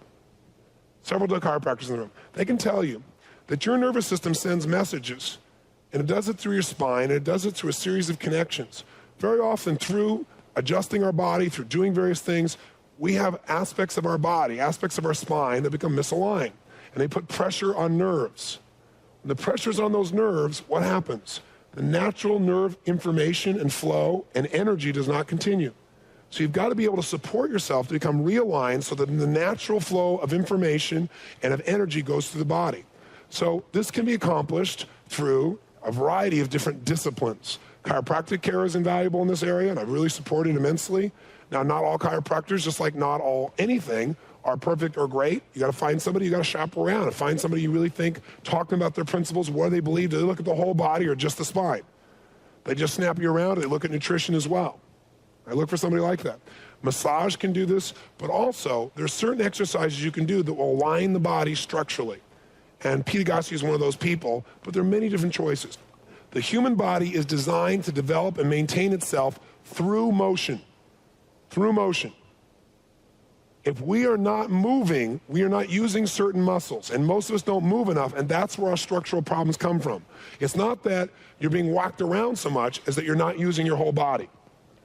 Secondly, human bodies compensate for a lack of motion, and very often to your detriment. So the body's got to, you're not using certain muscles to hold you up, it starts using other muscles. And then what I want you to know is that when the body is properly aligned, the head is over the shoulders, and the shoulders sit directly over the hips, and the feet are pointed straight ahead. So if you turn the page, you'll see what I'm talking about. See what an aligned body would look like, where all the information and energy would come through you. And I want to show you just real quickly a way to find out whether you're aligned or not. Stand up. Shake your body out. Try this real quick. Put your notebook down. Take a deep breath in. Moan. Here's what I want you to do. Just jump up and down 2 or 3 times. Okay? Stop. Look down at your feet and see where they are. See if they're straight ahead or pointed, and then close your eyes and just stand there for a moment. And notice what begins to happen. Stand the way you normally stand. Do you notice anything? Do any of you notice any movement? If you do, say yes.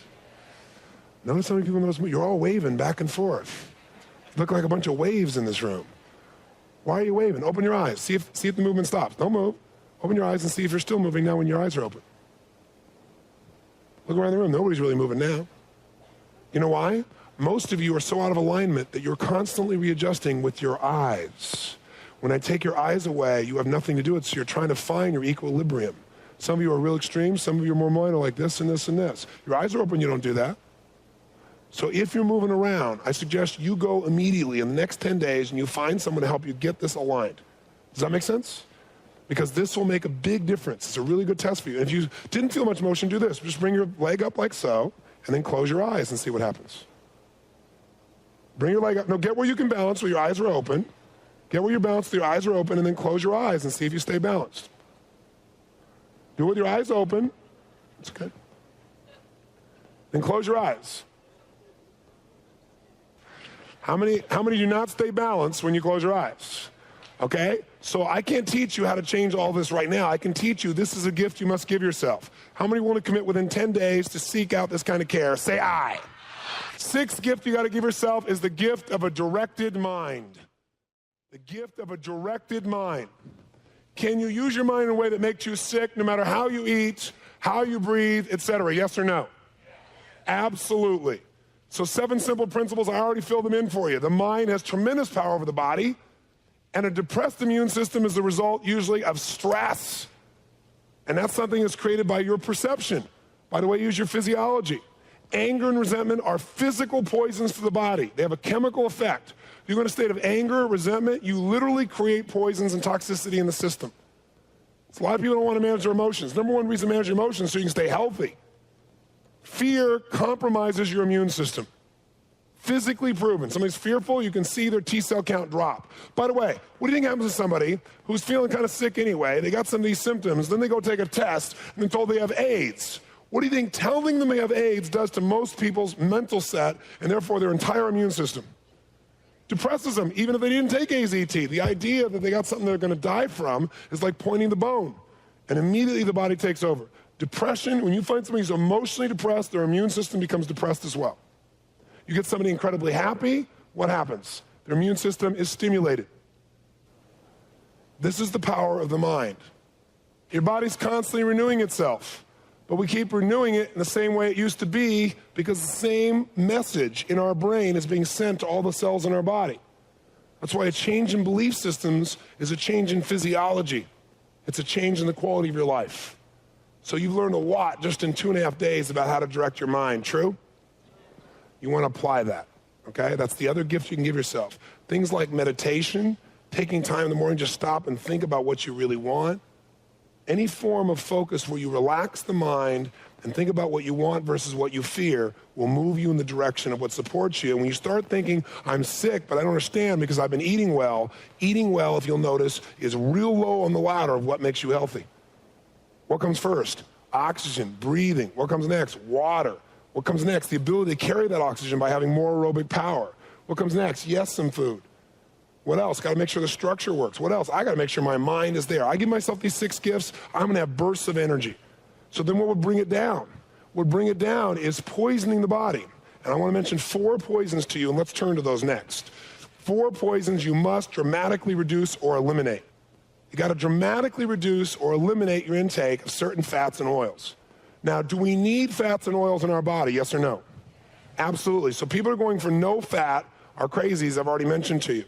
But what happens is we're living in a society where we're taking in refined, cooked oils on a regular basis that are clogging our system to such an extent that we can't get the blood flow through to ourselves, much less get the nutrients. We don't get the oxygen, and that's where our problems are. That's why 1 out of 2 people in this country die of heart disease. So I thought in this area, rather than tell you a bunch of things, I left you some notes here on the pitfalls of a high-fat diet. I talked to you about how to eliminate it a little bit. I gave you some percentages of the fat of various foods. A sirloin steak, which is 83% fat, right, as opposed to a salad, which is 12%. You do need some, right, to give you an idea. But what I decided to do is I just show you a quick little video of what excess fat does in your body, because you've heard this enough. You don't need to hear it from me. Maybe you just need a little reminder of what it really looks like. Here we go. Heart attacks, certain cancers, osteoporosis, diabetes. The major diseases of our society may be caused in part by what we eat. One of the physicians who helped me to understand why is Dr. Michael Clapper. I first woke up, so to speak, when I was working on the anesthesia service, learning how to put people to sleep. And I was seeing my patients for the next day's surgery for coronary artery bypass surgery in order to bypass clogged arteries in their heart. Because it was late at night, I drew the man's blood test, and when I took the blood to the laboratory and had it processed, I couldn't believe my eyes. Now, normally, this liquid layer floating on top of the blood clot is quite transparent. It's a yellow, but quite clear. You can see right through it. The blood in this patient's tube, however, was anything but clear. The serum floating on his clot was thick and greasy white. It looked like glue. In fact, it stuck to the sides of the blood tube when I shook the tube. I went back to the patient. I said, Mr. Phillips, did you eat before you came to the hospital tonight? He said, yes. I said, what did you have? He said, I had a cheeseburger and a milkshake. And when he said that, I realized that what I was looking at in his tube was all the fat in the beef burger, all the butter fat in the cheese, and the butter fat in the ice cream and in the milkshake.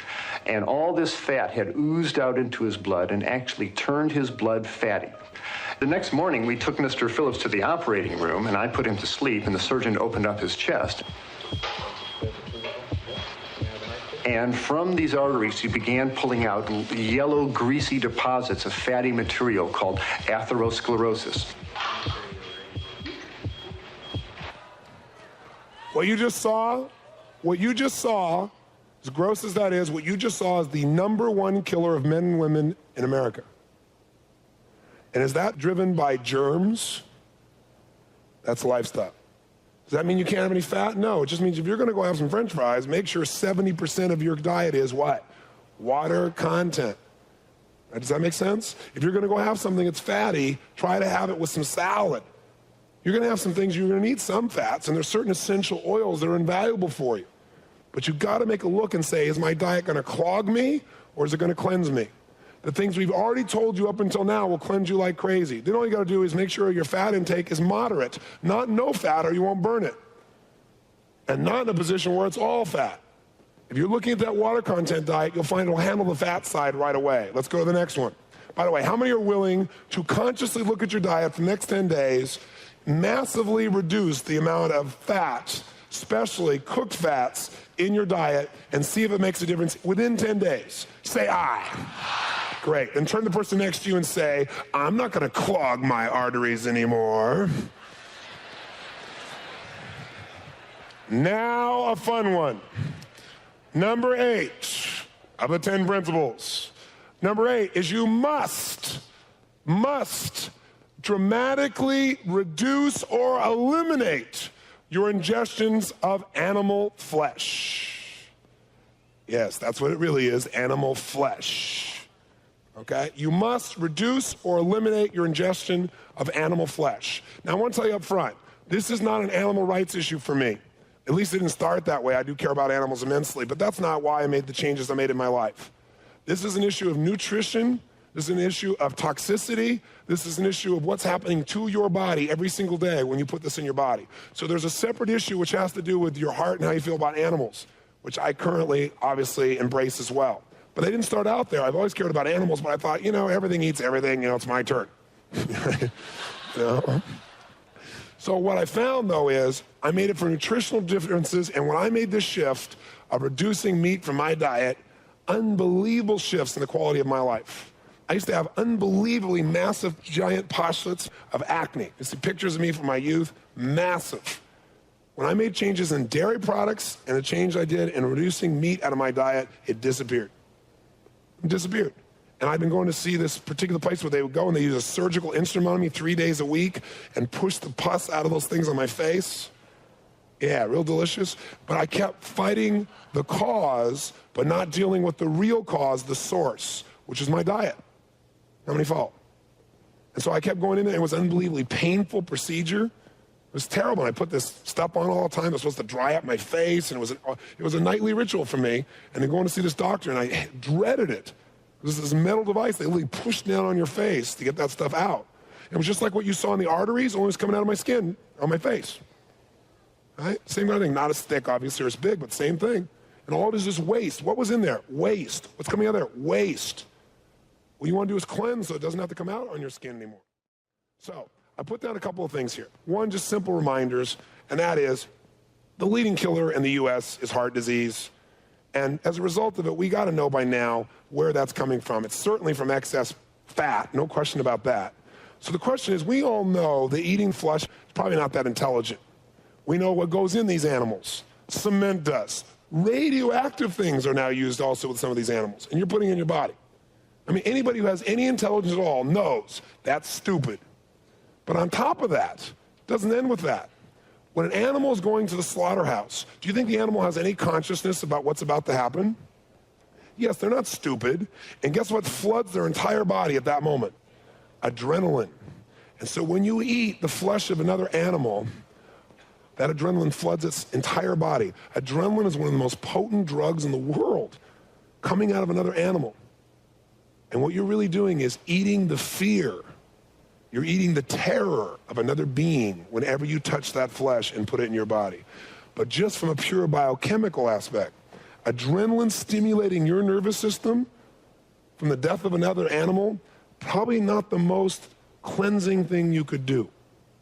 Probably not going to give you a lot of energy, not to mention what the fat's going to do. You got to think about what it is you're putting in your body, not just because everybody else does something. Do you want to do something? Everybody else is unhealthy. And I'm not exaggerating. 1 out of 2 with heart disease, 1 out of 3 with cancer. So you don't want to get caught up in that same place. So one of the things you want to think about is people, why would somebody eat meat still after knowing all these things? The obvious answer is people go, where else am I going to get my protein? Right? There you are, ma'am. Yes, I was waiting for that. Where am I going to get that protein? Well, you saw Bobby, you see me, you see people all the time. Where do they get their protein? I'll give you a clue. 48% of broccoli is protein. 48% of broccoli is protein. Lettuce is 28% protein. There's protein in everything you eat. I'll tell you what, do me a favor. Step over to my common sense corner over here. Let's stop for a second. Let's think intelligently instead of like the way we've been conditioned. Think for one moment, just for one moment. If you and I were to try and figure out how much protein we really need, instead of reading the local tables that are put out by the U.S. government, which say 60 grams of protein. Now, to give you an idea of 60 grams of protein, what that really does, there's no way your body can digest that. So I called the government 4 years ago when I first started doing this and said, how can you say 60 grams when around the world they say anywhere from 12 grams to 27? But in the U.S. they say 60. That's protein poisoning. Your body can't deal with it. And I talked to the top guy there, who, believe it or not, is also named as Robbins, right? It's a true story.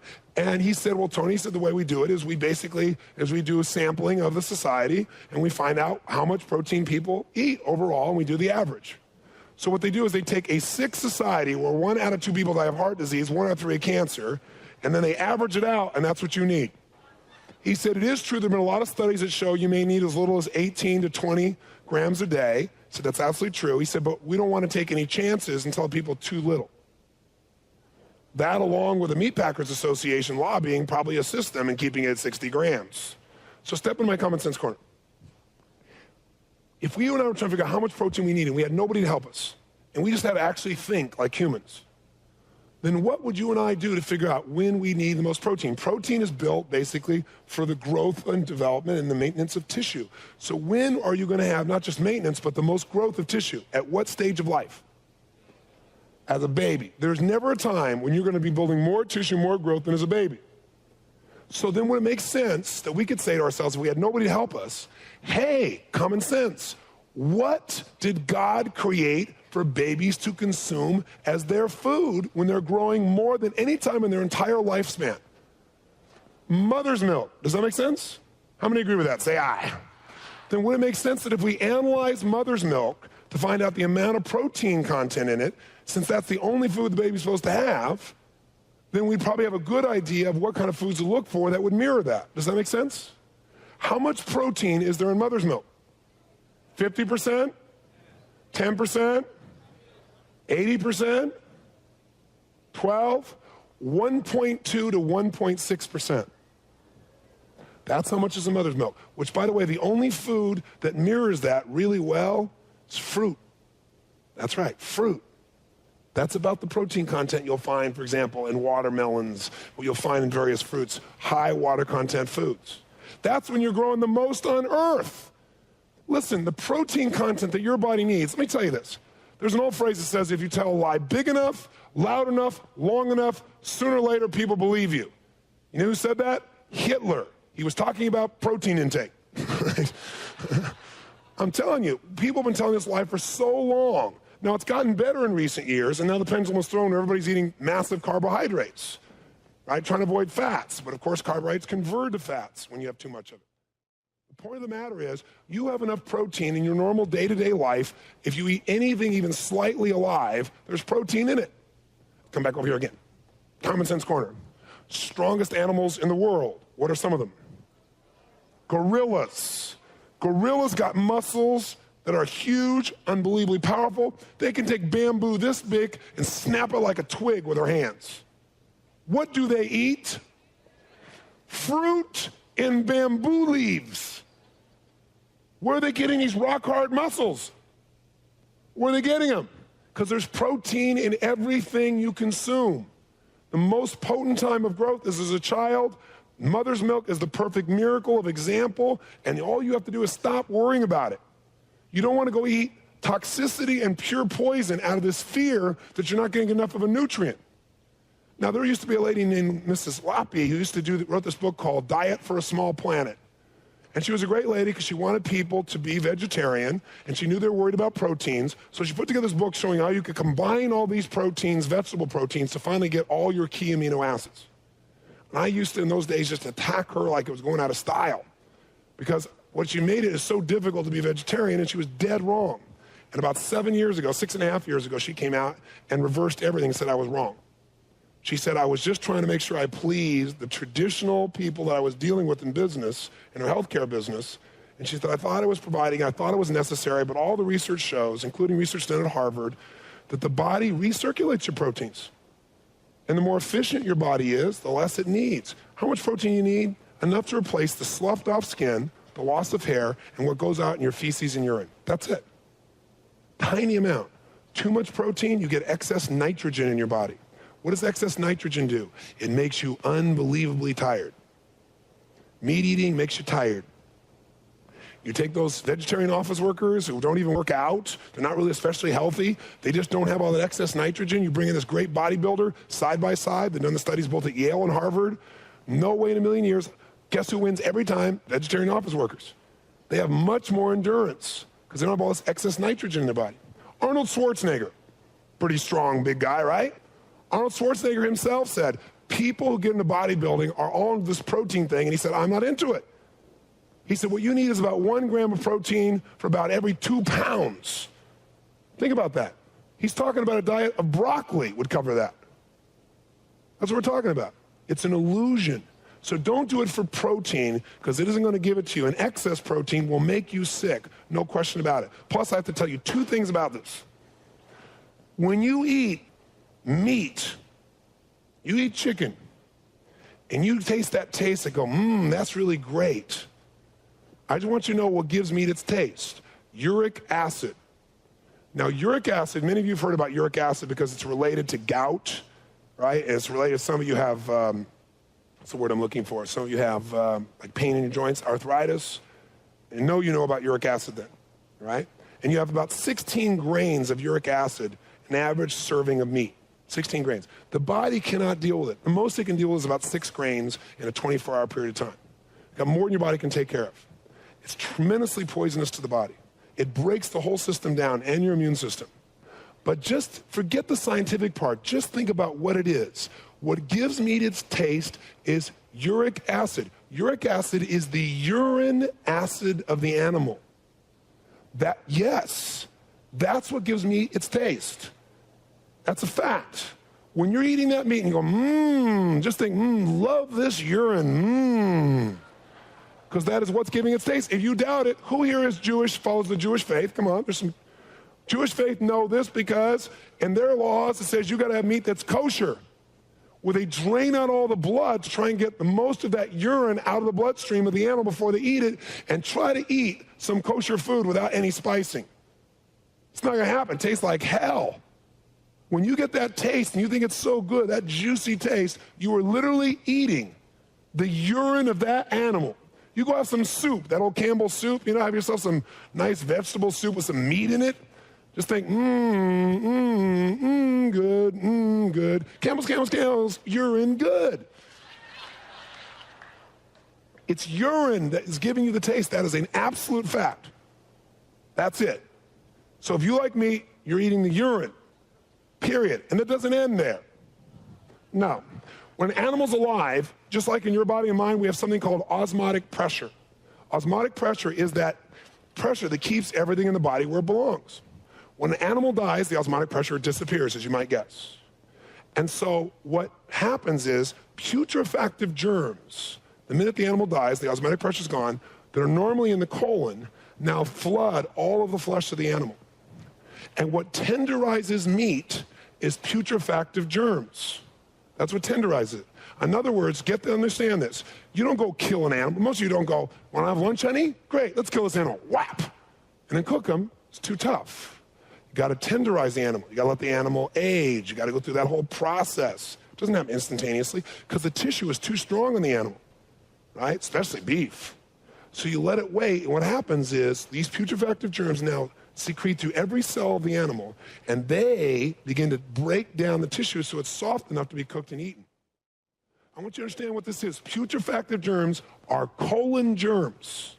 Colon germs. Anybody here is a doctor? Contradict me. It is a physiological fact. I'm making it real clear to you what you're really eating. Do you get this? If you go have food and you like the taste, you've been trained to like that taste is the urine. If you're able to chew it, it's been tenderized by the colon germs. That's what you're putting in your body. Plus, it's fatty on top of it, which is going to clog yourself just like that. Plus, you're taking in the terror of an animal that was killed. But other than that, it's pretty good stuff. Now, by the way, does meat give you energy, yes or no? No, the body uses carbohydrates, fruits first, then fats, then proteins. It's the last thing for energy, so it doesn't give you energy. But if I don't eat meat, won't my bones get weak? All the research shows vegetarians have the strongest tensile strength of all because the acid that comes from trying to digest these proteins leaches calcium from your body and weakens your bones. So it doesn't make your bones any stronger. And the last thing I put down here is, are there any well-known vegetarians that are fairly intelligent, or is it just a bunch of weirdos? Well, how about Leonardo da Vinci, Pythagoras, Socrates, Plato, Benjamin Franklin, Disraeli, Edison, Schweitzer, Gandhi, and Einstein, to mention a few people to have good company with. All right? So those are the notes on that. And what I'd like to do now is you might say, well, what about chicken? Is chicken meat? Not only is chicken meat, but it's worse. Worse is a pretty hard thing to say. It's equally bad. It's like, would you rather be punched in the face or kicked in the stomach? I don't know. But let me tell you why. When you're eating chickens, what happens is the way they're processed, those putrefactive germs not only go through their whole body, but in the process of processing chickens, they get salmonella, they get all kinds of other things at a huge rate. Like anywhere from 38% of the entire chicken supply. You'll see the statistics, you'll hear them. It's like insane. You'd think they'd shut down every chicken place there was. They don't. But also, secondly, they create in the processing what's called fecal soup that basically bathes the chicken. And this is consistent. 12% of the price of the chicken you're paying for is fecal soup. It is that putrefactive germs, colon germs, taking up the weight that you're paying for on top of it. 35% is the average in the chicken industry for salmonella poisoning. 35% of the chickens. Some of the plants are as much as 60% across the nation. Go get some finger-licking good putrefactive germs for yourself. Add a little urine in there, and you're off and running. Now, fish.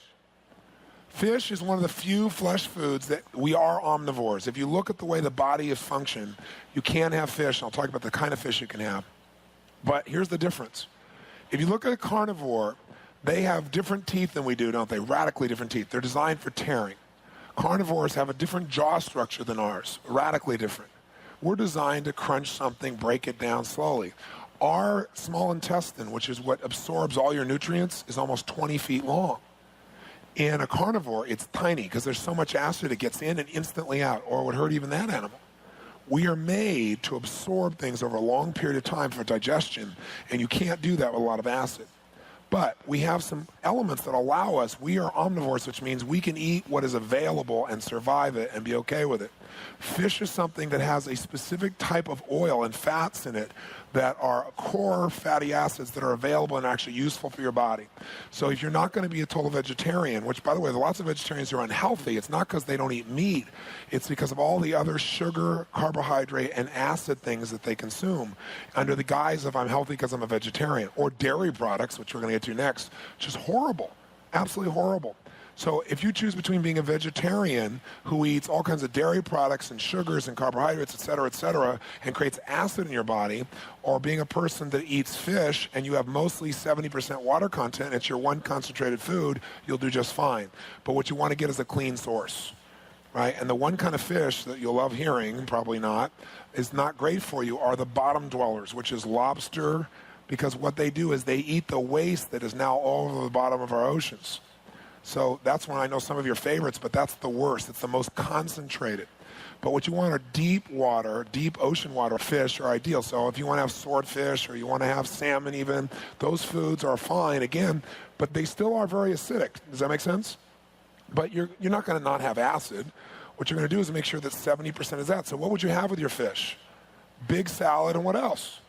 Some vegetables, right? Somebody said some lemon. Okay, good.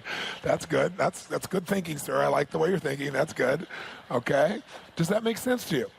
If you're going to eat beef, I don't want to leave you out in the cold. I love you, and I hope you'll make the shift. I hope you make it for yourself. I hope you also make it for the planet. Because I'll give you some statistics in a second, and you'll see what it does to be able to raise beef, how it totally absorbs our resources. We've gone from 1 billion people on the planet 100 years ago to 6 billion. We're going to have 12 billion in the next 30 years. We're going to double the size of the planet right now, all competing for the same resources. And here's what it takes, just to give you an idea, I'll give the statistics, for us to be able to raise cattle. First of all, livestock in the U.S. consume enough grain and soybeans to feed the entire human population of the United States 5 times over each year. Entire population. Secondly, if you think about it, for every 16 pounds of grain and soybeans that we give to cattle, we get back 1 pound of beef. That doesn't sound like a very good equation, does it? For every 16 pounds of grains or soybeans, which is food, that we give to an animal so we can eat their beef, we only get 1 pound of beef back, even if it was good for us, and it's not. And that's an interesting statistic. If Americans, if all of us in this room, and other Americans as well, were to reduce their meat consumption by just 10%, like not give it up, just reduce it by 10%, we would free 12 million tons of grain annually for human consumption. Those 12 million tons would feed the entire 60 million people who starve to death each year. If all we did was cut 10%. A child dies of starvation every 3 seconds. That's how it is, every 3 seconds. Now, if we did this, that doesn't mean someone's going to distribute the food to them. It's not that simplistic, and I understand that. But just think of it, just from a standpoint of consciousness. Do you know how much steak would cost here in California if we had to pay for, if we didn't, as a government, subsidize the water expenses? Do you know what a calf takes in? 1,000-pound steer takes in enough water to float a destroyer. That's how much water they consume. More than half the water that's used in California used for meat production. We're not a big beef-producing state. And we all subsidize that, because otherwise it would be $35 a pound for hamburger in the state of California. All your money is going to give these farmers water really cheap. Well, here in California, in Southern California, we've had times we get our water from somewhere else. And we're using it up. It's just not efficient. It's not intelligent. to give you an idea, we're losing our rainforest, we're losing our topsoil. The rainforest that we lost down in South America is primarily going for beef production, which is sold primarily to McDonald's and Burger King. In fact, there have been many groups that have gone on massive strikes to get them to buy their beef from somewhere else because the soil down there is the kind of soil that you grow a rainforest in. While you may think it'd be really rich, it's very thin. And so they tear it up, and then it's worthless. And then they cut down more of the rainforest, which affects the global warming of the whole planet. There's so many elements that are tied to this. It's not like there's one thing that happens. 1 acre of land can produce 20,000 pounds of potatoes, but only 165 pounds of beef. We're not using our resources intelligently. So if you care about animals, if you care about the planet, if you care about your children, if you care about yourself, if you don't want to be stupid, I know that sounds harsh, but you can't be smart and take in the terror of other beings and on top of it put urine and feces germs in your system and hope to be healthy. But I'll tell you how I feel soon. But I hope you feel it from my heart, because it's not a judgment thing. I don't care. I want you to enjoy yourself. But I don't think this is something that you're going to enjoy if you wake up one day with a heart attack. You're not going to enjoy it one day waking up with cancer. You're not going to enjoy it one day where you just feel like hell and you don't even know why and you think it's some germ you picked up at the office. You polluted your bloodstream consistently until finally it bit you at a level that's extremely uncomfortable or dire. If you're going to eat beef, after all I've said to you, do 3 things. 1, get a semi-clean source. When I say semi-clean, at least make sure it's like food that's raised, cattle that's raised in a natural environment, and where they aren't giving them hormones and cement dust and radiation and so forth. Make sure you're getting that. And sometimes you can go to health food stores and they'll guarantee that. Although there have been interesting investigations, like they'll have these things or a picture of these beautiful little hens that are supposed to be out, in the farm doing it. And they go there and do investigation, and you'll see that they're all lined up in these cages, one on top of another, like high rises, and they can't even move. And they cut their beaks off, and they sit in there and they fill them full of hormones because they won't grow in the dark, and they keep them in the dark the entire time. Or if you think about what is veal. Veal is a baby cow. It's a baby calf. See, veal, they want it to be that certain color and texture and that flesh that's not very strong yet. So what they do is they take this baby male cow and they stick him in a box and they chain him so he can't move, and they keep him in the dark and they make him anemic. So that he'll be that soft little texture you call veal. It's the most inhumane thing you can imagine. There are only a few things I get upset about. That one takes me over the edge. I just will not support anybody eating veal. That one I can get in your face about. Because that's like, can you imagine someone taking your child from you, sticking in a box for the rest of their life, slowly bleeding them so they stay anemic, so that their texture of their meat would be really thin and would have a certain color and texture to it, so someone else can say, I'm having something really special? It's just inhumane. I don't know how you can really be in a place where you know that and do it. Not knowing, I can understand doing it, but you won't have that reason anymore. Okay, so it's up to you what you do from now on. Okay? So if you're going to eat beef for whatever reason, get a semi-clean source. 2, eat it a maximum of once a day. Your body cannot take that much uric acid put in your body. Your body can handle about 6 grains of uric acid. You get a minimum of 16, upwards of 30 grains of uric acid in just the average piece of steak. So if you're doing more than one of those things a day, there's no possibility long-term for health. Gout is directly related to uric acid, by the way. So if you got gout, I already know what your challenge is. Pure acid, it's coming from animal products that are coming back through your bloodstream. It's the urine acid coming through the system and creating a change in the metabolism of your own body. Third thing to do is, if you eat it once a day, if you're getting a clean source, for God's sakes, properly combine it and get lots of green vegetables and things around it. There's some things I eat that are not as pure, not as good. That isn't one of them. I don't eat beef, I don't eat chicken, anything like that. But if I'm going to have fish or something like that, I always have a big salad, big vegetables with it. I alkalize, allow myself to go through it, and I get something that's valuable from that process. Or if I'm going to have something like the other day, it's my birthday, and everybody got all this stuff, and there was an oatmeal cookie there, and I thought, I'm going to have the oatmeal cookie. Why'd I have it? Hadn't eaten all day, and I was starved. It was there. It was convenient. I thought, and I went over and drank some green drink first to balance it out. And then I started biting the oatmeal cookie, and after the green drink, the cookie didn't taste for crap. I threw it away. So it's like, it's thinking about balancing it. I'm not asking you to be perfect. I'm not telling you what to do. I'm just trying to inform you so you can make an intelligent decision, because when you leave out these doors, you're on your own. And I'm not going to be here to be the person to tell you, and you're not going to want to hear it. So really what today was really about is getting a second opinion. Like really thinking about what you want for your life. Are there better ways to entertain yourself than just food? And if it's food, why not get more creative and find ways to get food that you'll enjoy that's good for you and be entertaining with it? I understand that. But boy, there's a huge price to making food your emotional balancer or food your source of entertainment. And especially if you're doing it with things that are pure acid.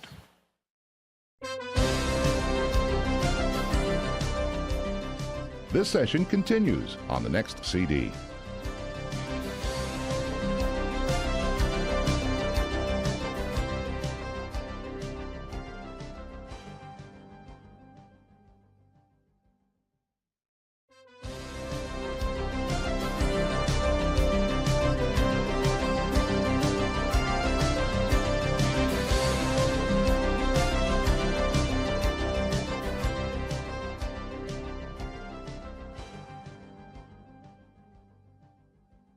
So let's hit the last one. The last one's only a couple minutes, and that is the next fun subject. Aren't you inspired? How you doing out there, ladies and gentlemen? All right, the next poison, number 3, that you want to massively reduce or ideally eliminate from your diet is dairy products. You go, now you're attacking mother. This is America, for God's sakes. You tell me I can't have milk, apple pie, milk, hamburger, fries, a hot dog. When I first started teaching health seminars almost 20 years ago, and I brought up not consuming dairy products, I got a more vicious response than anything else I talked about.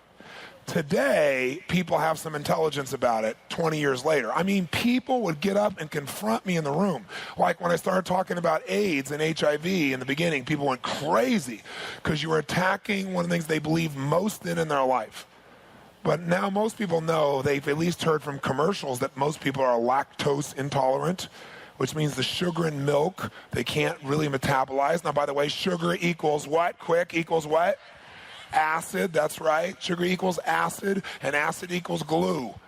Okay? So that alone will have an effect. But before I walk you through all the intelligent reasons, why don't we walk through the most intelligent reasons, step maybe for the final time into our Common Sense Corner. Think about this. You're drinking milk for what? Protein? No, you don't need the protein. The protein's available everywhere else. Calcium? A lot of people say, got to drink milk because I have calcium. Oh, that's great. Dr. Robert Ellis, who's probably the world's expert on calcium metabolism, he's done more than 50,000 blood tests on people.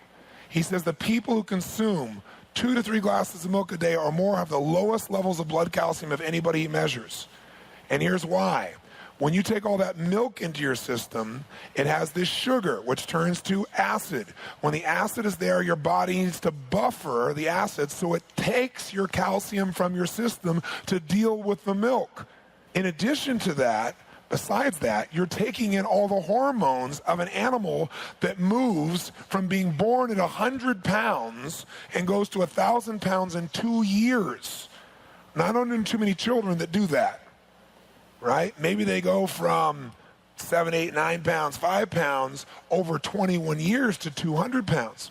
You cannot take that massive growth hormone in your body and not have it affect you. And you look at our kids, they've been affected.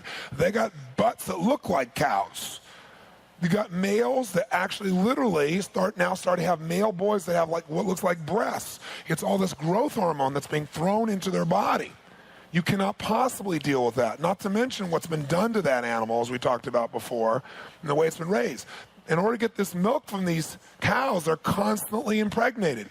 They're constantly put into that system so they can keep juicing them for this milk. Plus, there's a million factors. There's the fat content. There's the XO content. I'm not going to walk you through. The night is long, so I'm not going to go through more content. All I can tell you is it's the most mucus-forming food you can imagine.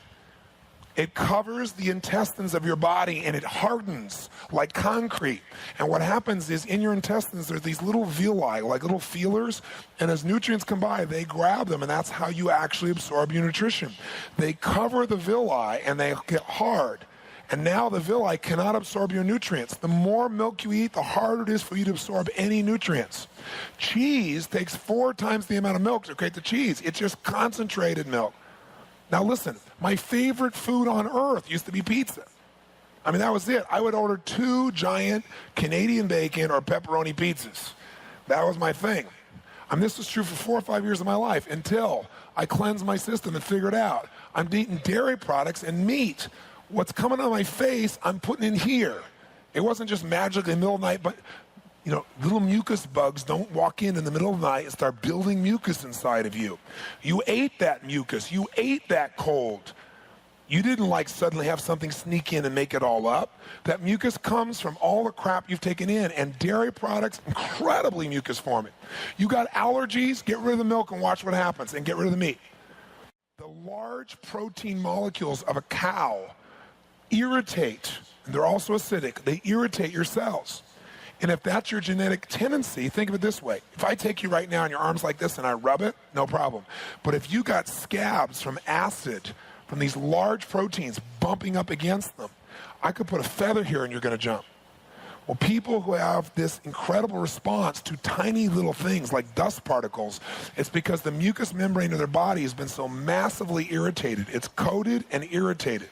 So your body overreacts to dust particles, to pollen, to little things. I've seen so many people with allergies wipe it out by eliminating dairy products and by eliminating meat products, but dairy is the big one. And then, I didn't know what it was back then, but they were eating mostly vegetables, mostly water content. They were alkalizing, getting rid of the acid that's made your body so sensitive that now you respond to a dust particle or a piece of pollen. You're not that weak, but you are if you're poisoning yourself on a regular basis. So dairy products are the worst. Now, some people go, well, you mean ice cream? Haagen-Dazs? Yes, that's what I mean. So you say, but okay, fine, I'm done. I can't do this. I can't enjoy myself. Not true. Go freeze some bananas. Put them through a juicer. It comes out like soft serve. It's delicious. It's tasty. It's still got some acid because it's got sugar, but it's in a natural form. There's no animal byproducts. It's not going to clog you up. There's no fat involved in it, and it's really good. How many of you have ever done this? Say aye. It's delicious. So you don't have to give these things up. You just got to be smart. And again, 70% water content. Be intelligent. If you're going to have some cheese, cut it up in a big salad and have some vegetables and let that water content help to move it through your system so hopefully you don't get too clogged. Does that make sense to you? Yes or no? It's really, really important. I mean, these dairy products, and come back here for one more time. Common sense. Let me ask you a question. Cows don't drink cow's milk. Why would you? Cows don't drink it. Baby cows do. Baby cows drink cow's milk. Baby zebras drink zebra milk. Baby humans drink human milk. But what's really interesting is this. Every animal I know of on earth gets weaned except humans. And we don't even bother to keep sucking our own milk. We go steal from another animal. Think about it. Can you imagine? When you're drinking milk, you're sucking off a cow. Get clear. You're sucking off a cow. Just because somebody else squeezed it's not different. Can you imagine? Here's this couple. They're out for a nice Sunday stroll. They're out there walking along and they say, honey, would you like some milk? Yeah, well, there's a cow over there. And they go down all fours, come right over there, and just suck right off that cow. Right? Just because someone else squeezes it out for you and puts it in a glass, it's no different. You're still sucking off a cow. Grow up. See, you're not made to be drinking milk still. Grow up. You don't need it for calcium. It's going to leach your bones of calcium. You don't need it for protein. Your body's already got plenty of protein. You don't need any more mucus in your system. If you want the texture of milk, get almonds, put them in a blender with water. Blend them, strain it, you'll have almond milk. No downside for you. Tastes wonderful, has a different flavor to it, and you can use that milk with whatever else you want to have if you really want that texture. There are choices. I'm not here to try and take away your choices. I'm sure this last part feels like that. The first part didn't, right? This might feel like it, but they're just a couple of things that'll kill you. So I thought we should mention them. Okay? They just will kill you, so, I'd prefer you stayed. You'll go to more seminars if I keep you here, right? You get the idea? I mean, seriously. So dairy products, you've got to at least reduce massively the intake of if you want to be healthy. Ideally, eliminate. How many of you, for just 10 days, because by the way, all I'm talking about is trying 10 days. At the end of 10 days, you don't want to do this anymore? Go back. You wasted a day with me. Maybe you'll keep some of it. But if you do it for 10 days, if you really do it 30, you'll never go back. This will be your life.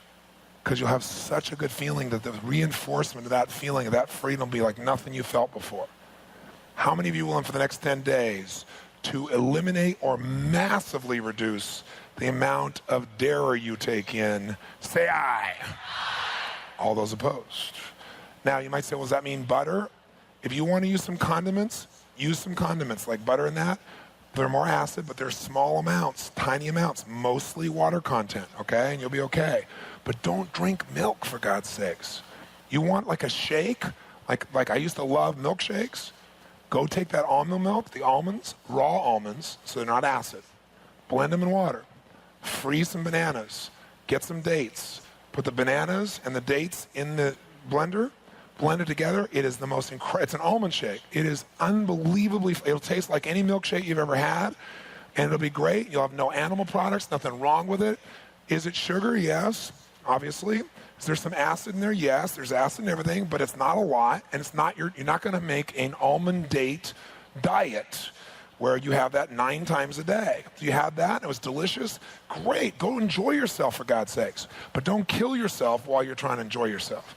And it'll taste as good or better than the shake you've been having, okay? I'll answer questions at the end. All right, so we're down to our final step. How many of you are still happy? You'll be happy based on how you feel. Trust me on that, okay? All right, flip over, if you would, to our final step, which is dramatically reduce or eliminate acid addictions from your diet. Now, we've been talking about acid all day long. I put down here on the bottom of page 77 the new USDA food pyramid. They've gone from the 4 basic food groups to this big, giant improvement called the food pyramid. And look what they want you to eat the most of. Bread, cereal, rice, and pasta. All carbs, all sugar, all turns into what? Then vegetables, maybe. Then they want milk, yogurt, cheese, meat, poultry, fish, dry beans, and eggs. And then some fats and oils. This is an acid diet. You do not want an acid diet. What are the acid diet elements? You know what they are. Let's just review them on the next page. Number 1 is sugar. What's the 3rd biggest disease in this country? Diabetes. Because we're living in a world where we're constantly consuming sugar. So you certainly want to avoid white sugar as much as possible. You already know that. You know what it's done. And if you've done any studies at all, you know what it does to you emotionally. You want to be convinced never to touch white sugar again or get it away from your kids, read a book called Sugar Blues. It's a classic. You read that, you will see sugar as morphine. You'll see, and they go through case after case. We see all these kids now are hyperactive, and we're putting them on Ritalin. But we keep throwing them soda pop like it's going out of style, sugar like it's going out of style, making them so acidic. When people are very acidic, they speed up because they've got this frenzy inside of them, right? You want to make sure your kids are more balanced. Get them on a more alkaline diet and watch their behavior balance. Everything. You don't have this up and down emotional curve because your blood sugar isn't doing that. You have this steady, continuous, growing strength and burn of energy. And that's what you want for your children as well. So sugar, obviously. Vinegar is the byproduct of decay. It has acetic acid in it, which affects your liver. It is very much operates like alcohol does in your body, and it is extremely destructive. Nicotine is obvious. I mean, at this point, if you're still smoking, can you smoke and really be healthy long term? Yes or no? You can live, but you can't be healthy. Do you remember that ad that was done by Yul Brynner many years ago?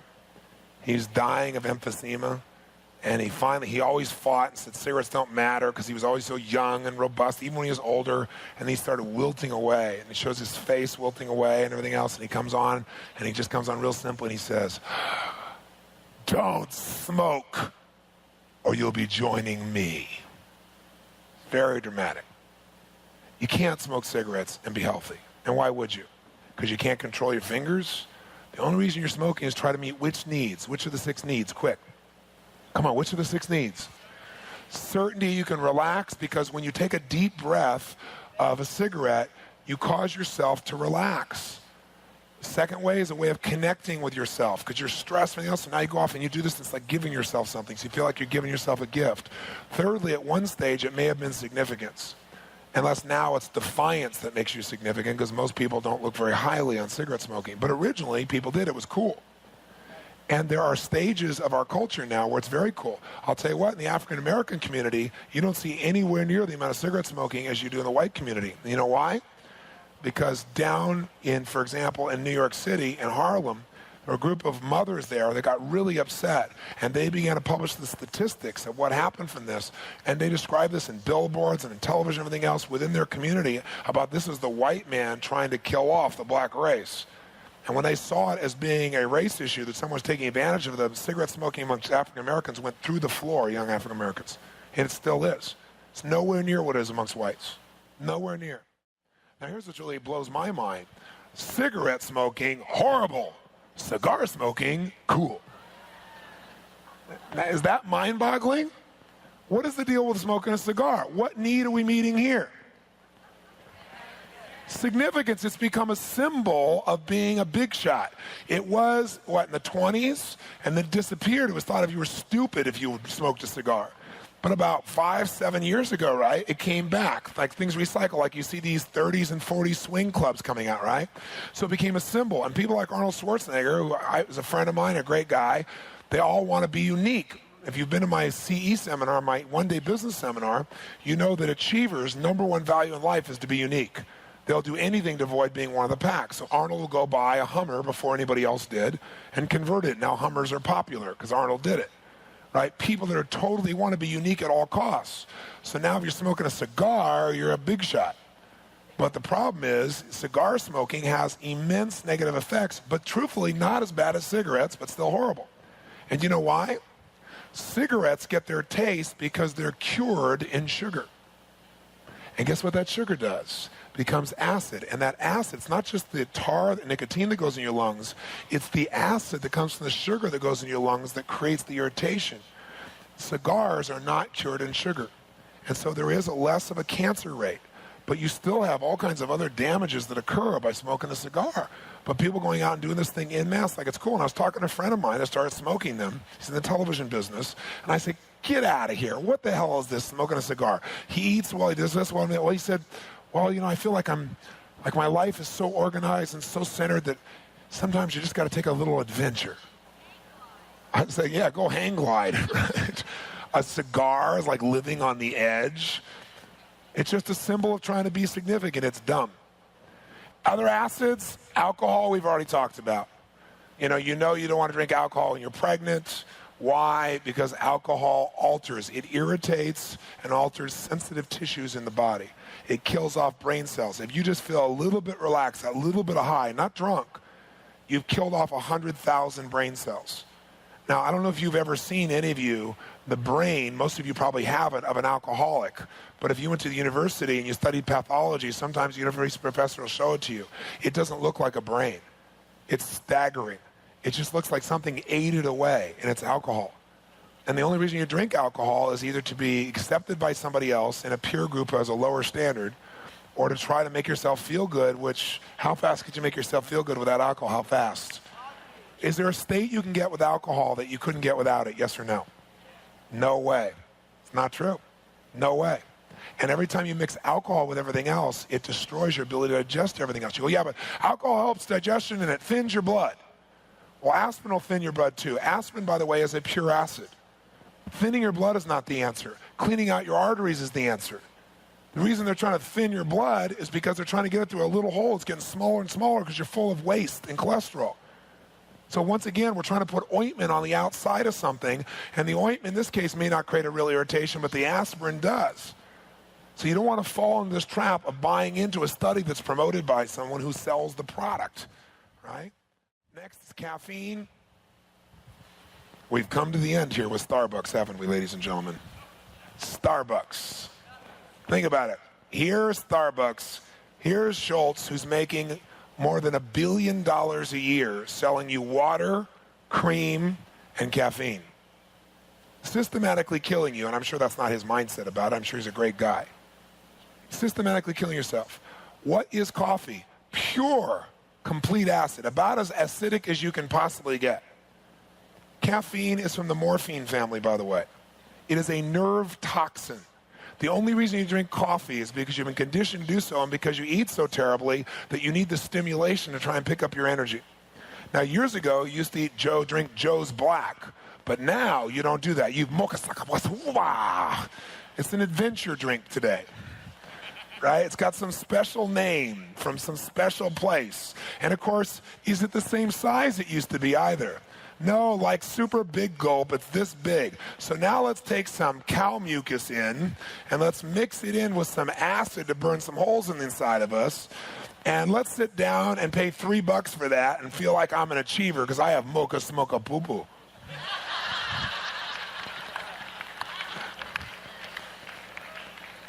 I'll tell you where it really scares me is these young girls. These young girls, they call them latte girls now, right?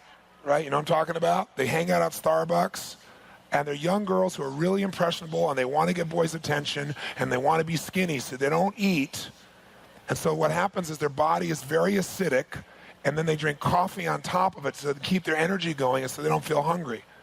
And plus, it's a cool place to hang out because they create a nice environment. I saw the blood, for example, one woman had cancer. Dr. Young had worked with her. She'd cleaned out her body of all the cancers, totally healthy. And I saw her before and after blood. And that day she brought her daughter in.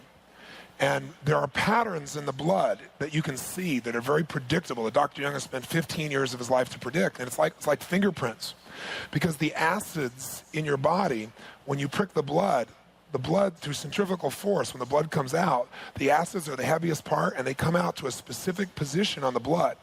Like when my wife's blood was done, I never knew she had a heart murmur, where it speeds up, I guess. She never told me. And I was there, and the woman looked at me and said, you have a heart murmur from a dried piece of blood. And in every single drop of blood, there was this pink spot in the same location on every piece of blood. There are like 9 things. And it's like a fingerprint. It shows where the acids retain. So you can see when somebody has irritation in their prostate or irritation in the breast. You can see it from their blood without them even knowing anything. And you guys will have this experience when you go to Mastery because that's an intensive test that's available for you there. But what's interesting about it is you look at this thing and you see the blood, and we look at this little girl, and I began to identify the patterns as an amateur. I would never diagnose anybody. I'm not qualified to do that. But I'd seen it enough, you start to know what it is. So I turned to the person next to me and I said, this girl has internal bleeding because there's a certain place in the body that becomes irritated. It has a certain color on every drop of blood. I mean, it's severe. And so Dr. Young, when it came to him, he said, you have severe internal bleeding, don't you? And she said, yes. She's been having her period nonstop for 12 weeks. She's been sick as a dog. She can't figure out what it is. And what she is when you looked at her live blood, there's 2 blood tests. One's dried, one's live. We looked at the live blood. It looked like a battlefield. Everything was just blitzed. Like you would normally see these round, healthy cells or cells like weird shapes, triangles, crinkles like golf balls all mashed up and everything else, not able to bring what she needs because her body was so purely acid. And you know what? Was that genetic from her mom who also got cancer? No. She took on her mom's lifestyle. She ate the same way her mom did, had a lot of the same emotions. A lot of things we think of as genetic, very often are not genetic at all. It's that we inherit and we duplicate the lifestyle and habit structures of the people we live with.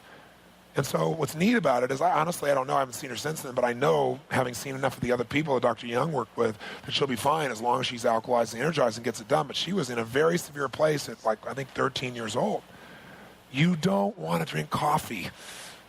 Please find yourself something else. Make a transition to an herbal tea so you get that warm feeling you want and stuff, and have something to drink and go to the same place. But don't drink a cup of acid to start your day and stimulate your adrenals till they're worn out and someday they're not there for you, and fill yourself full of cream and mucus that now cause you not to be able to absorb the nutrients you need, and I wonder why you feel a bit tired or frustrated, or maybe 2 years from now or 3 years from now you got a problem. Women with breast cancer, I got to tell you something. All the studies, go do your homework, and you'll see all these studies about women where they eliminate coffee and what happens to the nodules in their breasts disappear. Because again, it's acid irritating the cells, and then the lymph surrounds it and starts to grow. Coffee is one of the worst things you can take, and we take this neurotoxin every day because it's social hypnosis. But I got to tell you something. If you want to be like everybody else, you get to suffer what everybody else suffers. Unhappiness, a life that's unfulfilled, frustration, overwhelm, broke, fat, or ill health, dying of heart disease or cancer. That's not a generalization. That's the majority of America. Now, if you want that, live like they live. If you're going to lead and not follow, and believe and not doubt, and create and not destroy yourself, and be a force for good, then you have to be able to do something like defy the odds of what everybody else is doing around you and set a different standard for yourself and step up or go back. But you got to decide which one you're going to do to make the thing happen.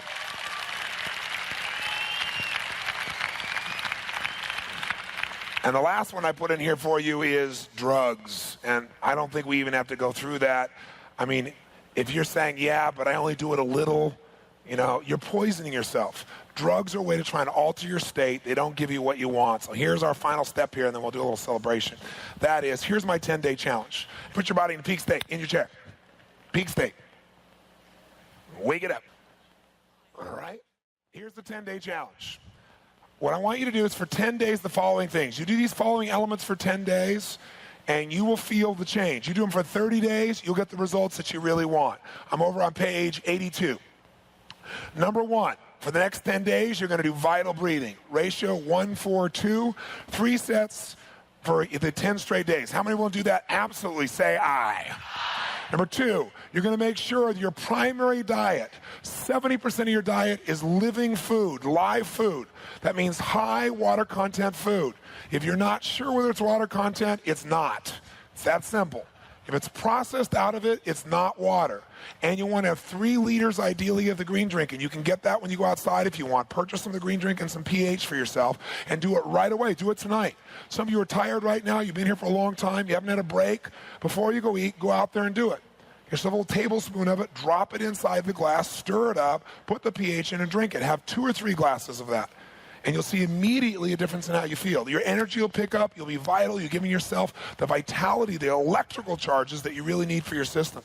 Number 3, aerobic power and maximum strength. You're going to exercise a minimum of 5 times, ideally 6, during the next 10 days in aerobic level. How do you know it's aerobic? You can carry on a what? Conversation, good. On a scale from 0 to 10, it's level 7 roughly. Or you can do 180 minus your age and use a heart monitor and be right in that zone from that number up to 10 above it. And you're in the zone where you are burning fat, not sugar, and you're training your metabolism. You're not going to get what you want unless you train your metabolism. You want to find out about how to get maximum strength, what you can do on that. The book that's out, if you want to write it down, because I didn't get the document out for you, the book that's out that's available right now in paperback is called Static Contraction. Static contraction, like contracting a muscle statically. Static contraction training, it says gain up to 25 pounds of pure muscle mass in 10 weeks. Most people can't find a way to get 10 pounds of muscle mass in a year. And this is the authors are Peter Sisco, S-I-S-C-O, and John R. Little. They also have a website. So if you want, you can pick up the book. We gave you a handout that describes that as well. How many of you are going to absolutely work out at least 5 out of the 10 days for at least 40 minutes? Give yourself the gift. Ideally in the morning, say aye. Outstanding. Next element. Number 4, maximum nourishment. You're going to break your fast with what, guys? Quick. Vegetables, green, live foods, alkalizing foods. Number 2, you're going to properly combine. How many are willing, at least for 10 days, to have mostly vegetables, mostly salads, and only one concentrated food, either the bread or the pasta or the grains, the carbs by themselves, or the meats or the proteins by themselves? How many will do that? Say aye. Good, very good. Number 5, you want to make sure you direct your mind. You start to get stressed, ask yourself the question, will this even matter 10 years from now? The answer in most cases, when you're stressed, it won't matter 10 years from now. This stuff will, but other stuff won't. So don't allow yourself to be stressed. Cultivate an attitude of gratitude. Best way to do that is commit to an incantation.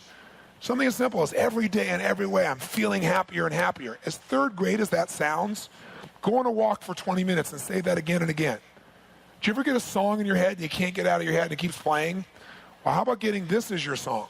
So that your mind is directed towards looking for what's happy, looking for what's joyful, looking for what's energetic. You think you're having trouble with your diet? Go out and create an incantation, right? I'm a lean, mean triathlete machine. I don't know what it is. What are we going to do? Again and again and again, right? I run, I bike, I whatever. Create a little rhythm for yourself. Say it again and again, and pretty soon, whatever you attach the words I am, you will become, and you'll never go back. Here's how you eat this way. Become an athlete. Don't be a person. Be an athlete. Be somebody. Come up with a term for yourself, like I'm an Adonis to yourself that makes you smile, because you know it's silly, but it gives you a kind of a standard to play by in terms of your energy and your focus. It raises your standard.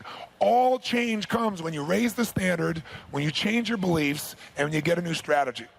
Today gives you a chance to do all three. You got to raise the standard, or this is all a waste of time. Raise the standard says, this is my must, not my should. For 10 days, that'll get you momentum. 30 days, if you'll stretch it out there. After 30, you'll stick with it, because by that point, you'll own it.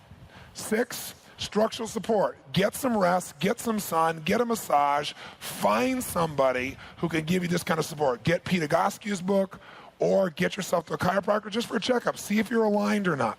See if you can develop some exercises that support you that way. 7, eliminate or dramatically reduce processed, which means cooked fats. Those want to do that on a dramatic level for 10 days. Say I. Outstanding. Next, eliminate or dramatically reduce animal flesh from your body. Make sure for 10 days you don't do it. I really want to ask you, please, for 10 days, don't eat it at all. How many people want to try this little vegetarian lifestyle just for 10 days? How many want to do it? Say I. 9, eliminate milk, cheese, and dairy products, or at least reduce them massively so you only have them in a salad. I'm going to ask you for 10 days to eliminate them other than maybe butter or a salad dressing, but not to have a concentrated dairy product. No milk, no cheese, no ice cream. If you got a craving, go freeze some of those bananas, put them through a juicer. If you don't have a juicer, go buy one. If you don't have the money, sell your car, get a juicer. It'll get you further, okay? Trust me, the juicer will get you much further, okay? Next, eliminate acid addictions. I'm going to ask you for the next 10 days. This is the big ask. For you, not for me. I'm nobody. No coffee for 10 days. Now, you're going to freak. So here's how you not freak. What do you got to do so you don't start getting headaches? Breathe. Good, sir. That was the right answer. Breathe. Deep breaths and eliminate. What else you got to do? Alkalize. Drink lots of green drink, and what will happen is by the end of a few days, you won't have the poisons. Now, you start taking that green drink. Let me tell you what's going to happen. You're going to do this. You're going to start breathing. Energy is going to start pumping into your body. Right? You're going to start having this energy going. You're going to have your lymph systems going. It's going to take all these poisons that have been hanging out, start getting rid of them. Then you're going to drink all this water, and you're going to drink this green drink, and you're going to discover you have a colon. Okay? Things are going to start moving. And by the way, how often should you be having this eliminative process? After every meal, you should be having it. Now, how many of you in this room have this experience? I can't believe I'm having this conversation. I must really love you to have this conversation. I got to tell you that. All right, family. How many of you have this eliminative process 2 to 3 times a day? How many of you have this eliminative process? I'm not talking the flow of water. I'm talking the flow of mass, okay? How many have this flow of mass happen only, let's say, once a day? How many have this flow of mass happening less than once a day, like once every 2 or 3 days? How many of you have this flow of mass happening like only a couple times a week? Okay, those who raise your hand, these last groups, you better start drinking green drink fast, because you cannot maintain those poisons in your body that long without becoming ill long term. You just can't. When you start drinking this green drink and you start breathing, what's going to happen? When your body gets all this energy, it's going to go, hallelujah, we finally aren't in a denervated state. Let's rock and roll, baby. And it's going to start pushing the stuff that's in your cells, the waste products, back into your bloodstream. And if you aren't alkalizing, what's going to happen is you're going to feel a little sick. And you go, that Robbins, I want his diet, now I feel sick. Now I'm blowing all this mucus out. Well, you're blowing out mucus because your body has enough energy to finally get rid of it. Most of us start sneezing. We take a drug, push all the mucus back in, let it keep compacting until it becomes so toxic it shows up as disease. Remember, disease is the cure. The body, if it starts eliminating, you're having a cleansing crisis, that's a good thing. But if you alkalize, you won't go through the crisis part. You won't go through the pain. You might blow out a bunch of mucus. You might blow out some other stuff, But what's going to happen is it's a joyous moment when you realize it's years added to your life. Many of you will freak. You'll have this burst of energy, and it'll happen. And by the way, if you keep alkalizing and the body gets that this is a regular thing, then the fat will just drop off. Because you will not be in a position where you're trying to figure out all the time how to protect yourself. And if you're exercising aerobically and not anaerobically to extreme, you won't be adding that acid. So what this gives you is a chance to be fully energized, fully alive, fully focused, ready to play full out. So what you did this weekend becomes a lifestyle that you can enjoy and not be half dead from. The first piece of advice I have when you leave here is, what should you do right away? Before you leave here, when you leave here, what should you do? What's the first thing you should always do? Breathe. What's the second thing you should always do? Drink some fluids, get yourself some green drink. If you don't want to buy it, I put some out there for you anyway. Just drink some. Okay? Make sure you get that in your system right away. Those are the first two things you want to be doing.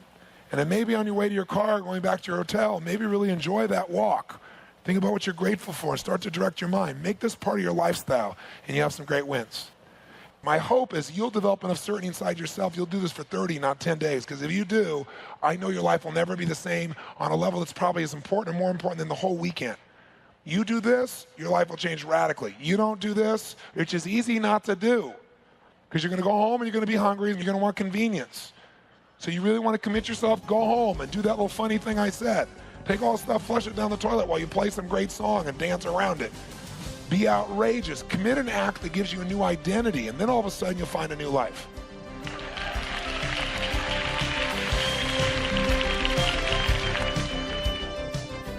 Well, what do you think?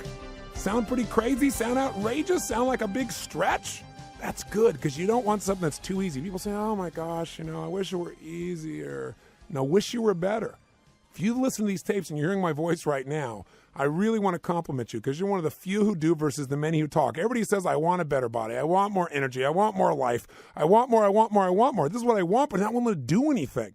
So I want to come back on this tape live to you and just say, congratulations on what you've done here. Now it's time to implement. And the way to implement is not to overwhelm yourself or your kids or your family. The way to implement now is say, okay, what are the fundamental things that he's talked about here that I'm absolutely willing to commit to?